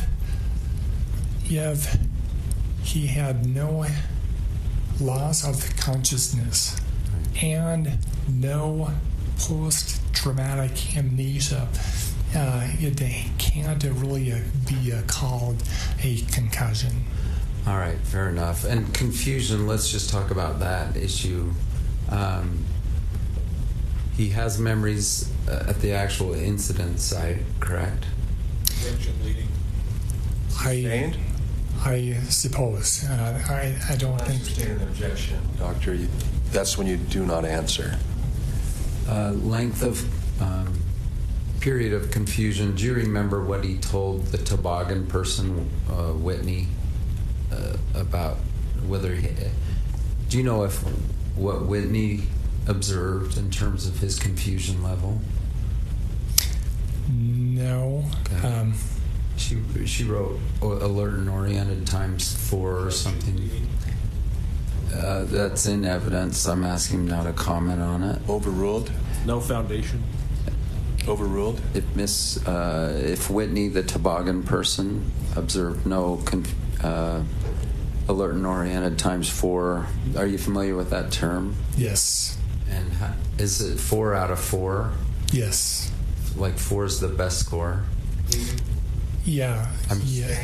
I want to know what that scale means. Please tell me.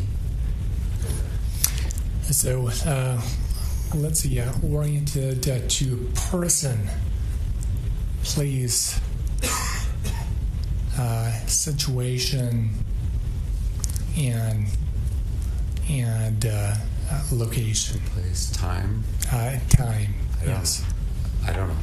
Okay. Person, place, time, situation. Did you say president or present? No, person. Person. Gotcha. So. All right. And the jury's heard on those issues, so that's okay. I asked Terry, would it surprise you if at the Instacare they found no confusion? He said no. Is that consistent with your knowledge of the events? Yes. Have you seen texts he was sending out, even at the bottom of the hill, about Whitney? Overruled? Go ahead. I have heard about the text. Yes. All right. Is it your opinion that if Mr. Sanderson suffered a concussion and it was mild, was mild? Bleeding. That's overruled. Go ahead. What's the question again? Is it your opinion that if Mr. Sanderson suffered a concussion, it was mild? Yes, it is. Yeah. And is that based on the things we've been discussing, or are there any other issues?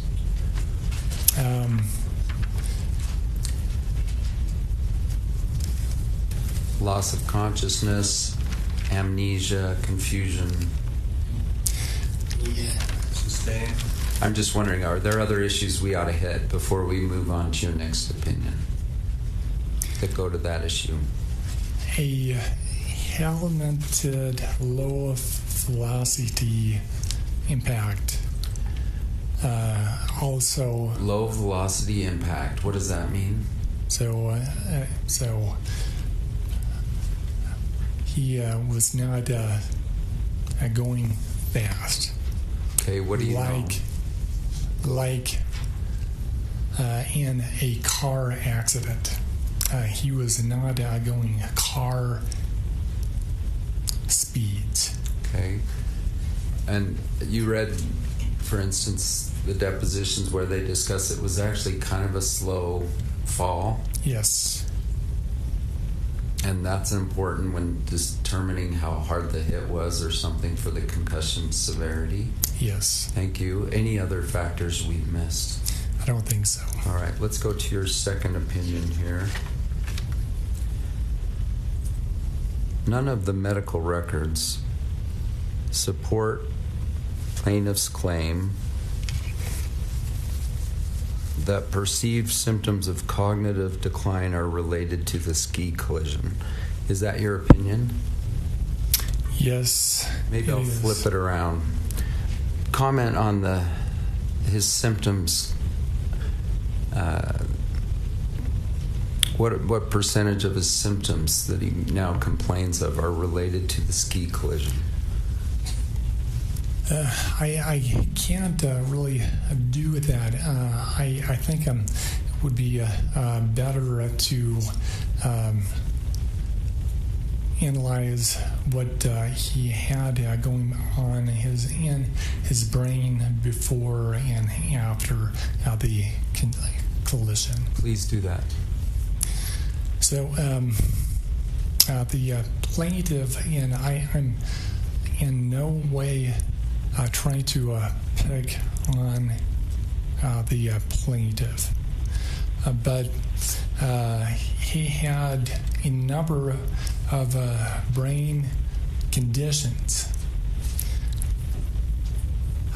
He had a stroke, which he lost his eyesight in his right eye. Stroke. Yes. He had evidence of a microvascular disease in his brain. In his brain, and most importantly, he had evidence of a hydrocephalus clear back in 2009, and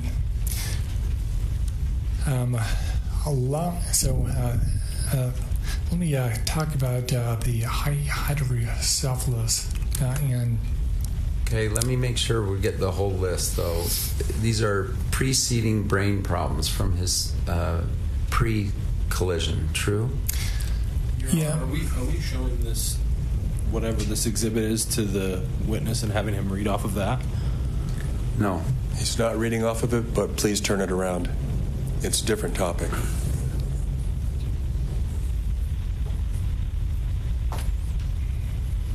Go ahead. So that was not a prop. That was getting ready to show it, but we'll go on. Yeah. Okay. Restate. Yes. Thank you. Okay. I heard you say, with regard to pre-collision brain problems, that the plaintiff had stroke, microvascular disease, hydrocephalus. Any others? Not that showed up on the MRI of his brain in 2009. He had a history of migraines. Is that something you'd put under that list or not? Yeah. Yes. So. Sustained? Okay. Pardon me? I didn't even strike. I couldn't hear. Just move to strike the answer. Motion granted. I didn't even know what his answer was going to be, by the way. I'm just trying to get this list together. But the answer is stricken. The jury must disregard it. Thank you. So, if you think of another one we ought to talk about, please tell me. Okay. You said you want to talk about hydrocephalus. What is that word? Hydrocephalus is where the ventricles have too much pressure, or a condition called normal pressure hydrocephalus, which is equally kind of devastating. Dumb it down for me. Does hydro mean water? Yes. What does cephalus mean? Brain. Okay, Yeah. so water on the brain. and then this is very confusing. Normal pressure hydrocephalus is not a normal condition. Is that true? Not at all. Overruled? It's. I mean, when I see the word normal in a diagnosis, I think, oh, that's normal. But in this case, normal pressure hydrocephalus is or is not a good condition. So it is a well-recognized medical condition that is degenerative in nature, meaning it gets worse with time. About only 1 in 500 people between the age 60 and 70 have this, and it gets worse with time. You said hydrocephalus means water brain. What does that mean? There's too much fluid in the head, or what? It specifically means that there is too much fluid in the ventricles of the brain. And what's a ventricle again? Fluid filled cavities that feed the spinal column and eventually get resorbed by the body. And you said it's progressive. Just comment on that. So let's say there were no ski accident. Comment on its progressiveness in Mr. Sanderson. So it's been 14 years since that initial MRI.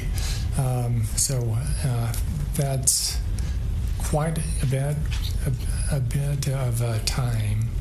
I would expect symptoms to crop up like loss of memory, like trouble with balance. Okay. Let's move on to microvascular disease. By the way, I want to know if these things are related. If someone has the hydrocephalus like Mr. Sanderson, does he also have to have microvascular disease? No. All right. And do you believe the microvascular disease caused the stroke? Yes. Okay, so those two things are related. So go ahead. A stroke of the central retinal artery is a harbinger of future strokes and a indication that there is microvascular disease. So microvascular. Micro means small. Is that right? Yes. Vascular means like blood flow? Yes.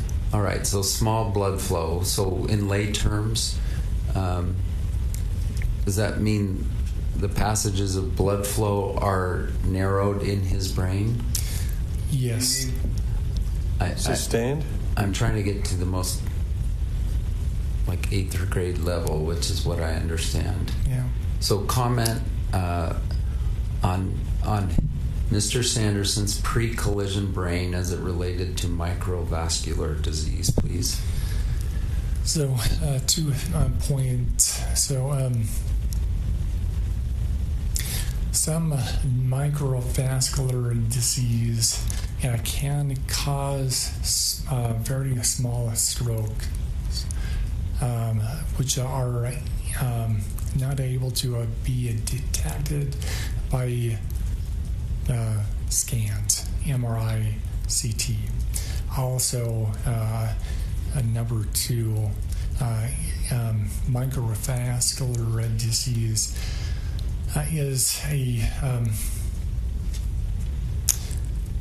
great risk factor for a future stroke. Do you believe this, is this your opinion, all symptoms the plaintiff claims is explained not by the collision, but by his pre-accident conditions? I'm trying to get his opinion out there, Your Honor. You can ask what his opinion is. Yeah, sustained. Okay, comment on your opinion on that issue, on the issue of his current claims as it relates to his pre-accident conditions. So, in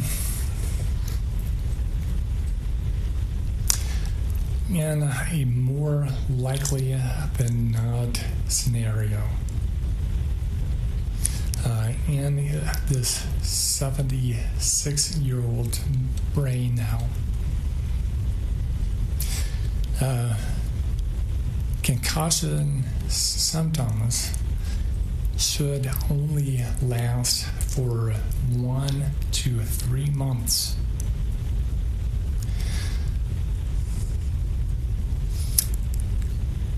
There is a wide berth of evidence that when the concussion symptoms last for longer than 3 months, it's highly correlated with monetary gains or litigation. Explain that, please. Monetary gains or litigation. Go ahead. What's your point? And relate it, please, directly to Mr. Sanderson. Your Honor, this goes beyond the scope of his expert report. Could you approach, please?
Sustained?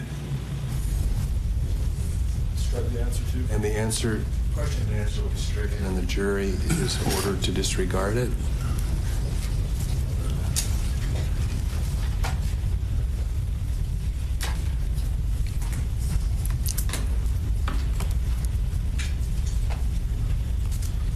Comment, would you, on the patient's pre-existing anxiety and depression?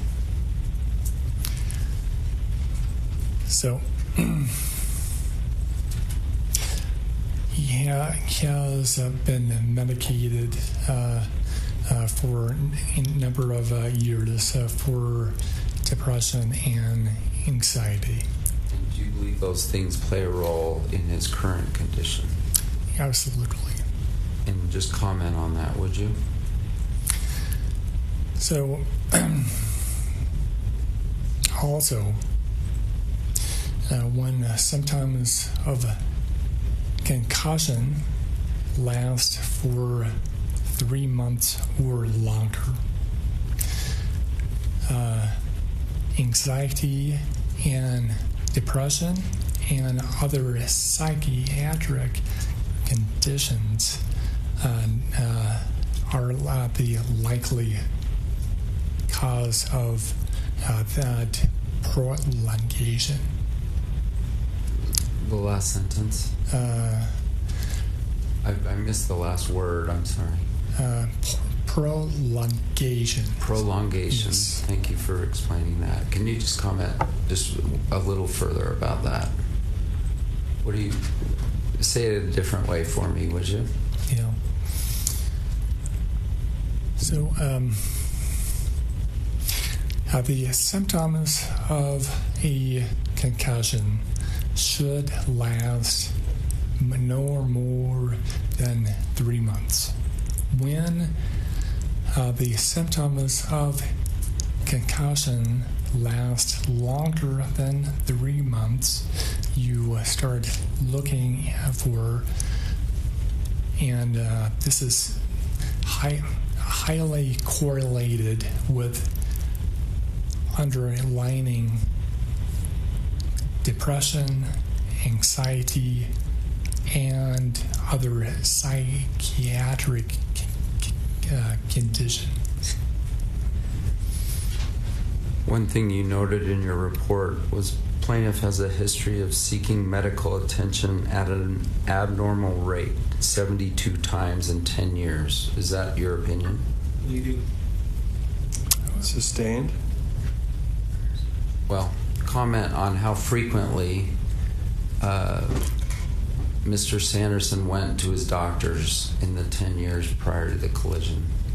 So I did note that he had an extensive history of seeking care.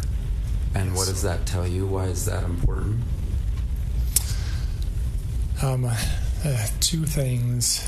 One, either he has many medical issues before the collision, or he is kind of hyper focused on his symptoms.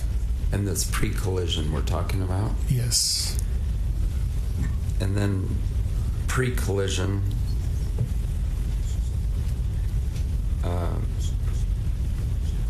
just as a part of aging, did he note a decline in his mental or physical activity acuity level? So what's interesting is within 1 month of the collision, he went to his own family doctor and said,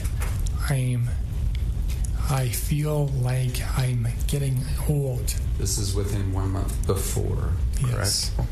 And did he say, I'm having a hard time doing the things I've always done? Yes. Leading. Overruled. And why was he feeling that way? Do we know?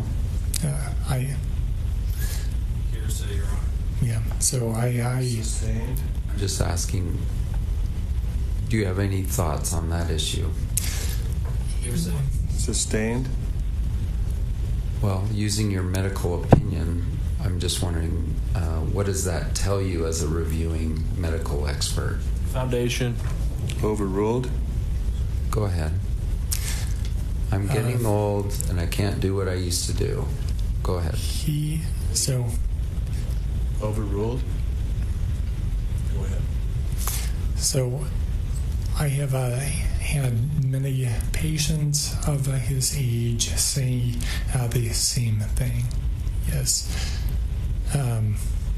And I think it's important to clarify one thing. So the brain is an organ, just like any other organ. With time, it accrues conditions, problems, just like any other organ.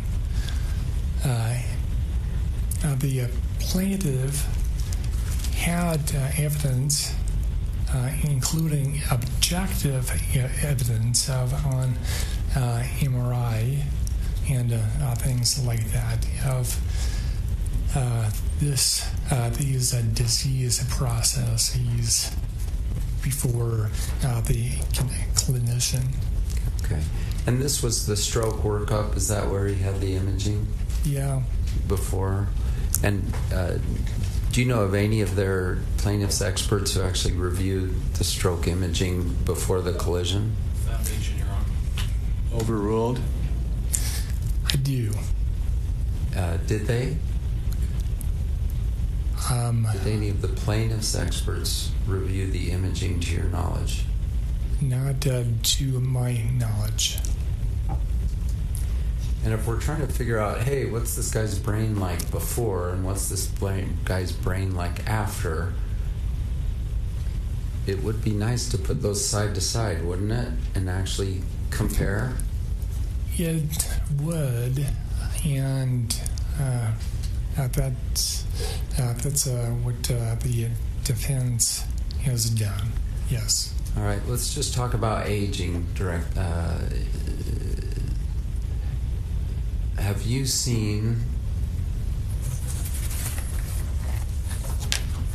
May I show him a document, Your Honor, before I publish it? Sure. Have you seen Defense Exhibit 103 and 103B? I have. And does that appear to be a true and correct summary of Mr. Sanderson's health before the incident? It does. Okay, and Your Honor, I move to publish it. Any objection? We object, Your Honor. It's what we've talked about before. There's irrelevant medical information there. I'm about to establish the relevance. If he hasn't established it yet. I'm going to admit 103 and 103B for demonstrative purposes only to allow this witness to illustrate their testimony.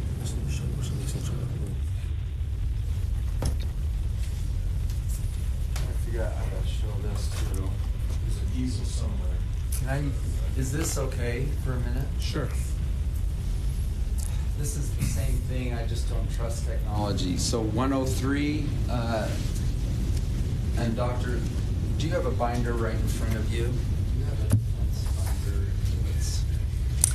Yeah. May I approach? Oh, can you see it right here? Yes. Oh, the monitor. It threw us the first week that the monitor wasn't working. Can we do the first third?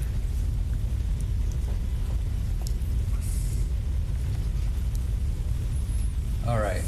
Can you see that okay, Doctor? Yes. And is this the note you were just talking about? Thinks he's gotten old all of a sudden, not doing things he used to do? Yeah, it is, yes. And then, let's say that big. Then, blind in right eye. Were you familiar with that? I was. And severely impaired in the other. Did you see that in his medical records? I did.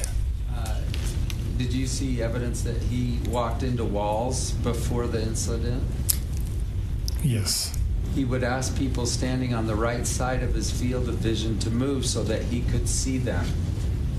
Did you see that in the evidence? Yes. One of the reasons he retired was because he had a stroke event that deprived his eye of oxygen, impacting his vision. Did you observe that in the evidence? Yes. If we're going to go through all these, it's going to be leading, Your Honor, every time. Overruled. He adjusted his skiing to one side of the slope to try to avoid hitting others in his blind spot. Did you observe that? Yes. He had to be picky about what days he skied to avoid days with lighting that would further limit his depth perception. Do you agree? Did you see that in the evidence? Yes. By the way, I mean, if I close one eye, do I have depth perception? Is it still three? Comment on that. Is it still three-dimensional or is it now two-dimensional? You do want to... The scope of his expert testimony, Your Honor. It's commenting about aging. Overruled. Okay, so I'm closing one eye. Does that hurt my depth perception or it doesn't? That does. Just comment very briefly. Well, You have basically got a monocular situation, and so depth perception will be severely impaired.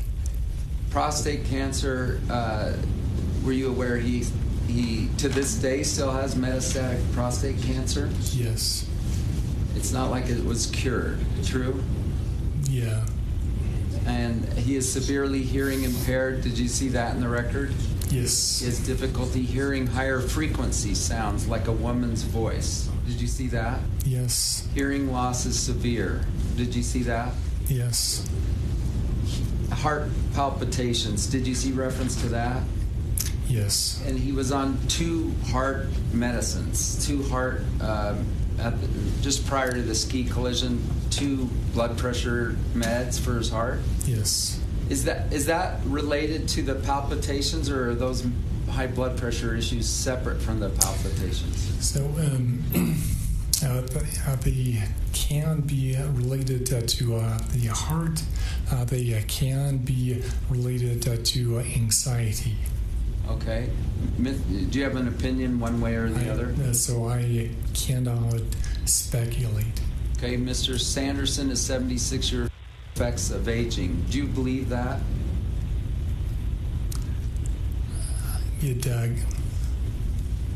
We all are. Is that a yes? Yes. Microvascular disease, we talked about that. Moderate diffuse volume loss atrophy. Brain volume decreasing. Did you note that he had that prior to the ski collision?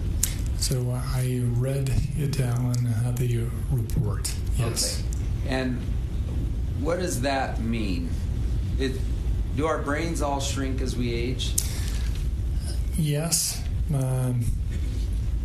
Some more than others. And talk about Mr. Sanderson, please. Brain atrophy can be caused by a number of factors. Okay. Comment on Mr. Sanderson, please. What do we know? Why did he have that before the ski collision? We don't. Speculation. That's I what don't know why he had it before. I'm asking if he knows it. Overruled? Tell us if you know why he had it. I don't. It's a vague symptom finding, and it could be caused by a number of things. Commonly, people who drink alcohol excessively commonly have brain atrophy, but there are a number of other causes. Did you see any evidence in the VA record that he sometimes drinks more than 6 drinks a night? I did. And did you see the advice from his providers was, don't do that anymore? I did. We want you to abstain from alcohol. Yes? Overruled? I did see that, yes. All right. We're going to move faster here. By the way, it says moderate volume loss. So mild, moderate, severe, are those sort of the 3 categories? Yes. And that's referring to the MRI in 2009. Retinal artery occlusion. We talked about that. That's the eye thing. And clotting in arteries delivering blood to brain. Is there anything you want to comment that you haven't talked about on that issue, number 9?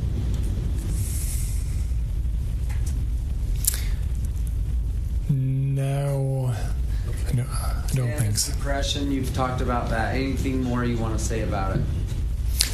Depression and anxiety. Okay. if he says, since the ski collision, I've had more depression and anxiety than I did before, what do you attribute that to? So, any symptoms past 3 months, I would attribute it to this multiple factors, not the accident. Okay, migraine we've talked about. Let's go. We're going to march through these very fast. In addition to going now, starting on 103B12, did you know he had degenerative disc disease in his back prior to the ski collision? I did. Did you see reference to a foot drop that he, at least for a time, he actually was dragging his foot? I did. Weakness in his back and spine? Yes. Loss of sensation. Did you see that? Yes. And just general back pain? Yes. See that? Knee injury? Yes. Yes. And that was actually from a ski collision? Do you recall this? Not a collision, a ski accident? I did not know that, yes. Shoulder injury, shoulder problems. Do you recall him having those? Yes. And hamstring injury, right? Torn hamstring? Yes. Osteoarthritis. Did you see that? Yes. And what may be more relevant to this case is the osteoarthritis in the neck region, which would make moving your head side to side kind of painful or difficult. That, along with the vision impairment, are, I think, relevant. All right. My partners here are telling me I should wind up. Can you at least look at insomnia, respiratory problems, poor male sexual reproductive health, lower urinary tract issues, kidney problems, hypercholesterolemia, weight gain, and restless legs? Are those all conditions you saw in his pre-collision medical records? Yeah. And why are these things important when we're talking about aging? It is a long list. Some of these conditions are more relevant than others. But the some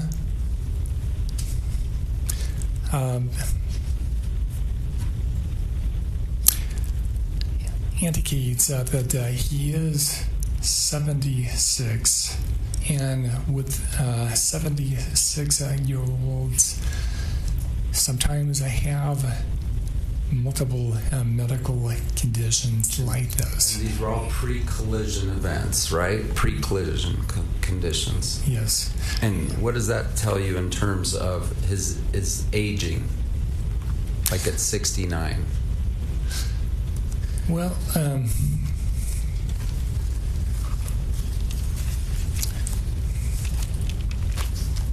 that he was? So like I said before, we all are.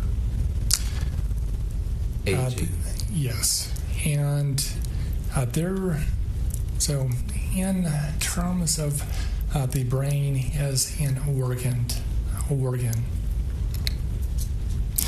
we talk about brain reserve, and we talk about cognitive reserve.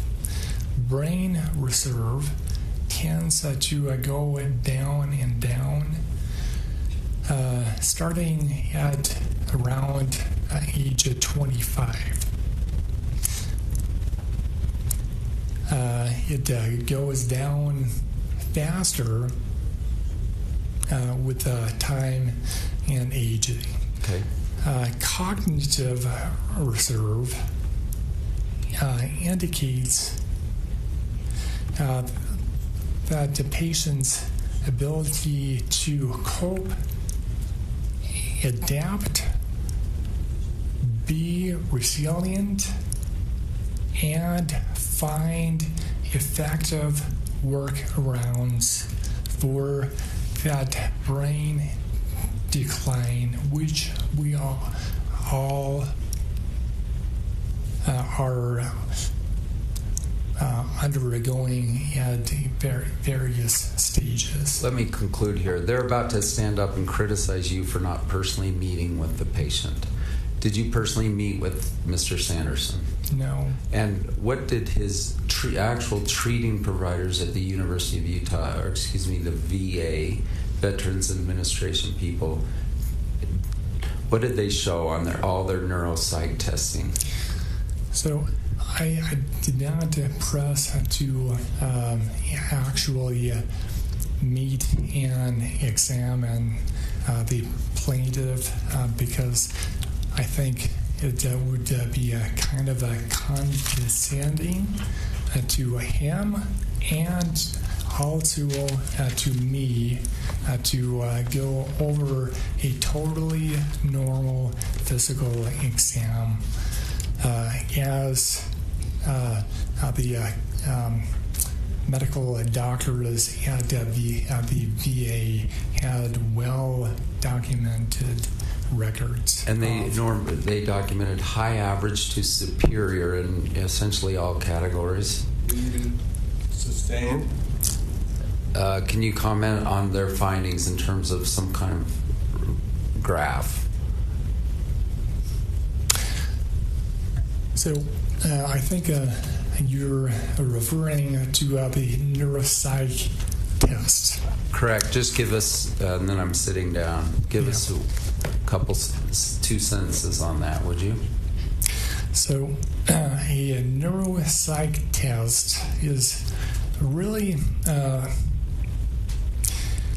like an MRI of the actual mind and its function. And what was it as to Mr. Sanderson after the collision? He had 3 neuropsych tests, and it was superior to above average. Thank you. And those are all my questions. Thanks. We'll take a short recess right now. Thank you.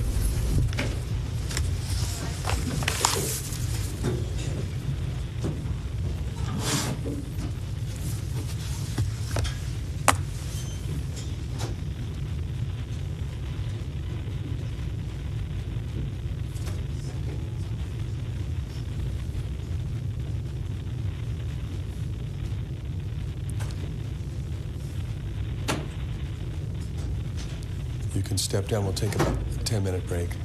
10 minutes.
let him know.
Judge, while the jury is not here, may I mention an issue? Yeah, have him stop at the door. Go ahead, Mr. Owens. So after this witness, there are 3 witnesses who haven't been able to testify, and so they're going to testify by deposition. Are they ready to go on Carrie Oaks? Because we withdrew that one, but we want to know, are they ready to go? Be ready. And, yes. And are you reading our parts too? I don't know what your parts are, but we handed them. Yeah, we got them about 15 minutes ago. Right. It's just a matter of reading them, though. I just need to know, because otherwise... We wanted to play video of ours. But, you know, if the court wants us to read them, we'll read them. Your Honor, we can't... Yes. Dr. Fong's video, as you know, took quite a while. We don't have that time if they want to call Carrie Oaks and rest. So our video is 15 minutes. No, but we're entitled to our talking too. So can we do it on paper, Your Honor? What was the last question? I didn't hear. Can we just do it all on paper, the reading back and forth? We don't have time to review their Mr. video. Sykes, are you fine with reading the deposition? You know, actually, Kristen Van Orman is talking with James right now about it. Right, but we're talking about like we're going live here. Right, and we've handed this to us, 15 minutes ago. We gave him our part a couple hours ago. We'd like to. James is right here. I don't know who. Well, did you talk to Kristen? I did not, but as I understand, Kristen is amenable to reading it. We're is trying to that get correct? Dr. Bain. We'll go along with that if we can get Dr. Bain, but I'm not sure we can even get Dr. Bain except Get Kristen in here, would you? 2 o'clock for sure tomorrow afternoon. All right. Well, let's finish with this witness, and in the meantime, maybe it'll sort itself out. If not, I'll have to make a decision. I'm trying to contact Dr. Bain right now. Okay. Let's have the jury come in.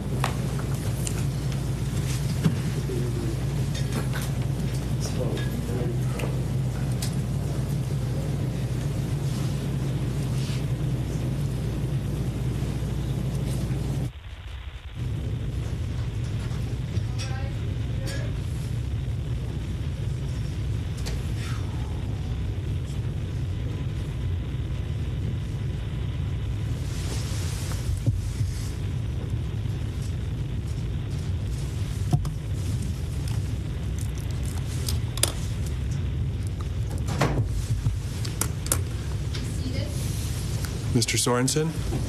Thank you.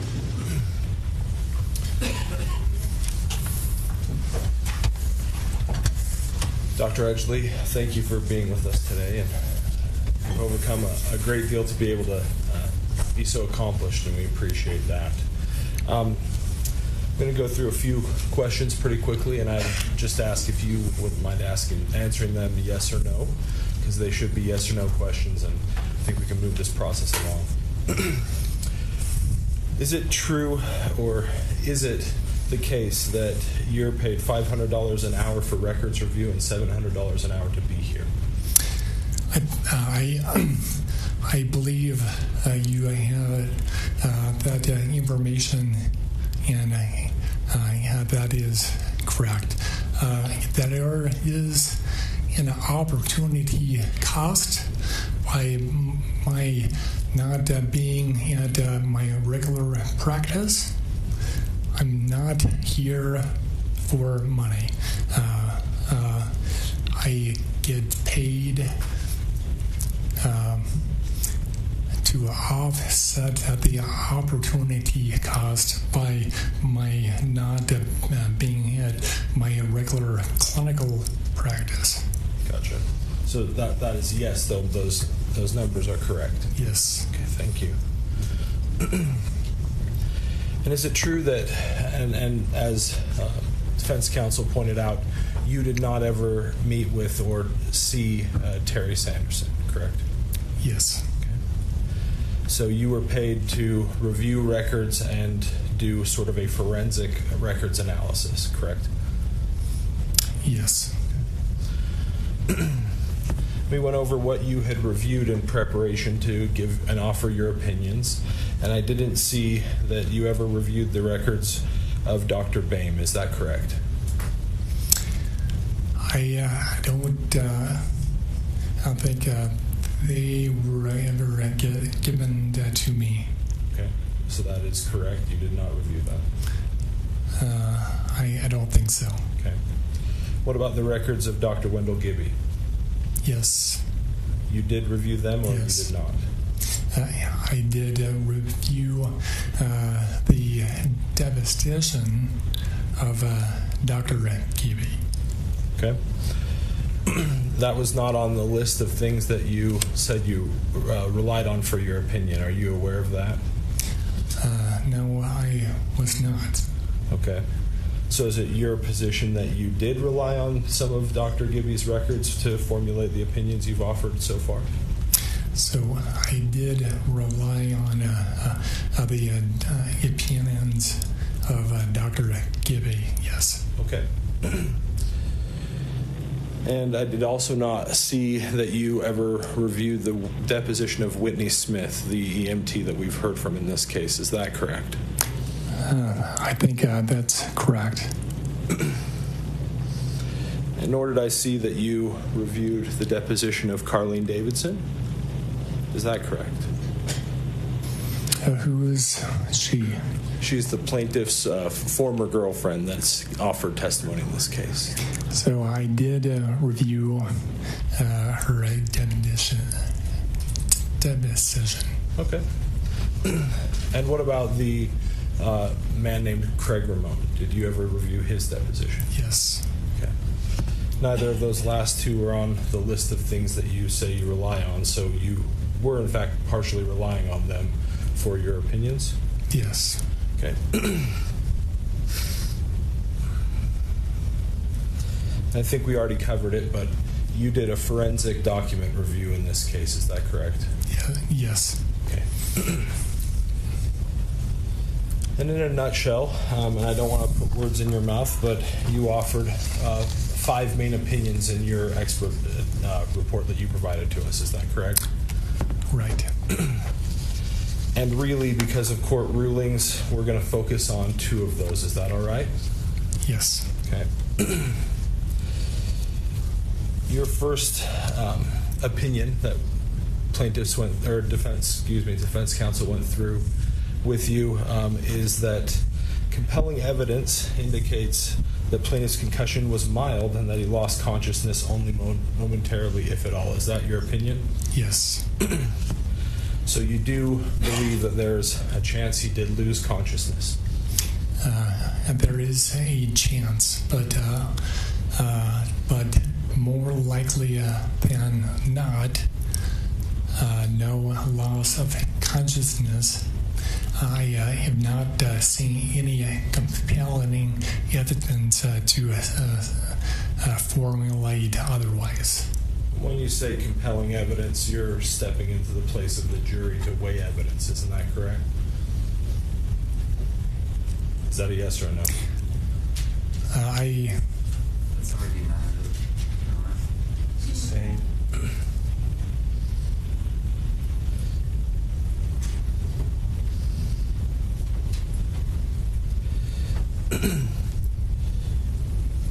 When you weigh the number one opinion that you have that you've offered in this case,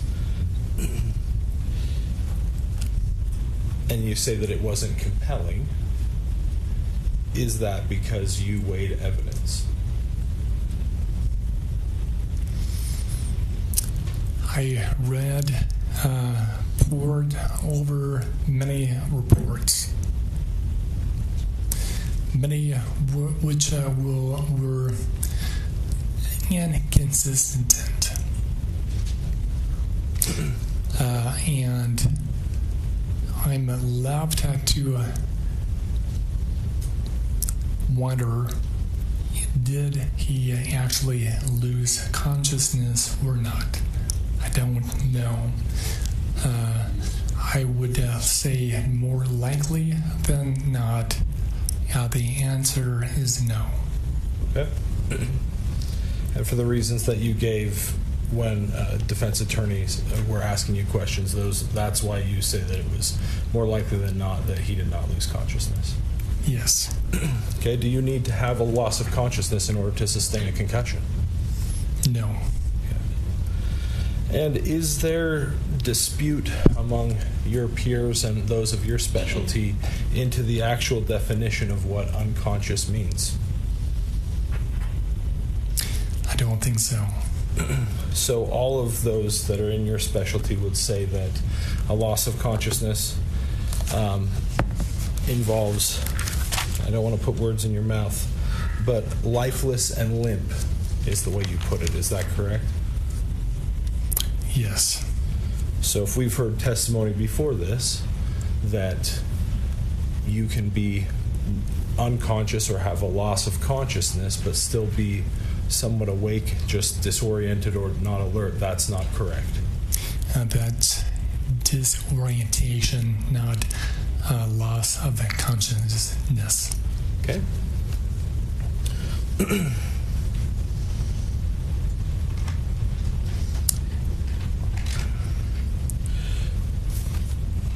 Is it possible that the amnesia that you talked about with defense counsel is or could account for Terry Sanderson's inconsistent testimony about how long he may or may not have lost consciousness? Yes. Okay. So that is a very real possibility in this case. Yeah, actually, you cannot comment on your own unconsciousness. Gotcha. condition. So then we would be forced to rely on the testimony of those that were there or those that reported what they had seen? Yes. Okay.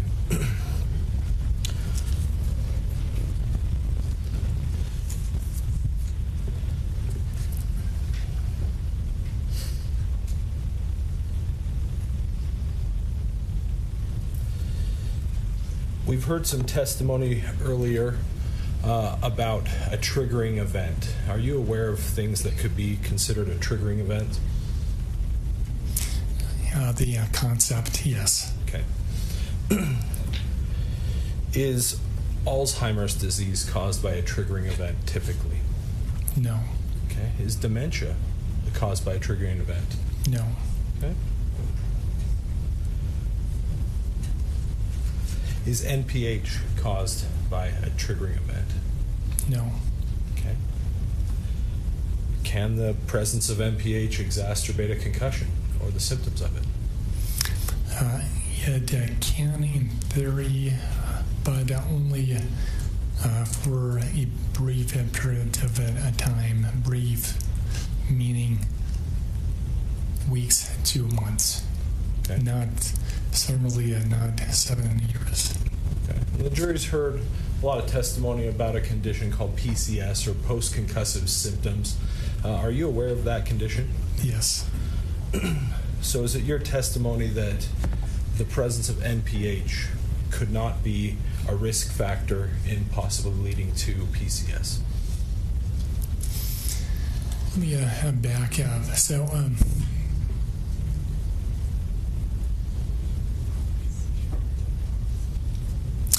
you should be aware, if you're not already, that the DSM-5, which is the list of psychiatric conditions, the fifth and most current edition says that if a concussion lasts more than 3 months,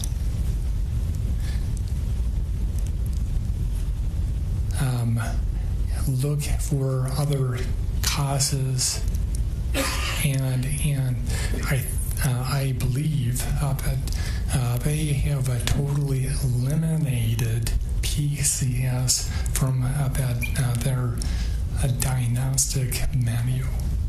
So, and I don't want to misstate the answer you just gave me, but is it your opinion then that PCS and NPH are not related at all then?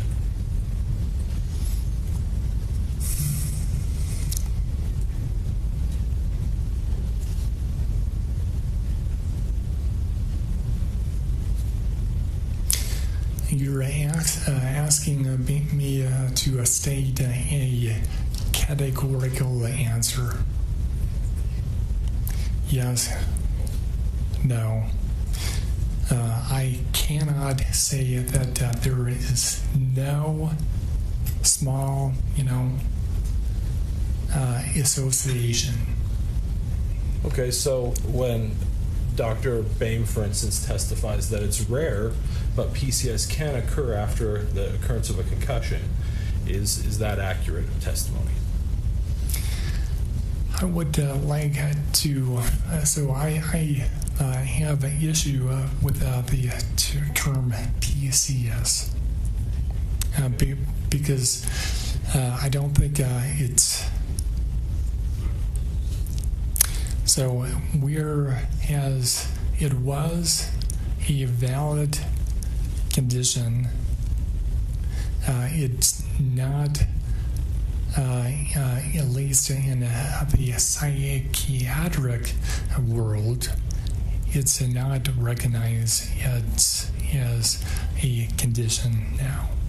Okay, so, and maybe I inartfully asked the question, but essentially, if I hear what you're asking, or what your response was, and again, I don't want to restate for you, but you're coming at this from a psychiatric perspective, where PCS might be more of a clinical or medical diagnosis.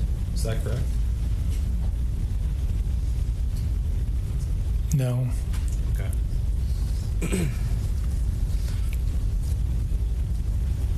Can anxiety and depression be risk factors for possibly having PCS? Again, I take issue with the term PCS, post-concussion syndrome. Okay, what about, and I think we're talking about the same things, but I believe I'm talking about post-concussion symptoms, and I don't know that they refer to it as syndrome anymore. Is that correct? Yes. Okay.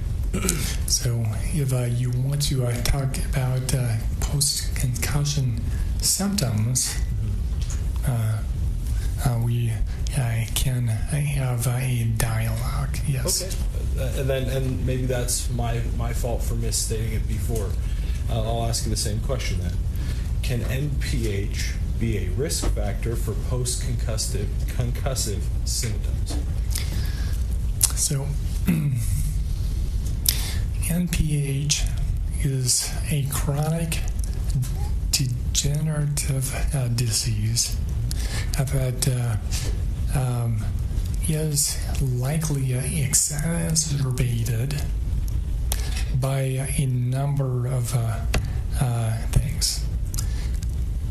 The immediate aftermath of concussion being one of them.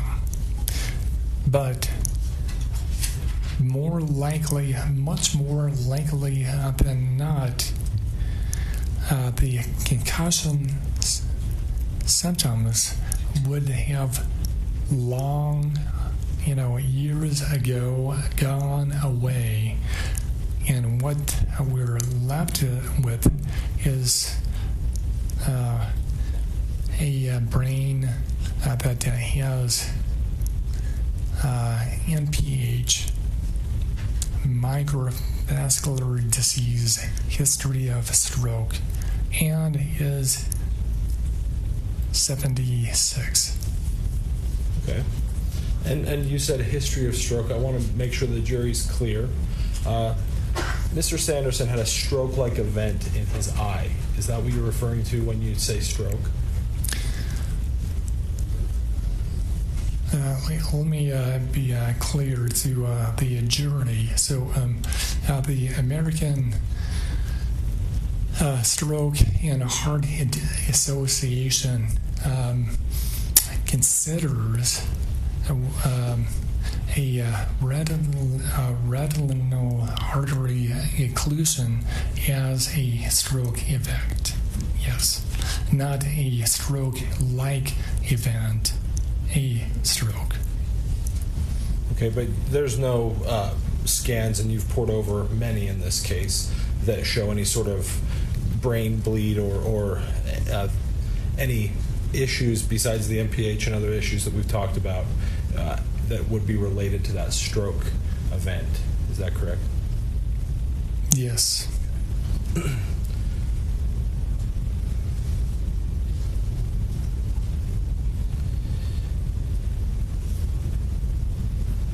And did you read anywhere in the medical records that you poured over that he had any sort of NPH symptomology before the ski crash in 2016?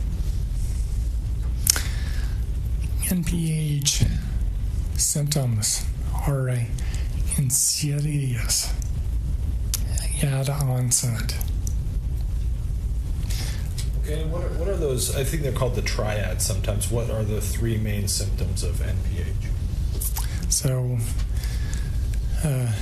this is a very layman's way of explaining it, but you have cognitive deficits,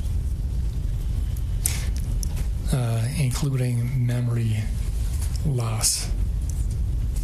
You have imbalance, and that can lead to falls.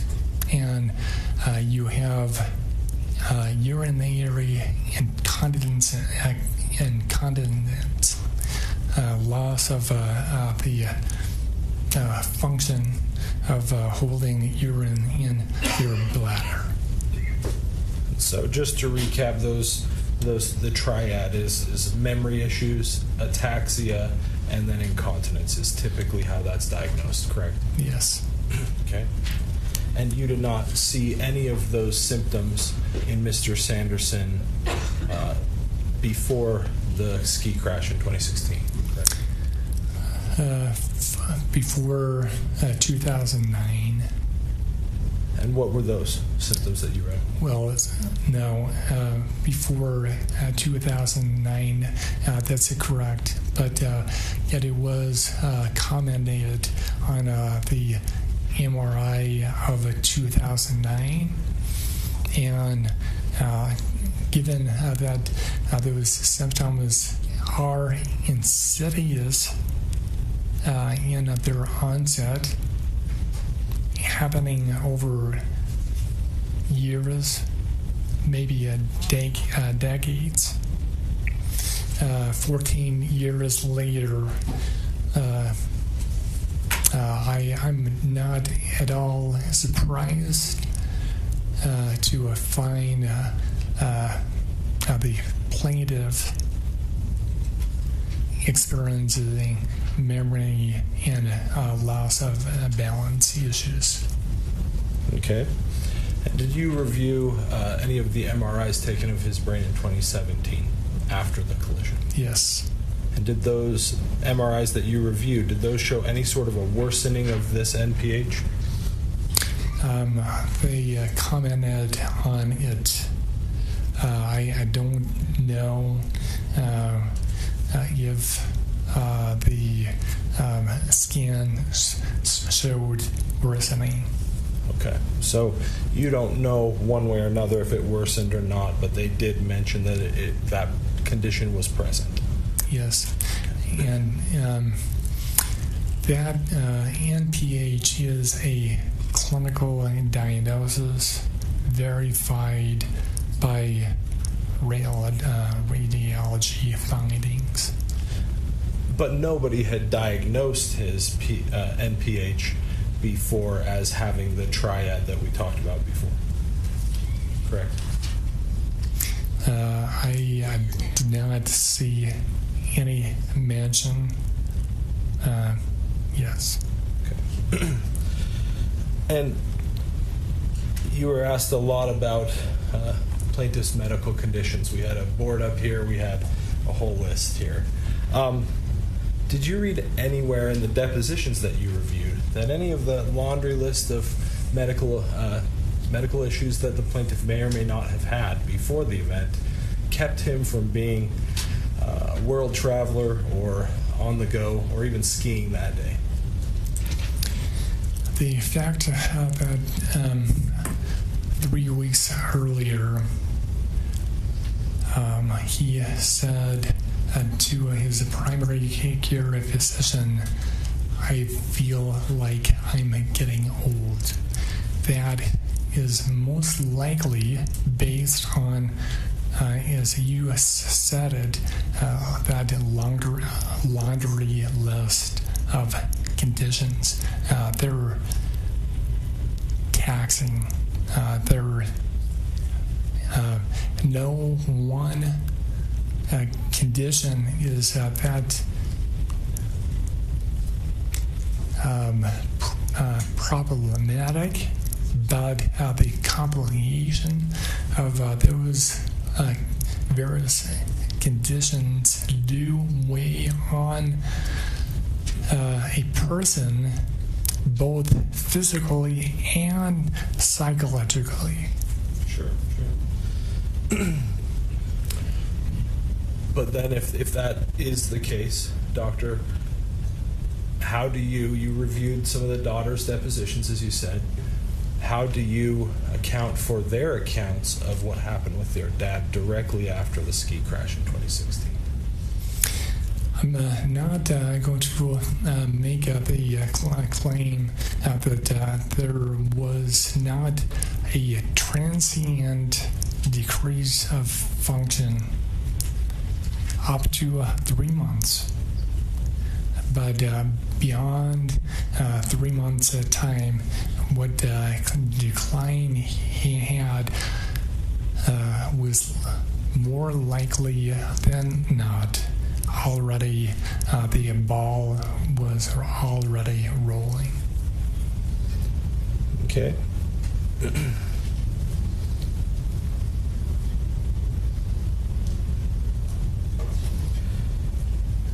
You testified earlier that you've been an expert in many cases that have gone on to litigation. Do you remember when you testified of that? Yes. Have any of those cases been ski crash cases? No. Okay. So this is your first ski crash related expert testimony? Yes. Okay.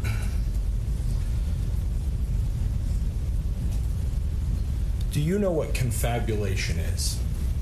Yes. And what is that? Will you explain it for the jury, please? Confabulation means making information up. And it's not just lying per se, right? It's not just you're grabbing it out of thin air. There's a little bit more of a clinical definition for it. Isn't that correct? I don't know where you're going with this. Well, it's not just confabulation is an actual medical condition. It's not just creating lies, correct? It can be related to a medical condition, yes. Is it often seen in situations where people have had a brain injury? Yes. Okay. So inconsistent testimony by the plaintiff may be attributable to confabulation if his story is to be believed that he has a TBI. So to point that symptom, confabulation, to the brain, alleged brain injury, sure, it's possible, but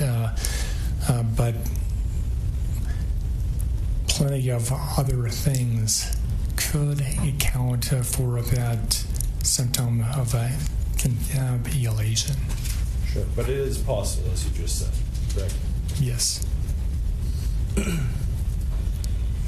And from the 2009 to the last scan that you saw, and I don't know when that was, probably the 2017 scan, have you seen any of his symptoms, the symptomology that you reviewed earlier, getting progressively worse from an actual imaging standpoint?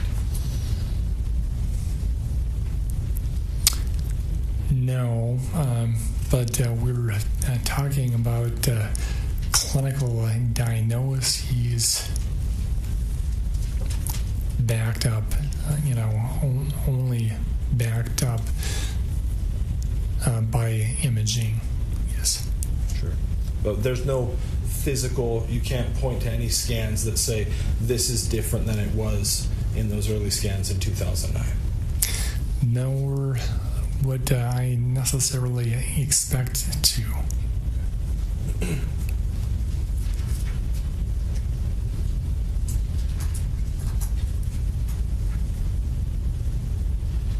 Do you know what the medical term discordant means?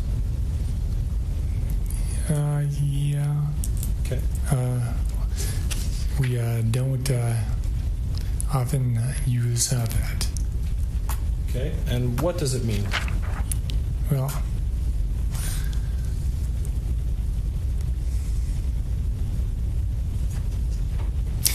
it means loosely that things don't make sense and don't add up. Okay. You've been asked a lot about Mr. Sanderson's medical records and radiology reports that you reviewed. I'm going to show this first page of Plaintiff's Exhibit 6 to the jury.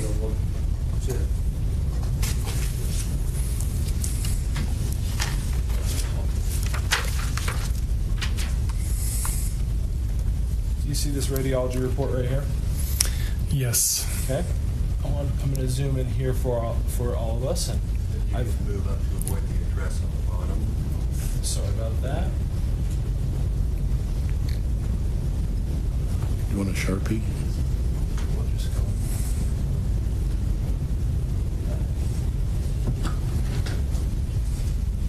Do you read that that paragraph that starts with the word findings? Do you see that? Yes.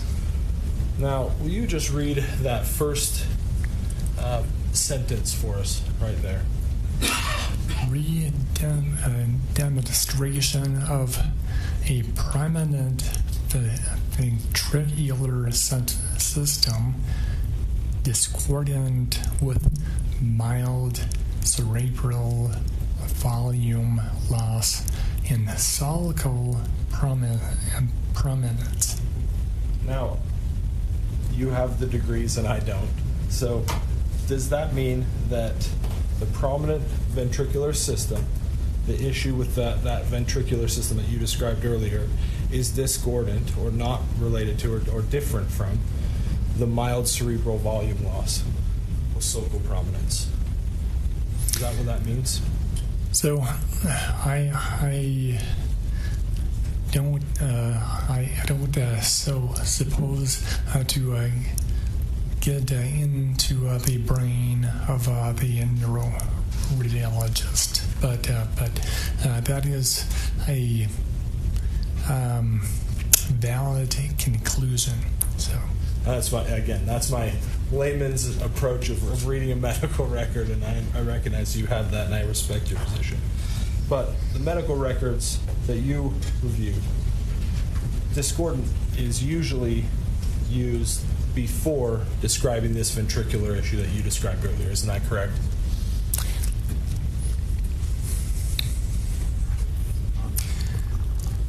I think we were talking about two separate things: the enlarged ventricles, and as a separate issue, the mild cerebral volume loss. Okay. And short of going well beyond both of our expertise and sounding more like an idiot than I'm sure I already do, I think we'll leave that one there. But these aging conditions that you describe, is it also within the possibility of medical certainty that you've offered your opinions that Terry Sanderson's condition could be, in fact, related to post-concussive symptoms? That is not what the medical literature shows, but so I would say much more likely than not. It's possible, correct? As far as anything is possible, yes. Okay. Thank you. Let me just check with co-counsel, and I think that's everything I have for you.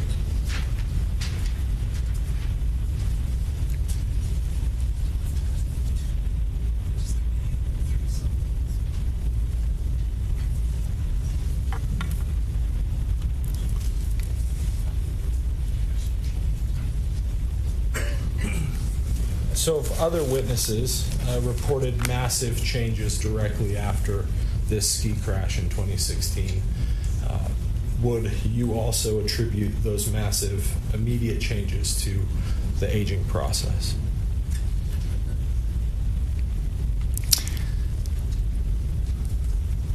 Restate the question. Sure. If other witnesses, ex-girlfriends and daughters, report massive changes in the plaintiff after the ski crash of 2016, would you also attribute their discussion of those massive changes to regular aging? This is a complex question. He had distress over very real rib fractures. He had psychological and physical symptoms that do influence, a patient's global functioning. Rib fractures healed.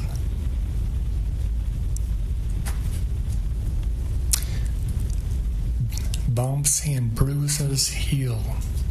What we're left with long term. So I don't disagree with the fact that people around the plaintiffs said that there were big changes in his physical and psychological function immediately after the injury. But there was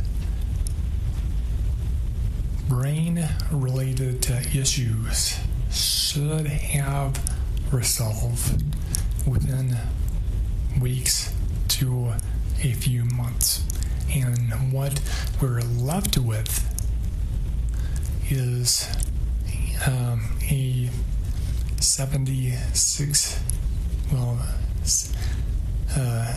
69-year-old at the time brain with multiple problems. Sure.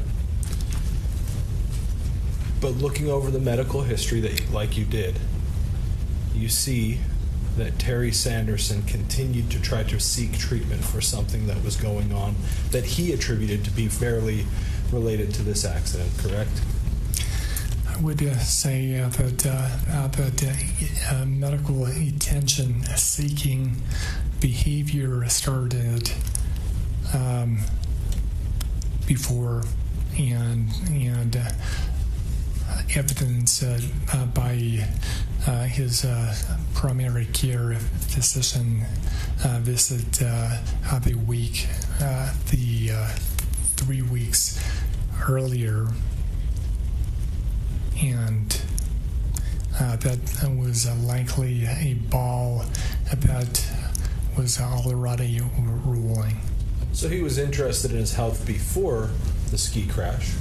You've testified to that, correct? Yes. So he would be very interested in anything that he viewed to be very acutely changed. Isn't that also correct?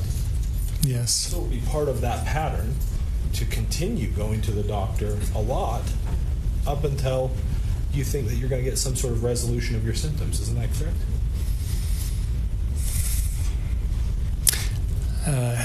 I don't suppose to know what was going on in the plaintiff's mind.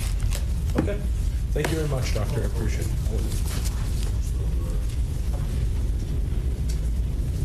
Out from the back here. Last question. What do you perceive to be Terry's life expectancy going forward? I have no information to base a opinion on that. Thank you, Doctor.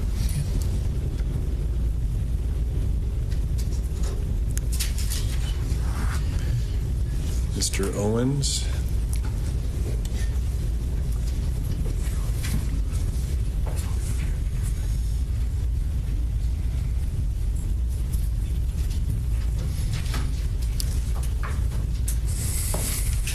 I'm going to read you what you told me your opinions are on redirect or on direct, and then I want you to tell me if anything has changed as a result of cross-examination. The compelling evidence is that plaintiff's concussion was mild and that he lost consciousness only momentarily, if at all. Is that still your opinion? Yes. Plaintiff's post-concussion collision neuropsychological evaluation shows no evidence of impairment. Is that still your opinion? It is. None of the plaintiff's medical records support his claims that perceived symptoms of cognitive decline are related to the ski collision.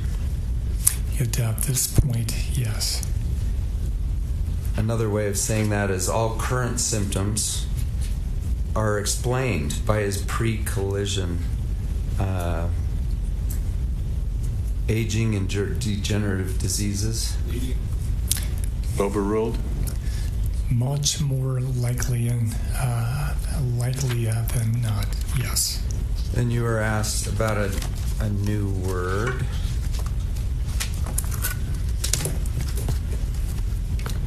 Confabulation, like lying. You were asked about that, right? Yes.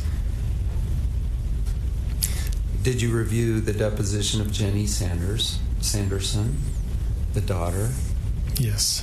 Did you observe she said that her dad would, in fact, be dishonest in order to get money? Yes. Objection. Beyond the scope. That's not an evidence. That's not an evidence. It is. Jenny Sanderson is not an evidence. Yeah. Overruled.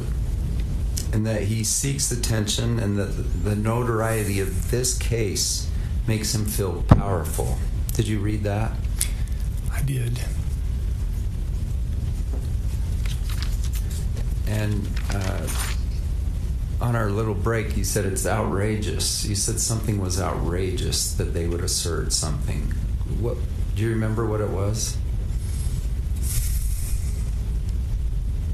His current conditions are related to the ski collision.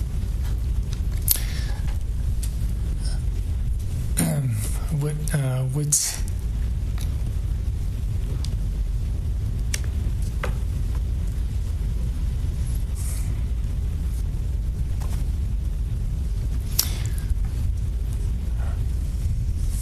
Am I throwing you?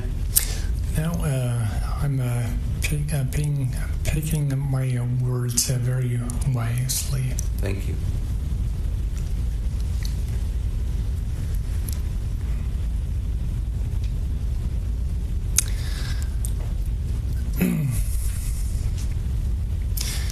The neuropsych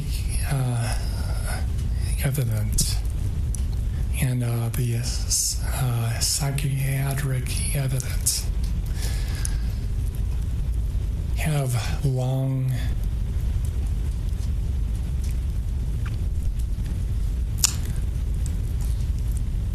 evidence to support that when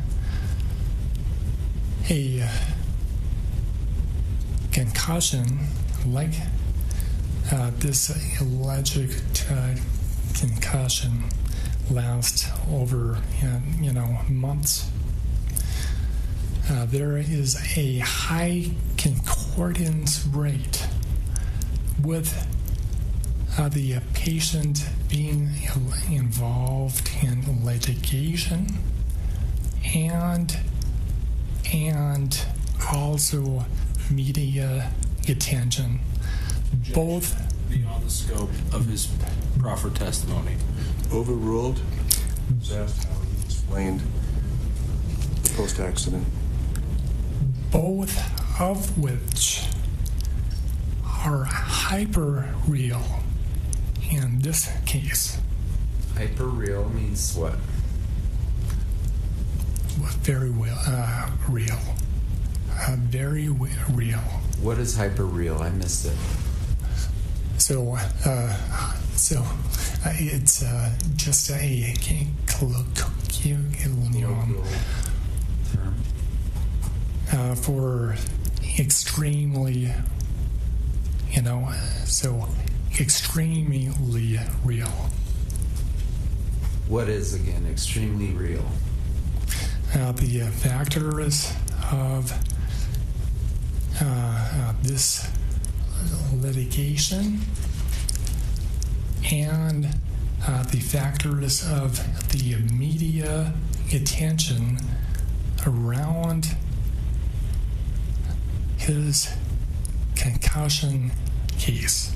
So what of those things is hyper real? What are they doing to him about his current symptomology? Well, so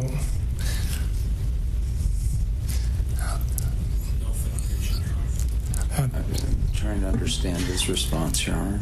Overruled. It goes to the weight. You got to dumb it down for me, please. the fact that this is the first legal case that is ever televised in Utah makes it hyper real. In what way to Mr. Sanderson? What is that doing to him, those facts? Foundation, Your Honor. I'm just trying to understand his comment. Maybe you could go into a little bit more of the background behind this opinion? Yeah, I'm trying to understand the point you're making, and then what it's based on. So you're saying this very litigation and the media attention is impacting Mr. Sanderson. Is that your opinion? Overruled as a preface to the question? Absolutely. Okay, and then how? So the litigation, so a lot of money is in play here. And how is that affecting Mr. Sanderson's symptoms? Yeah. Foundation, Your Honor. Yeah. He can't Sustained? So I'm being told to sit down. Have a nice day. Mr. Sorensen?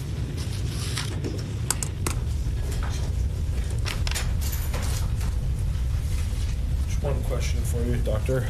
Is hyper-real a medical term? No. Okay, so that's has no basis in any sort of medical literature. I would say extremely real, extremely relevant. Okay, but again, you never conducted your own psychological evaluation of the plaintiff, correct? No.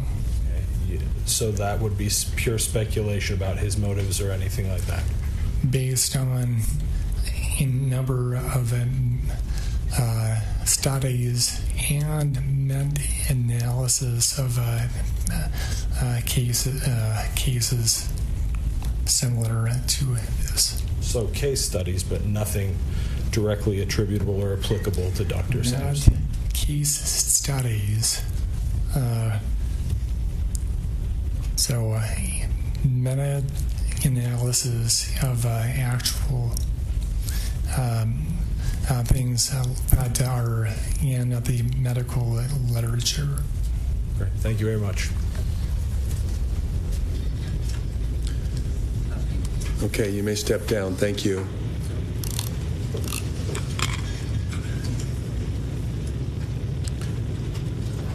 You ready for your next witness, or should we take our last break? Your Honor, definitely let's take our last break. Okay, we'll take a short recess.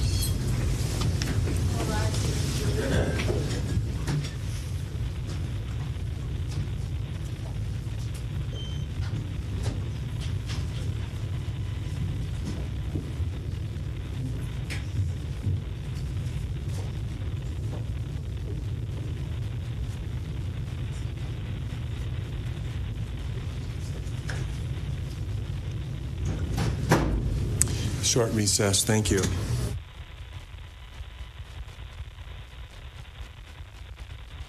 I can see that. Together, we've come up with a plan for Carrie Oaks. Good. I guess I'm going to be Carrie Oaks. Okay. We just have to figure out who on our side is going to read the questions. Because there's only one additional question that was added by Wayne Owens, we're just going to have the same lawyer read all of the questions, and I'll respond as Carrie Oaks. So Noreen could do it. Well, that's what I had asked. You good? Or Sure. Bob would- I think it's nice to have both, of one member from each team. You guys decided that. To read it. So I have the hard copy. Are there any objections? I don't think there are on the mark. Okay, I'll follow along if you'll key me in on where you're at. Yeah, there's some like objection calls for speculation, but I think we're good with everything. Okay, thank you. We're taking a short break before you begin. Your Honor? Yes. One other thing on Dr. Richard Bain on rebuttal. We don't know this yet, but we would like to propose that to hit Dr. Bain, and if it's okay with the court, that we have him testify at 9 or even 8:30, 8:45 Thursday morning for a very short rebuttal. Can we deal with this at 5? Let's do it at 5. Thank you. Well, it's hard for us to propose it if it's not approved. And you mean he's waiting for the word from you? well, That's part of it, Your Honor. He's trying this to week is his wedding. He had an emergency medical procedure. Is his wedding? His daughter's wedding. Oh, okay. His daughter's wedding. He had an emergency medical procedure. We notified the opposing counsel about 3 or 4 months ago that he couldn't do his attend trial, and so. Well, I'm not sure when your rebuttal case is, but if that's when your rebuttal case is, that's fine. We can come a little early on Thursday. If that's not when you're... Deal with this at 5? Yeah, we can do it. I'm not in the zone. Getting back to Carrie Oakes, the witness, how are you going to allocate the time between the parties? Based on the time of the questions that they asked. Well, so apparently there's one question for the defense and the rest of it's for the plaintiff. So however that works out to be. Ours was about 15 minutes long. They proposed, I think, like a half an hour, 45 minutes of additional questions. So we didn't call her. We didn't want you had designated her as a witness, and we only wanted 15 minutes. If you want to just let us do our 15 minutes, then that's yours. Why don't we do this, counsel? Noreen has a comment in response to that. Yeah, so this is not going to take us 45 minutes to read the portions we've designated. So let's go ahead and change questioners depending on which side has asked for that question, and then I'll be able to keep track of the time. Oh, we didn't do that. We just marked jointly the time. It's literally, Your Honor, I would say their time is probably 5 minutes of the 15 Total. Are you fine with 5 minutes? Okay. Then 5 minutes of the time will go to the defense and the rest will go to the plaintiffs. Okay, I wasn't involved in theirs. All right. Thank you. Thank you, Your Honor. Okay.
quick matter, Your Honor. Let's wait for the other side.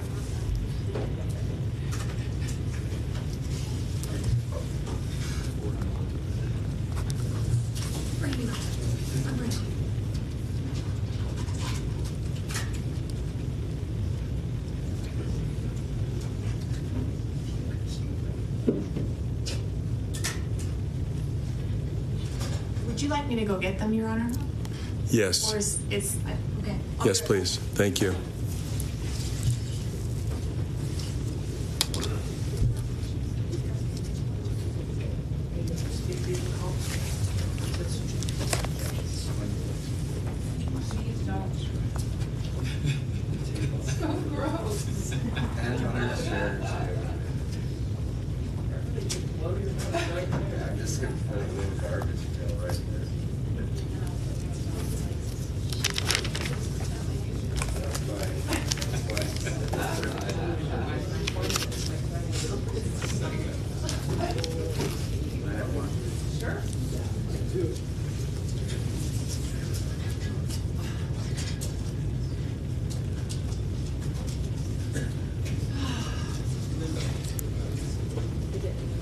Are we on the record?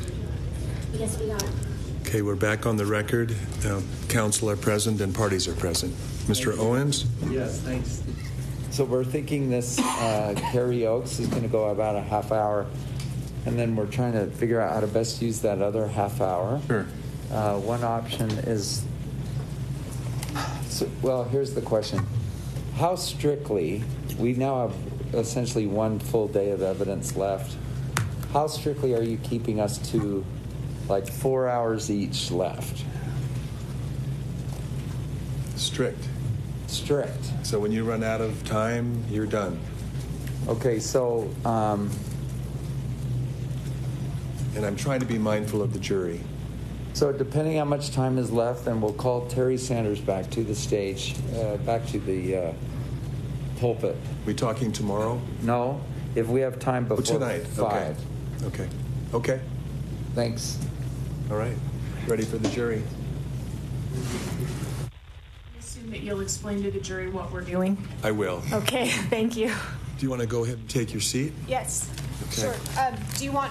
Do you swear me in? That you'll read? No, I think not.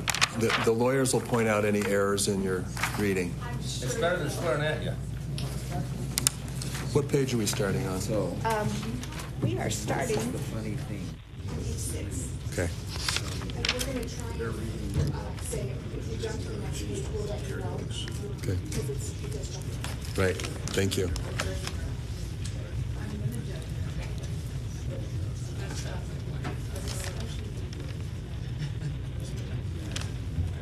And who's doing the questioning, Ms. Abarama? Okay.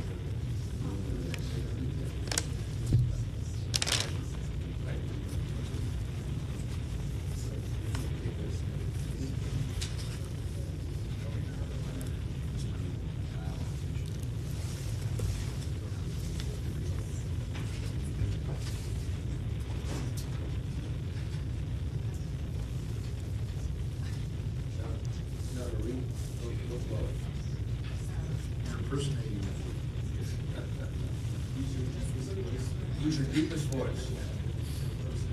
I can do without the commentary. Don't make objections.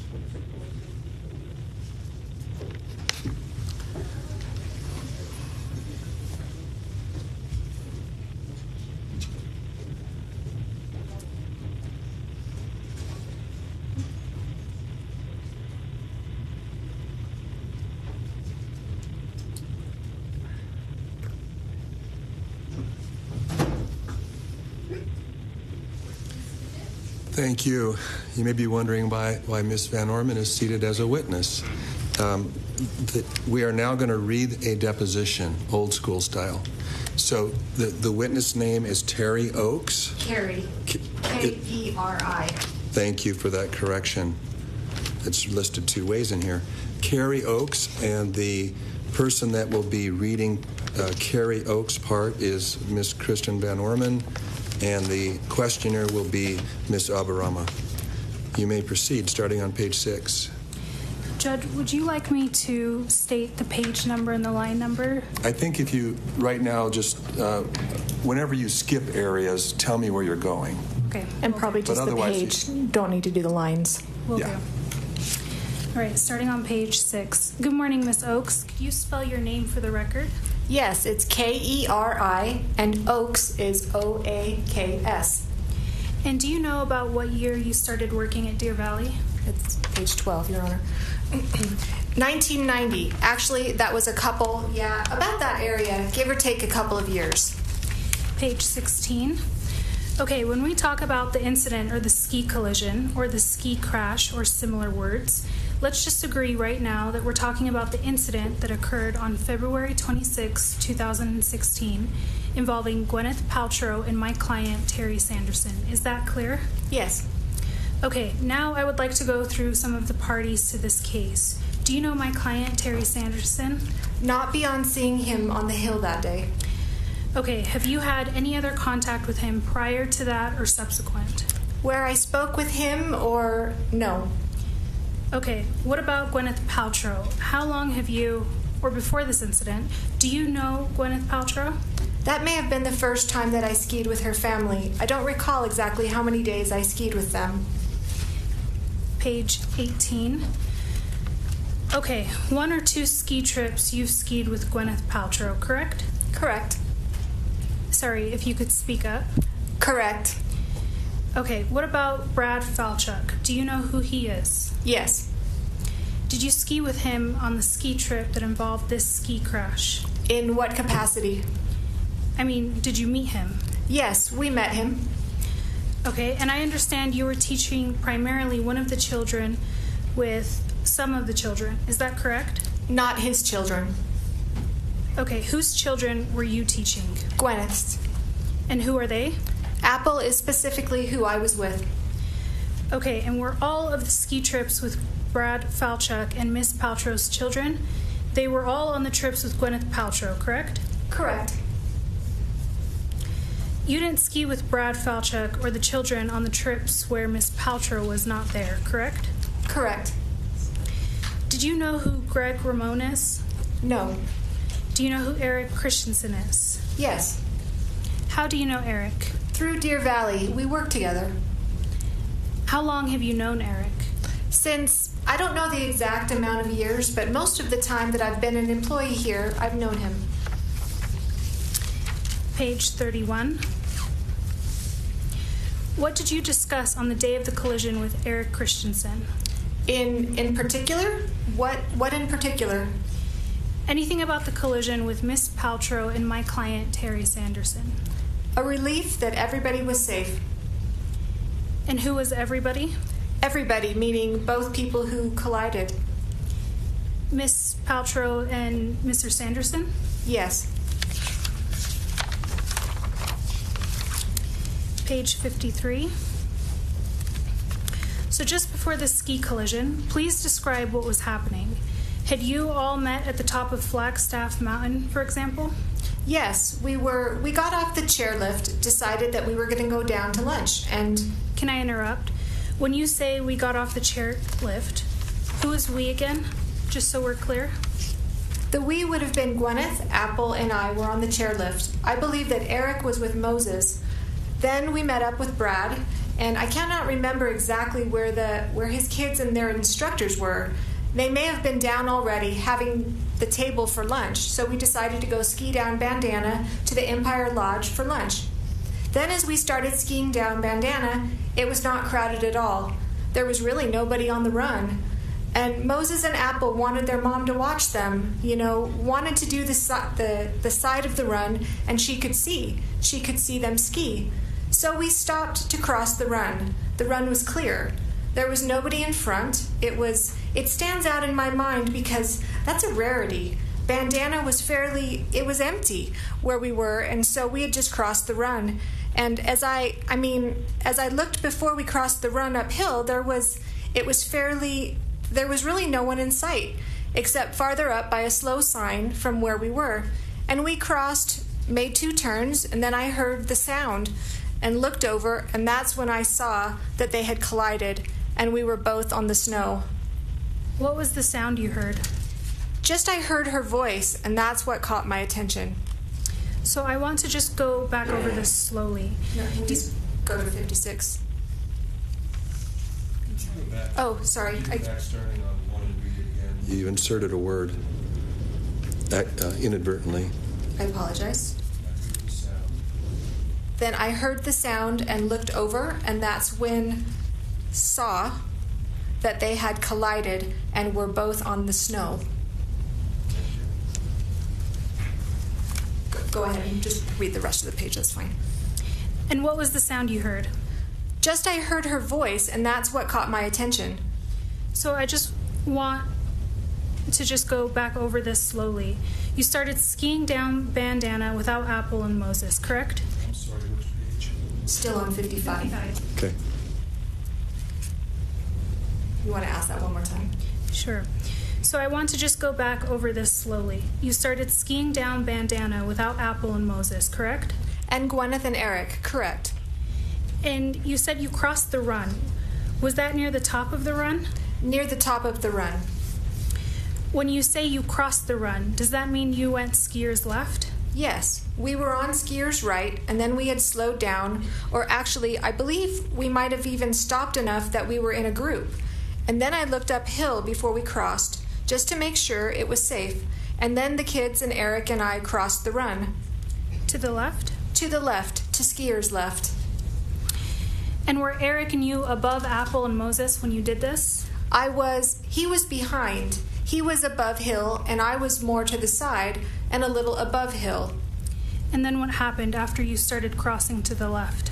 We crossed to the left and started skiing down the side, and then we heard, after, as I said, 2, maybe 3 times, heard the sound of, it was more Gwyneth sounded surprised. It was like a surprise sound, and, we looked over, and they were both on the ground. When you started to cross to the left, did Miss Paltrow then go straight down to the right? Is that what she did? She stayed on the right, but she did not go straight. Were you able to see her while you were watching Apple and Moses? Yes, I was able to see her. How was she skiing? She skis small, radius turns, consistent speed. At this point in time, it was slow because she wanted to be able to see the kids. They were not skiing fast because the kids are not fast. Was she then going to stop and look up, or was she going to look to the left? Do you know? She was not going to stop because we were skiing. Okay.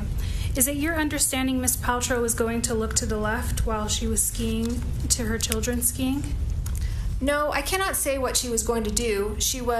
They were in her sight, and the goal was to ski down to the lodge for lunch. When did the topic of Miss Paltrow watching her children come up?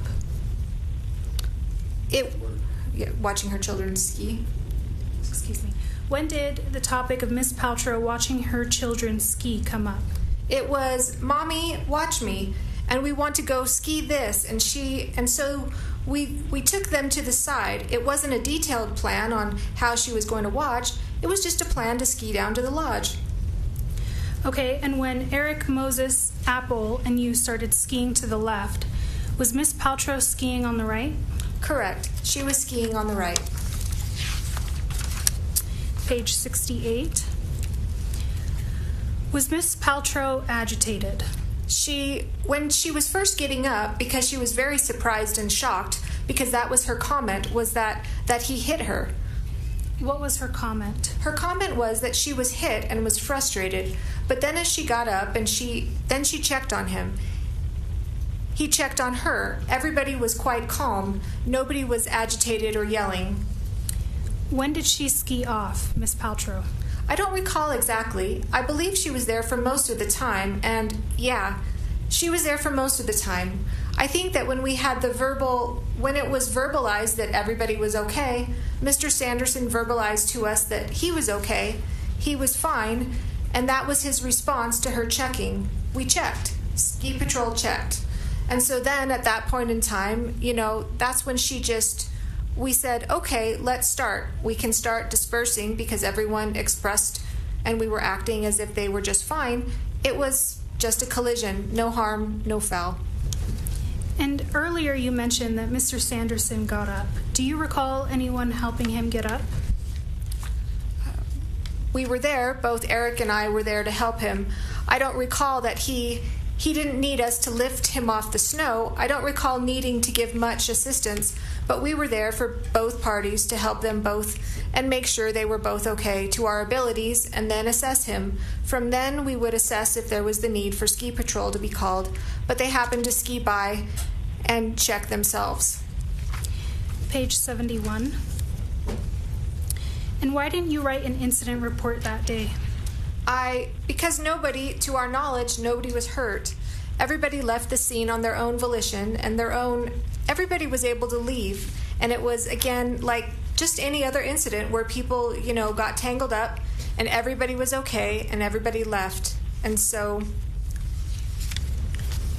Page 82. Did Gwyneth Paltrow say she didn't see Terry Sanderson before the collision?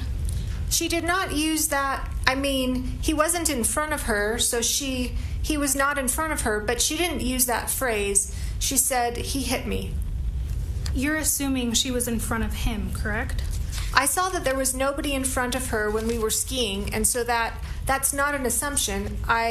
There was nobody on the hill with us in our immediate vicinity. Page 106. Miss Oakes, just before the collision, Gwyneth Paltrow's children, Moses and Apple, wanted her to watch them skiing, correct? Yes, we were skiing together down the final run down to lunch. Miss Paltrow was skiing down to the right, looking up at her children to see them skiing, correct? She was skiing down on the right side. Her children were in her periphery. Can you orient me one more time to what page we're on? Sure, now we're on page 107, starting on line 14. So she was looking over at the kids to see them ski. I can't say exactly where she was looking. They were in her periphery. She could see them while looking ahead to ski. So Miss Paltrow was distracted, looking at her children while she was skiing just before the collision. I would not say, I can't say that she was distracted. Was Miss Paltrow looking at her kids while she was skiing down Bandana Run? When I saw her, she was looking ahead at the run in front of her. Was she also looking at her children skiing? I did not see her looking at her children. So Miss Paltrow was distracted when the collision occurred, looking at her children, correct? She's not looking at her children when I saw her. She was looking ahead, skiing down. So she wasn't watching her children. Is that what you're saying? Yeah, I didn't. They were in her periphery. I don't know what she was looking at directly. I don't know that she was looking at them directly. She was looking ahead where she was skiing when I saw her. At the moment of the collision, though, you had not seen her for 3 to 5 seconds, correct? Probably 3 to 5 seconds. So you don't know where she was looking, other than she was supposed to be looking at her children, right? I don't know exactly where that she was looking directly at them. I do know that when parents ski with their kids, it doesn't mean their eyes are glued on their kids. They can glance at them. They can see them in their periphery. And as long as the kids know the parents are there and they're in their visual, that's what the kids want. I don't know exactly what she was doing. The children were satisfied. Moses and Apple wanted their mother, Gwyneth Paltrow, to watch them ski down Bandana, correct? That's what they had said. Watch us ski this, Mom.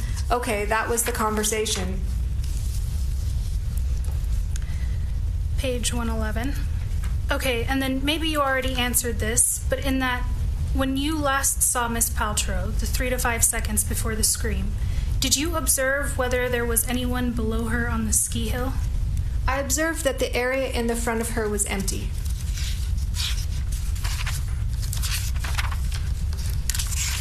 I think that's it. 111. And that's it. Okay. Thank you. May I be excused, Your Honor? You may. Thank you. That's subject to recalls, right? Right. Mr. Owens, you may call your next witness. Thanks, Your Honor. Could we have a quick bench conference here? Yes.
Okay. The parties have stipulated a fact, and it looks like it will save us some time. Mr. Brad Falchuk, who may or may not testify later, depending on how much time there is left in the case, the parties have stipulated that he would testify were he to be called as a witness, that he did not see the accident. Is that correct from the plaintiffs? Yes. From the defense? Did the court correctly? I believe so. Okay. He may or may not be called if there is time. Thank you. All right, thank you. And so we'll now move to the defendants have a deposition to read.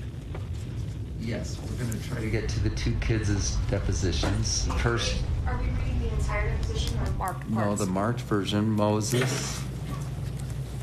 So we're calling Peter as a fake Moses to the stand. Okay. So Steve, Peter will read have Moses. a marked copy? I don't think I have a marked copy.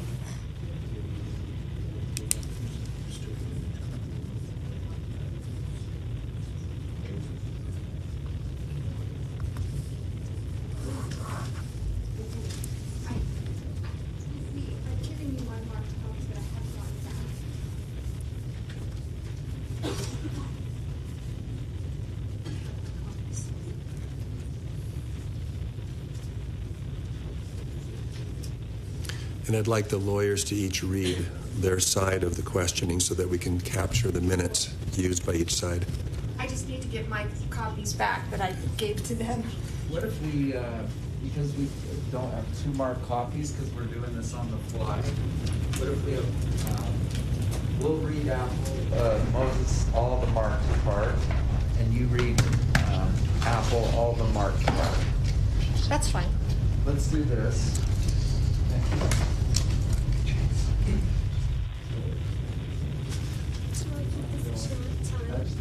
Yes.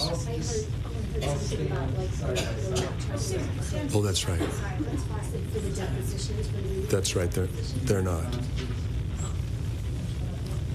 Actually, we're going to share a copy. You know what? You better keep it. Yeah. Just in case. Okay, this is kind of weird, but I'm the questioner and you're Moses. Correct. Do you recall how old you are at the time? You need to start. Tell us what pages, though, please. Thank you. Page 7. Let's just make sure that's where we're starting. Yes, page 7. Line 22. Do you recall how old you were at the time? 9. Okay, I'm turning the page. I need to clarify that.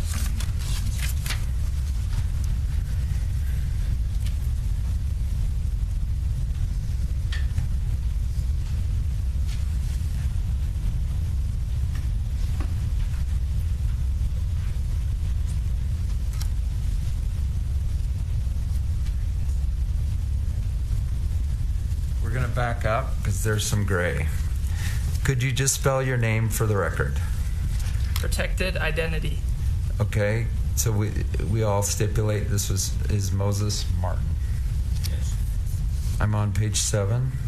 As you know, we're talking about this ski collision that occurred about 4.5 years ago. Are you familiar with that? Yes. And I'm going to pick up where I was. Do you recall how old you were at the time? 9. Okay, and you recall this ski trip in February of 2016, correct? Yes. About 4.5 years ago, correct? Yes. Okay, you recall skiing that morning that your mother was involved in the ski collision, correct? Yes. I'm now turning the page to page 9 at the bottom. Okay. When this ski collision occurred, do you recall where you were at the moment the ski collision occurred? I do not recall where I was at the moment it occurred. Did you see the ski collision? I did not see the actual collision. Okay, so let's just start maybe at the beginning of the run. You got off a chairlift, correct? Yes. And the run is called Bandana. Are you familiar with the Bandana run? Yes.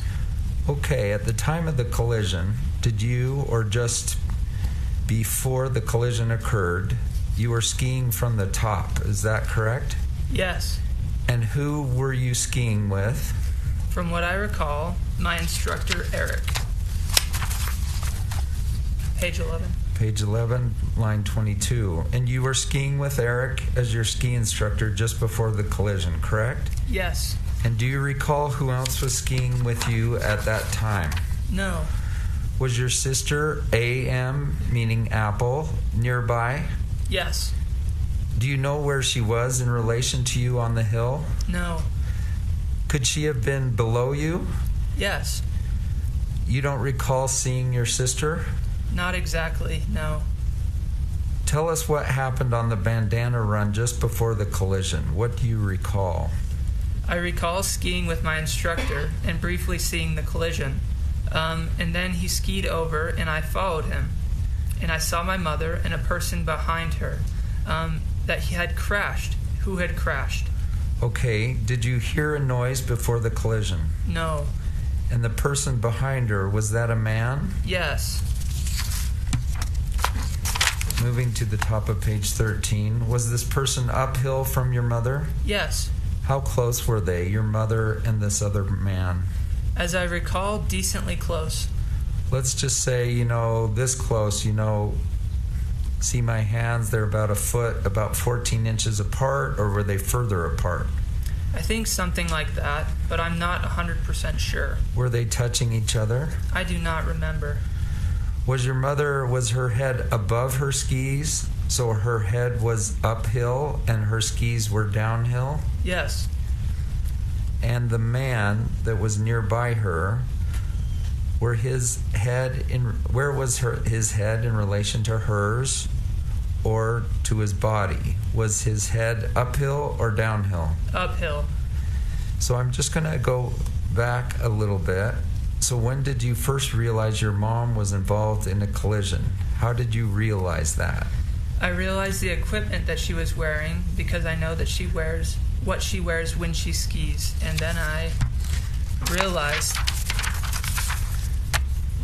that it was my mom. So I was standing around. I realized that it was my mother.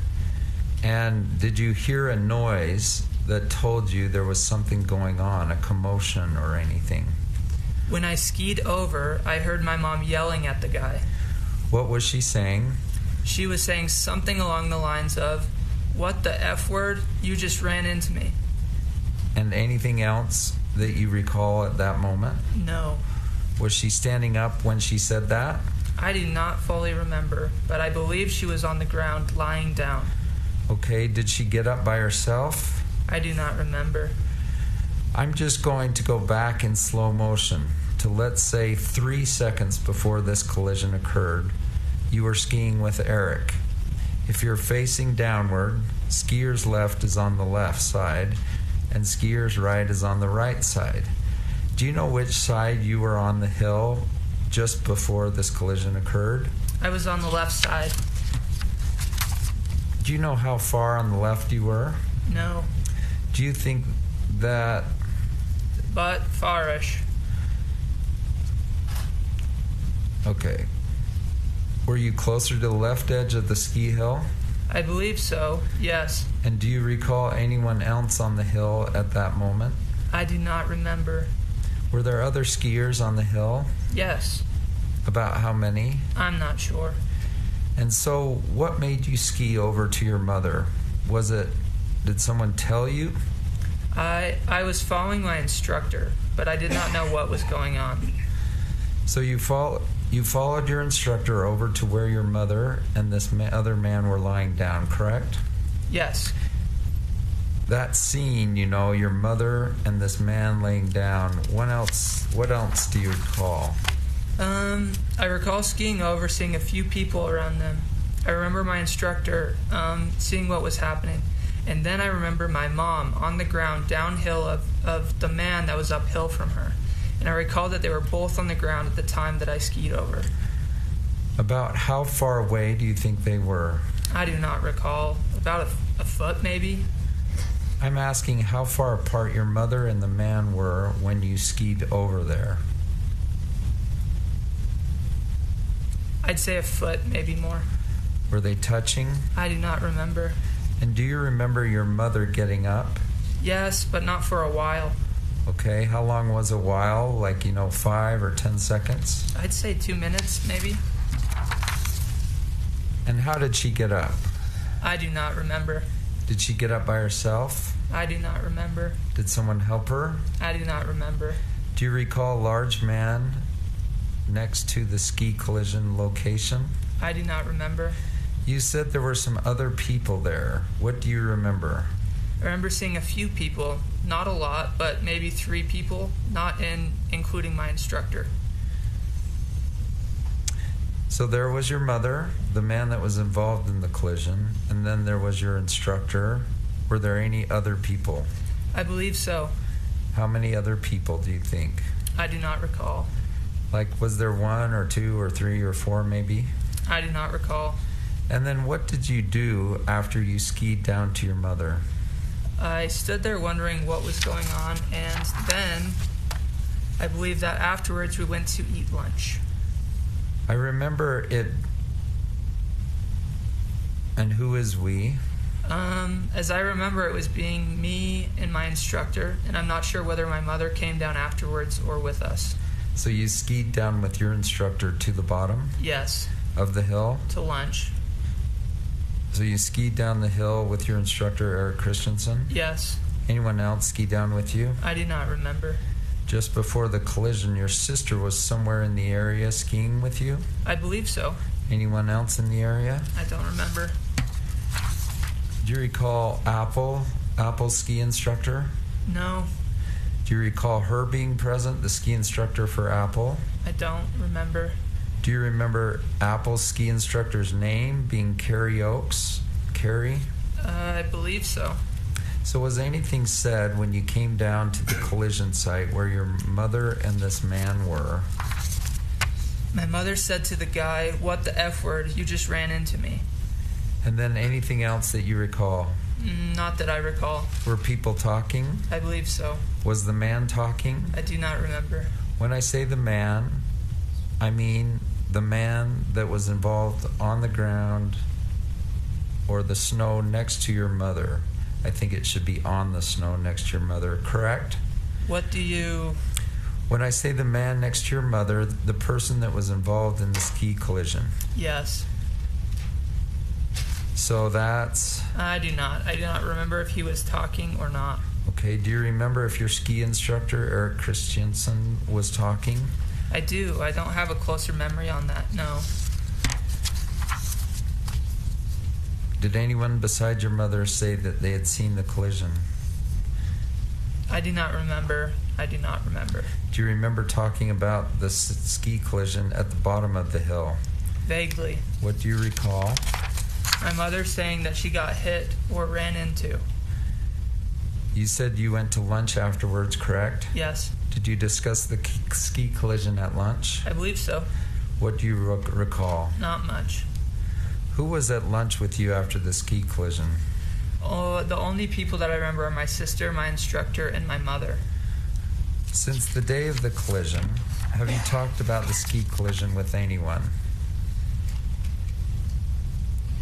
Anyone else you've talked to about the ski collision? I don't remember. Do you think you might have talked about it with some other people? I don't remember. I'm now on page 25.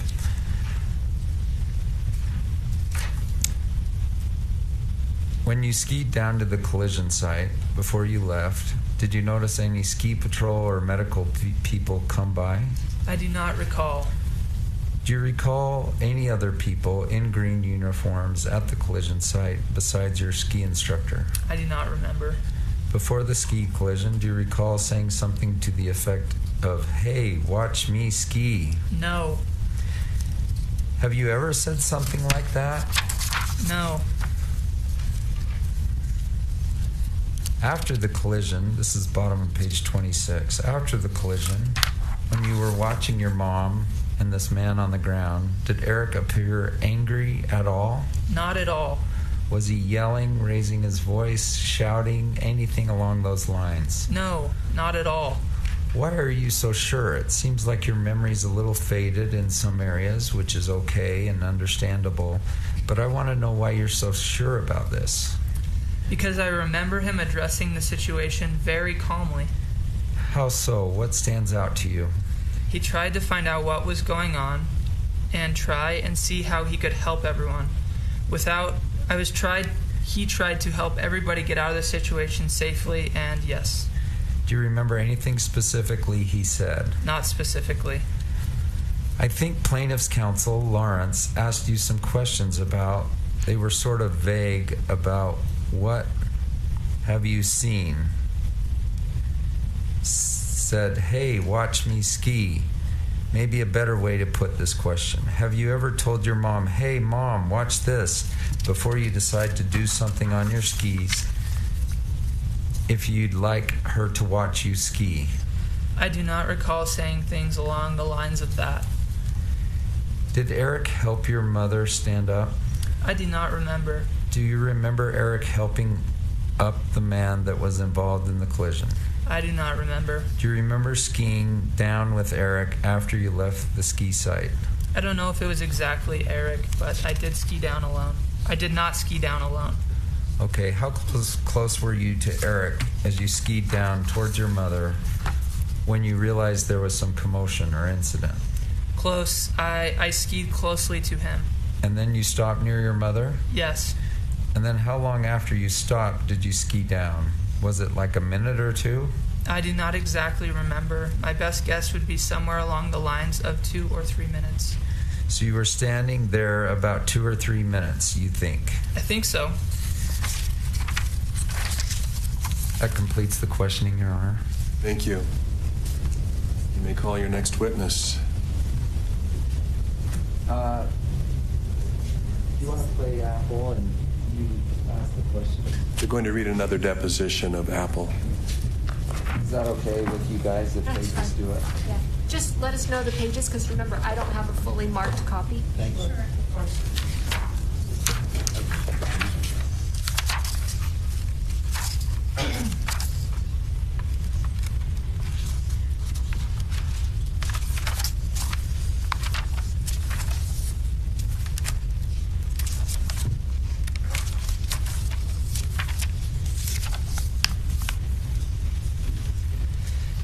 Can you just spell your name for the record, please?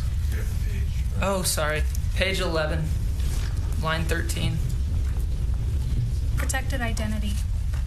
And your last name? Protected identity. Okay, you understand that this is a lawsuit involving a ski collision at Deer Valley on February 26, 2016. Are you aware? Yes. Microphone more toward the center of the two of you. Thank you. Sure. Okay, page 12, line 3. Okay, and do you recall this event back in February 26, 2016? Yes. Okay, how old were you back in 2016? Were you 11. No, 12. about 11 or 12? Yeah, yes. Okay, what was your skiing ability at the time? Intermediate, beginner. Okay. Somewhere in between. About how many times have you skied approximately before this date in February of 2016? 4 times. Page 15, line 10. Okay, and do you remember your ski instructors on that trip? Yes, we had Carrie, Preston, and then my brother's instructor, who I can't remember the name of, and one more female instructor that I also cannot remember the name of. Page 16, line 7. Okay, that morning, do you remember skiing with which instructor? Carrie. Okay, and your brother was skiing with another male instructor, I think you said, correct? Yes. I'll just represent to you that his name is probably Eric Christensen. Does that refresh your memory? Yes. 17, first line.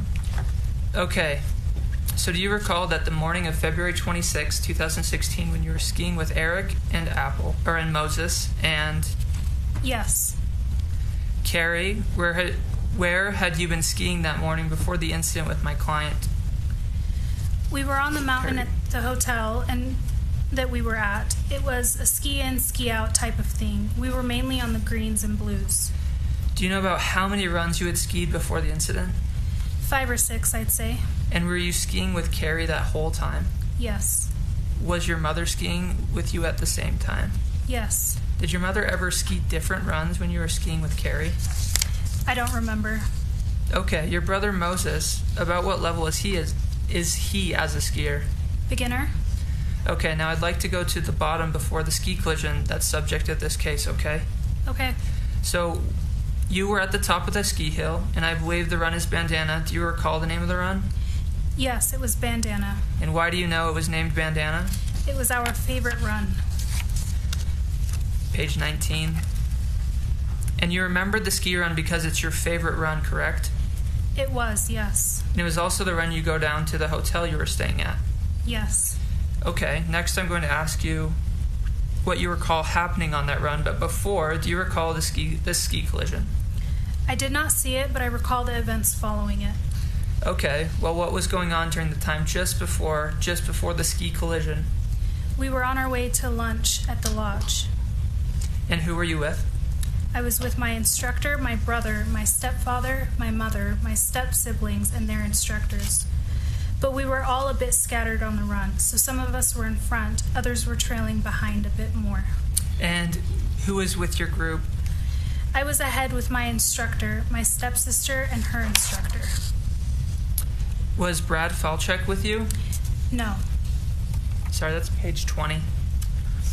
So, just to clarify, at the time of the collision, there was you, Carrie Oakes, your ski instructor.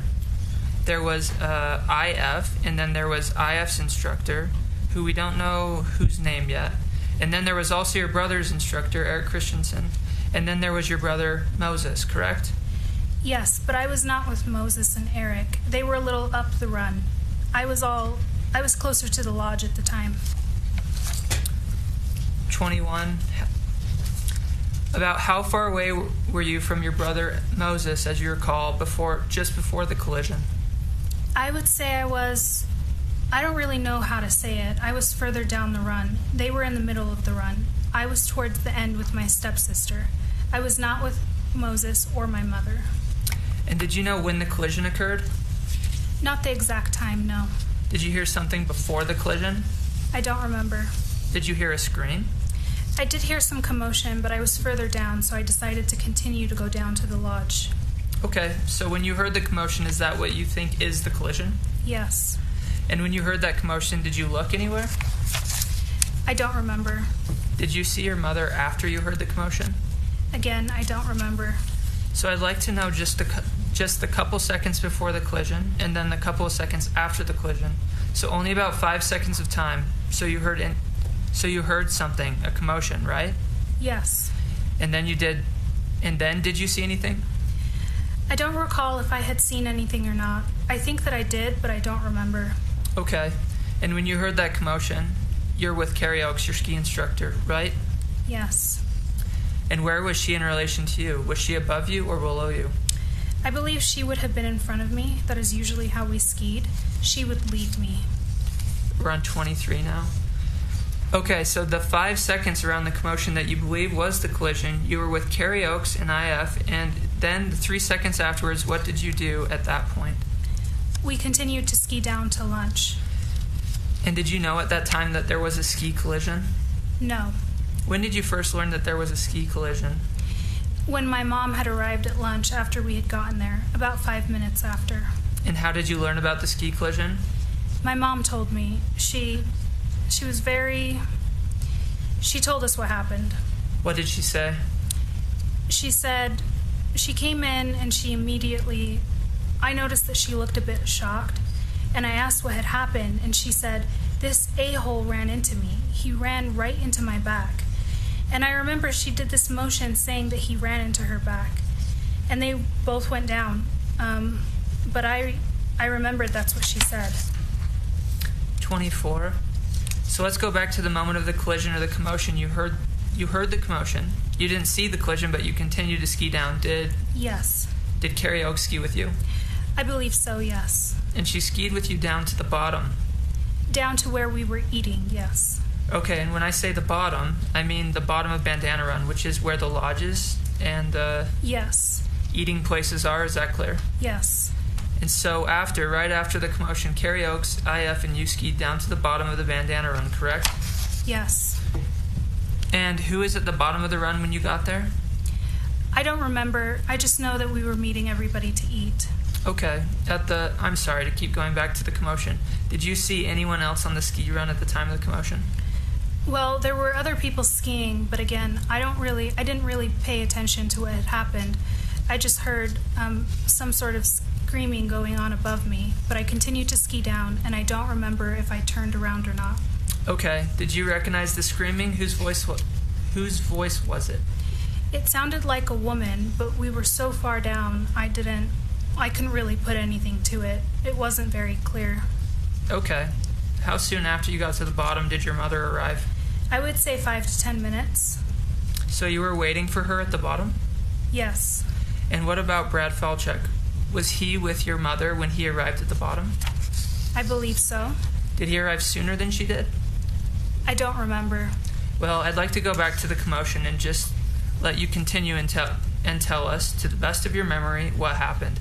So you heard the commotion, and then what happened? And then we continued to ski down, and we got to where we were eating lunch. We started to take off our gear and then sat down. And then shortly after, my mother, Brad Falchuk, my brother, I can't remember if my stepbrother was there or not, but everybody else followed in after I had arrived. And who is everybody else? To the best of my ability, I'm pretty sure it would have been my mother, my little brother Moses, Brad Falchuk. I would say one or two more instructors, and my stepbrother BF. Okay, do you recall which ski instructors were there? Again, I remember Carrie, my instructor, Preston, who skied with BF and IF, Eric, and I believe that there was one more female instructor, but I can't fully recall. Okay. Do you recall anyone else besides the people you've mentioned at the site of the commotion? No. We're on 27. So when you're at having lunch, was the ski collision discussed at lunch? Yes. And what do you recall about that discussion? My mom was explaining what had happened, saying that a man ran into her back and they both went down. And she was in a state of shock. And she decided after that she was not going to ski for the rest of the day, which she never does. She always stays on. But she decided to get off because she was in shock and she was in a bit of pain. Did Carrie Oaks say anything? I believe there was a conversation between them. I don't recall what it was about, but it was probably about my mom getting off the mountain. Okay. Do you recall anything else? I recall getting back onto the mountain for a couple more runs, and then I got off the mountain, and I think that my mom was getting a massage. Okay. When you got back on the mountain after lunch, who were you skiing with? I was skiing with Carrie. Anyone else? I don't remember. Maybe my stepsister. Do you recall skiing with Moses? I don't remember. Okay. Were you concerned about your mother at the time? Yes. What was your concern? Well, I never see her really shaken up like that, and she was very clearly, visibly upset, and she had some sort of pain. I can't remember what, but she was in a little bit of pain, and I remember that's why she went to the spa to get a massage. Did you discuss the ski collision with anyone after you left lunch? I think that my step-siblings and my brother and we talked about it because my brother was closer to the collision, and he had also said that he skied into her back, and they both went down together. This is Moses. Can you tell us more specifically what Moses said? Well, Moses was kind of telling us what had happened. I don't know if he for sure saw it, but I know that he was with people that saw it, and so they had told him what had happened and that it was what he said. He said that my mom got hit in the back. Oh, what did he say again? He said that my mom got hit in the back and their leg, they both went down together after somebody had skied into her back. We are on 30. Okay, when you finished skiing, did you discuss the ski collision? Yes. With whom? I believe we talked about it at dinner and after. I was checking in with my mom to make sure that she was okay. And what did you discuss? I asked her how she was doing, how she was feeling. She said she was in pain.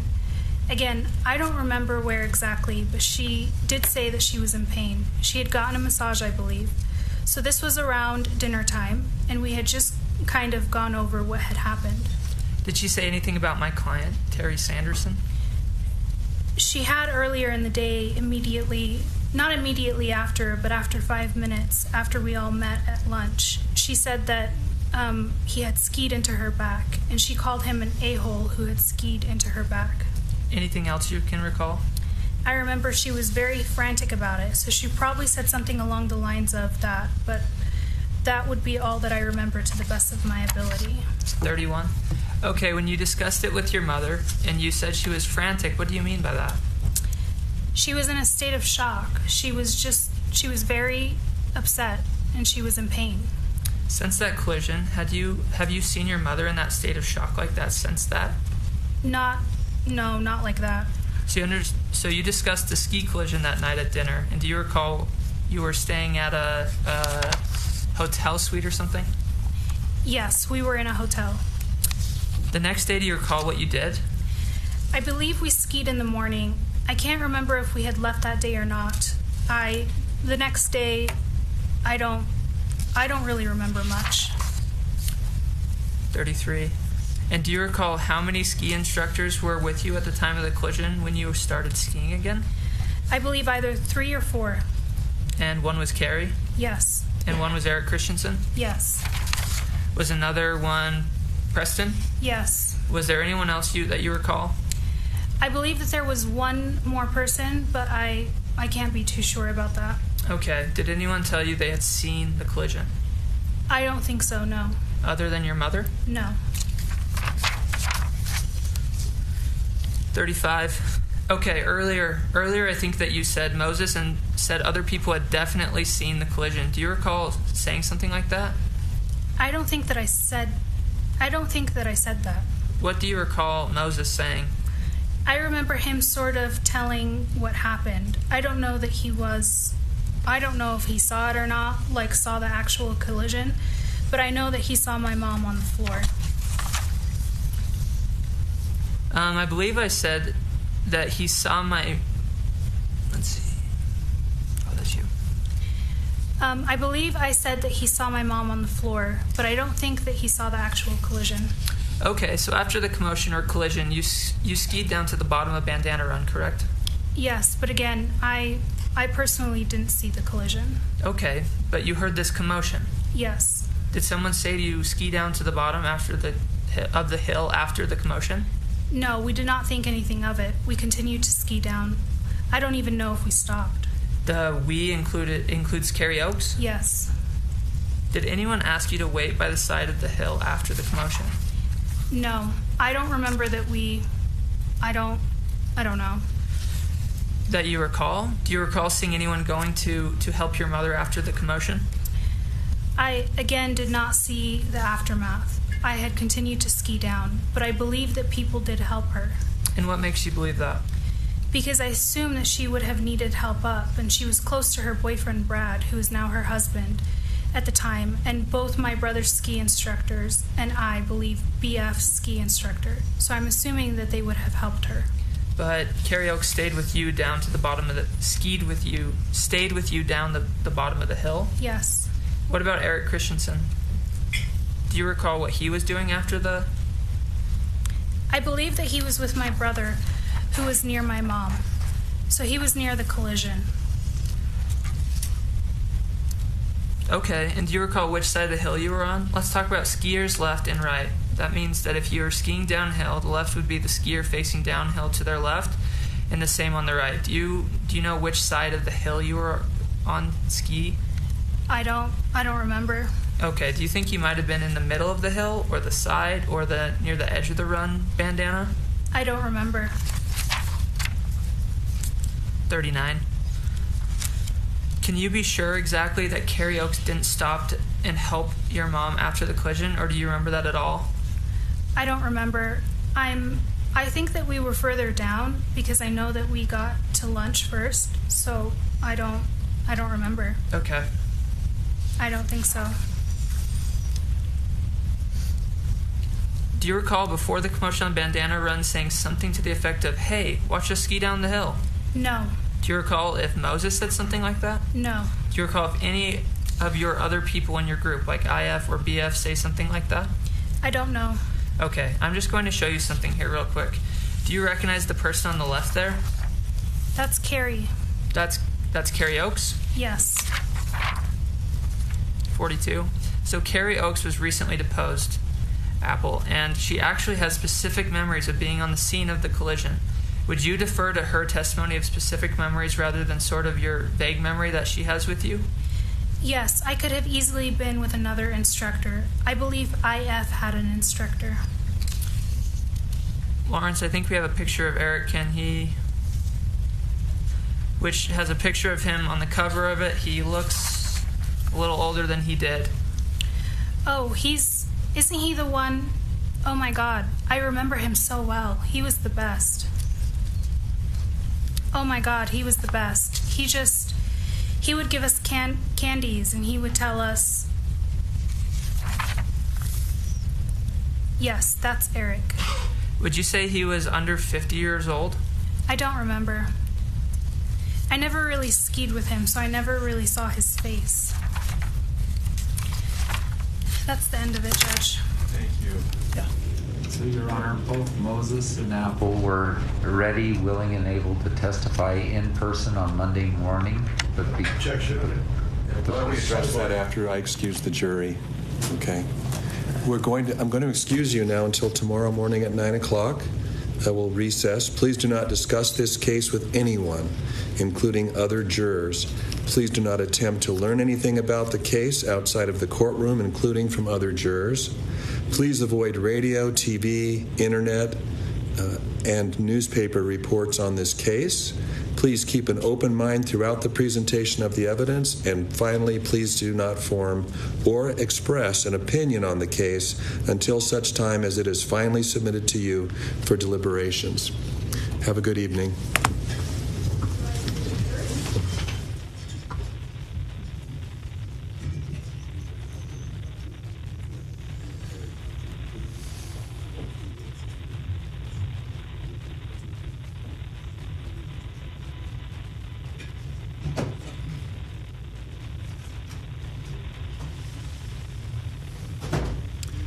Okay, Mr. Owens, what was it that you wanted to put on the record? I would always prefer live testimony to reading transcripts, but the kids were not available. And mostly I just want to put that on the record. I was expecting to take over the case on Monday morning, given multiple assurances that I could do so, and I was not able to do so. The multiple assurances were, if we're done, and we intended to be done. It sounds like some kind of a statement that we didn't do something we're supposed to do. And they took almost as much time cross-examining more on some of these witnesses, and that's why we didn't finish. In my humble opinion. Yeah, you could have called them live. You still can call them live. But I understand that you wanted to put that on the record, so they thank you. became unavailable. All right. So we're going to take a short recess, maybe 5 minutes, and come back and work on jury instructions. Is that right? Okay. Just take a quick bathroom break, and we'll be right back, and hopefully we'll wrap it up by 1/2 the hour.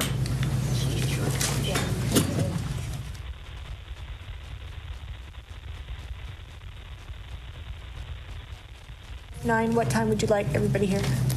8:45. Be ready to go, because once all the jurors are assembled, we can start. Perfect. There you go.